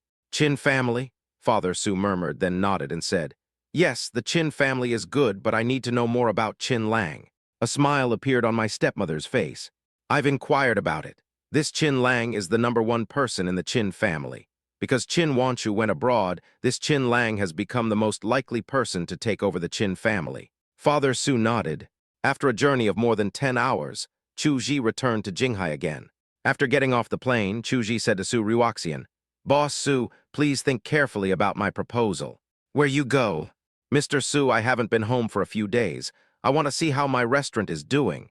Chu Ji waved his hand and left. Su Ryukshuan stomped her feet in anger behind her back. Chu Ji came to the restaurant and found it very quiet. Chu Ji was slightly stunned. It didn't make sense for it to be so quiet at this time. He walked into the restaurant suspiciously. At this time, someone said, "Dear guest, our restaurant is not open to the public right now because we are upgrading the equipment in the kitchen." Nan Shu's voice rang out. Chu Ji said, "It's me." Nan Shu's drooping head behind the counter suddenly raised up. "Boss, what happened?" Nan Shu puffed up his cheeks, then lowered his head dejectedly. "Boss, our chef was poached. In order to prevent the reputation from being affected, I found an excuse to upgrade the kitchen equipment." "The chef was poached?" "Yes, look across the street." Nan Shu pointed to a restaurant not far away. It was quite lively there, with a lot of people coming and going. "The chef was poached by them?" said Nan Shu. At this time, the barbecue chef came over and said, "Humph, they will regret it one day. We earn money here based on our own abilities." Although the salary there is high temporarily, the boss there is not a fool. Sooner or later, he will reduce their salary. Chapter 61, Growing Up with Him. Chu Ji's eyes were calm, and he said calmly, "Who is the boss of that company?" It seems his last name is Zhang. Maybe he's from the Zhang family. The Zhang family is the leader in the catering business, the barbecue master replied. Nan Shu said, "Could it be related to Zhang Heng?" Chu Ji narrowed his eyes slightly. It seems that it is probably true. I just didn't expect that the other party would take action while I was out. Actually, it's my fault too, Nan Shu said. What's wrong with you? That boss was pursuing me recently, but I ignored him. The barbecue owner asked, "You're asking people to piss themselves in the mirror." Nan Shu blushed. Chu Ji sneered, "This is very Nan Shu." "Boss, can you still laugh now? What's the big deal about such a small problem? If there's no chef, I can just hire someone else." "Ouch, but it will taste different," Chu Ji said. "How is it different? Don't forget that I also got the true teachings. As long as I prepare the ingredients well, everything will be fine. But when I recruit people, I want to recruit people I can trust." Chu Ji thought about it and called the former boss, hoping to ask him to recommend a few chefs. Unexpectedly, he learned that the former boss wanted to come back. This made Chu Ji very happy. The next day, the original boss came here. The original boss's surname was Jiang, and his name was Jiang Mao. "Boss, why do you want to come back again? Don't say any more. It's hard to put it into words. After returning to my hometown, I realized that it's better to live peacefully here without so many worries." Well, there seemed to be something going on here, but seeing that the boss was unwilling to say anything, he did not ask any more questions. After all, he could trust Boss Jiang's character. "I brought my son back with me this time. I want him to help me in the kitchen. What do you think?" "No problem," Chu Ji agreed immediately. A recruitment advertisement was also issued to hire another apprentice, who would also be taught by Boss Jiang himself. After solving the problems in the kitchen, Chu Ji also realized the importance of chefs, and he intended to standardize the ingredients. For example, a special sauce can be patented, and anyone who wants to use it in the future must pay you. The more I thought about it, the more I felt that this was feasible, so I discussed it with Boss Jiang. Boss Jiang strongly supported it, and said he would experiment to find the best sauce. Nan Shu then said, "Boss, should we open the door now?" "Of course, we not only have to open the door but also grab the customers. We will grab them the same way as the other party did." Chu Ji took out a piece of paper from his arms and handed it to Nan Shu. "There are only a few preferential measures listed above. I was going to implement these when we opened the business, but for some reason the number of customers here has remained high, so I didn't use them. Now they are really useful." Nan Shu looked at the content above. First, free tasting. Second, full discount activity. Third, the graduation certificate is discounted. Fourth, combine online and offline. Fifth, cross-border traffic diversion. Nan Shu said, "Boss, is this okay?" "Okay, why not?" Chu Ji said confidently. Nan Shu said, "Okay, I understand. Leave the implementation to me." Chu Ji said, "Haha, well, I like the way you look energetic." Nan Shu blushed. "Do you really like me?" Chu Ji sighed, touched his nose, and walked away. But he didn't notice the shy look in Nan Shu's eyes when she looked at him. Back in the rented house, Chu Ji also relaxed. Although it was very simple here, it was a place for him to relax. He decided to wait until the restaurant business stabilized and then go home. For several days, Chu Ji did not return to Su Ruoxuan, always running around restaurants and other places. Finally, on the day when the event was held in Nanshu, Chuj also opened a second store.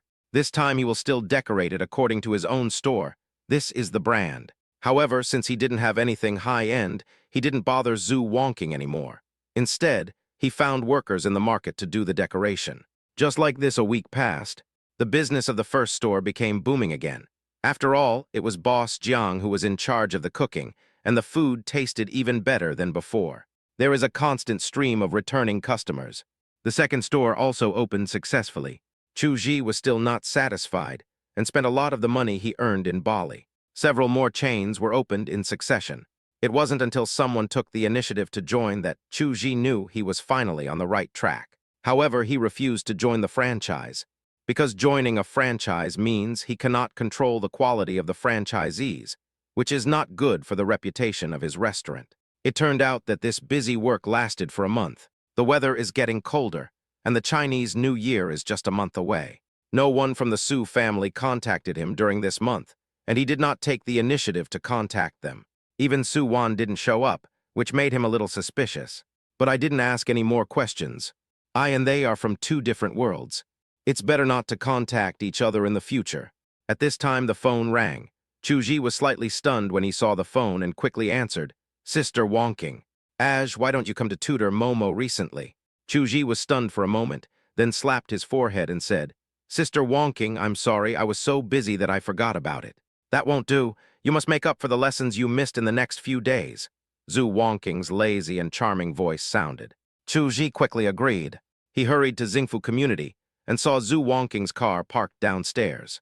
After knocking on the door, it opened to reveal Zhu Wonking's captivating face. Chuji seemed to see resentment in Zhu Wonking's eyes. Probably I saw it wrong." When they came into the house, Zhu Wonking asked, "I heard you were busy. What are you busy with now?" Chuji did not hide anything and told the story of opening a chain store. Zhu Wonking said, "Why didn't you tell me about this? I will arrange for someone to help you with the decoration. Wouldn't that save you a lot of trouble?" Chuji said to Zhu Wonking at this time, "Sister Wonking, I still want to thank you for helping me with the decoration last time. But Sister Wonking, I asked someone, and the materials you gave me were worth hundreds of thousands, but you only charged me a few tens of thousands. This is so embarrassing." Zhu Wonking said, "So you don't need me for this renovation. Have you ever thought that I am afraid that I am playing the long game? I just want to do a good job for your first house so that you will give me the rest of the work." "Ah, so that's how it is," Chuji suddenly realized. "Okay, then the next 3 renovations will be left to Sister Wonking. Sister Wonking can't charge less this time." Zhu Wonking said, "Okay, I'll take a lot." Seeing Chuji going to make up lessons with Yun Mo, Mo Yue came to Wan Qing and said, "Why do you care about him so much? Are these trivial matters worthy of your personal attention, Mr. Zhu?" Zhu Wonking glanced at Chu Ji's back in the study room and said with a smile on her face, "I just want to accompany him all the way to grow up, and I want to participate in his growth." Tusk, growing up with a man, sister, you're done, you're trapped." Zhu Moyu shook her head. Zhu Wonking's face turned red, but she did not deny Mo Yue's words. Chapter 62, just drink a few more cups.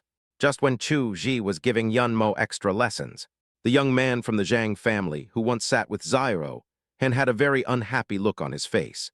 "You said that the other party not only opened the business, but also did good business." "Yes, Mr. Zhang, they have organized some activities that are very popular among Jinghai students.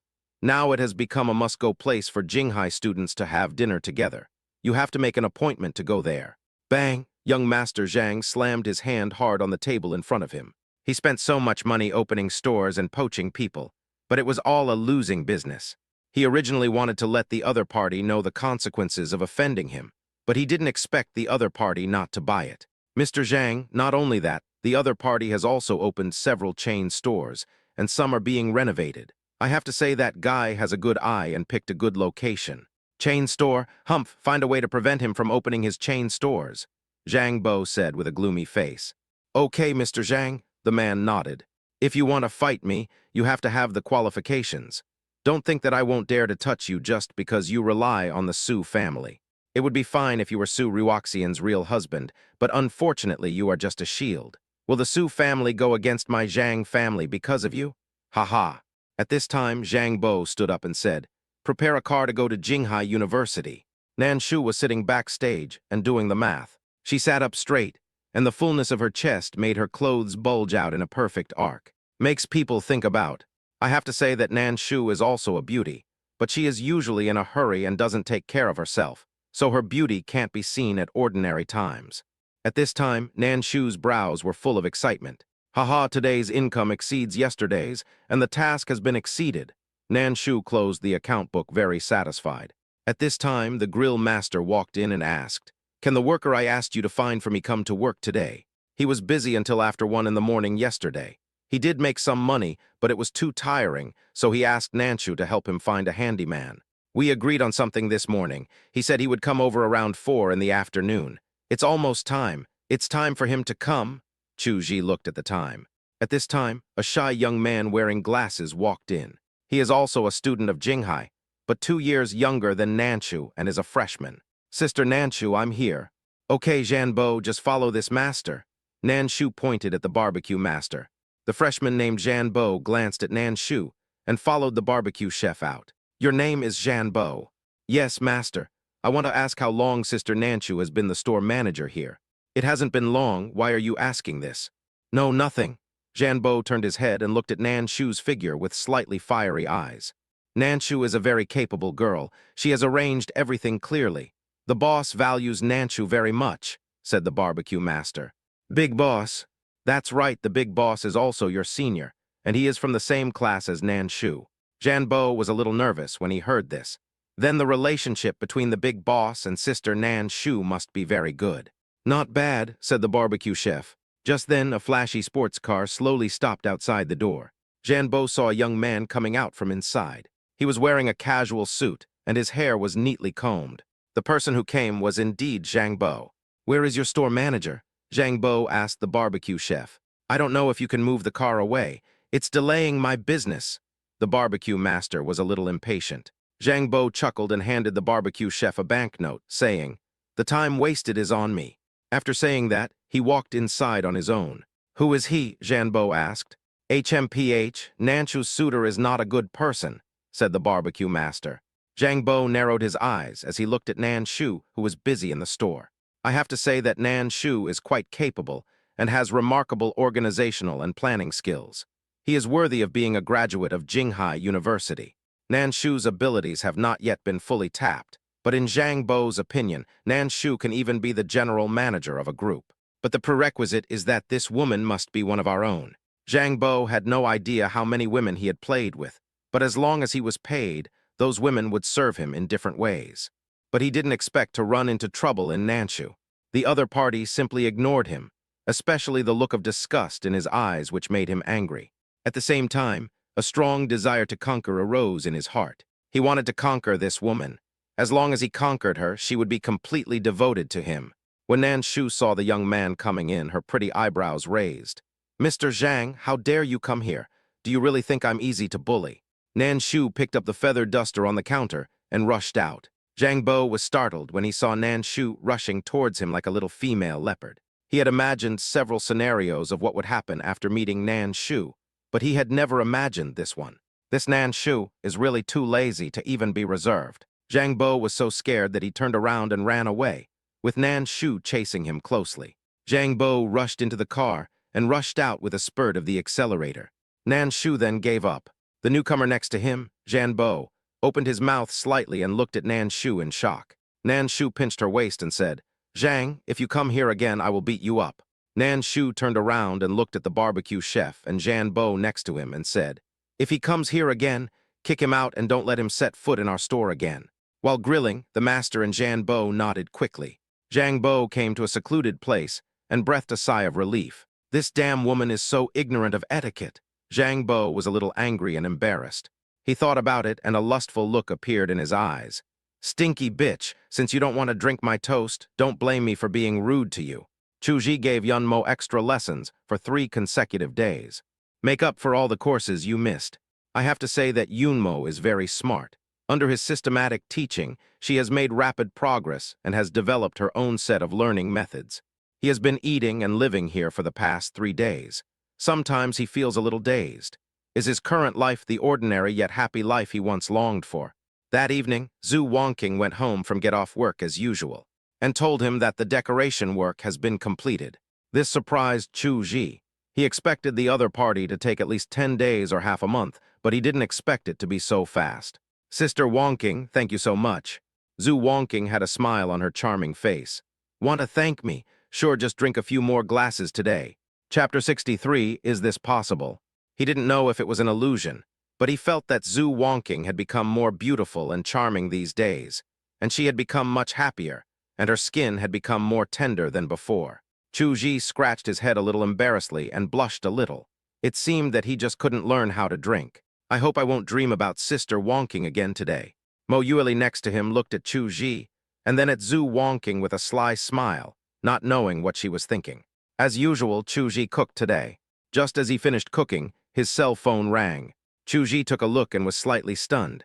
It turned out to be Boss Jiang who called. Can you come back for a while? What happened? Chu Ji frowned. Nanshu has been out for a long time and hasn't come back yet. I'm worried something happened to her, Boss Jiang said with a little concern. Did Nanshu say he would come back? Nanshu said he'll be back in a while. Who did she go out with? Chuji asked.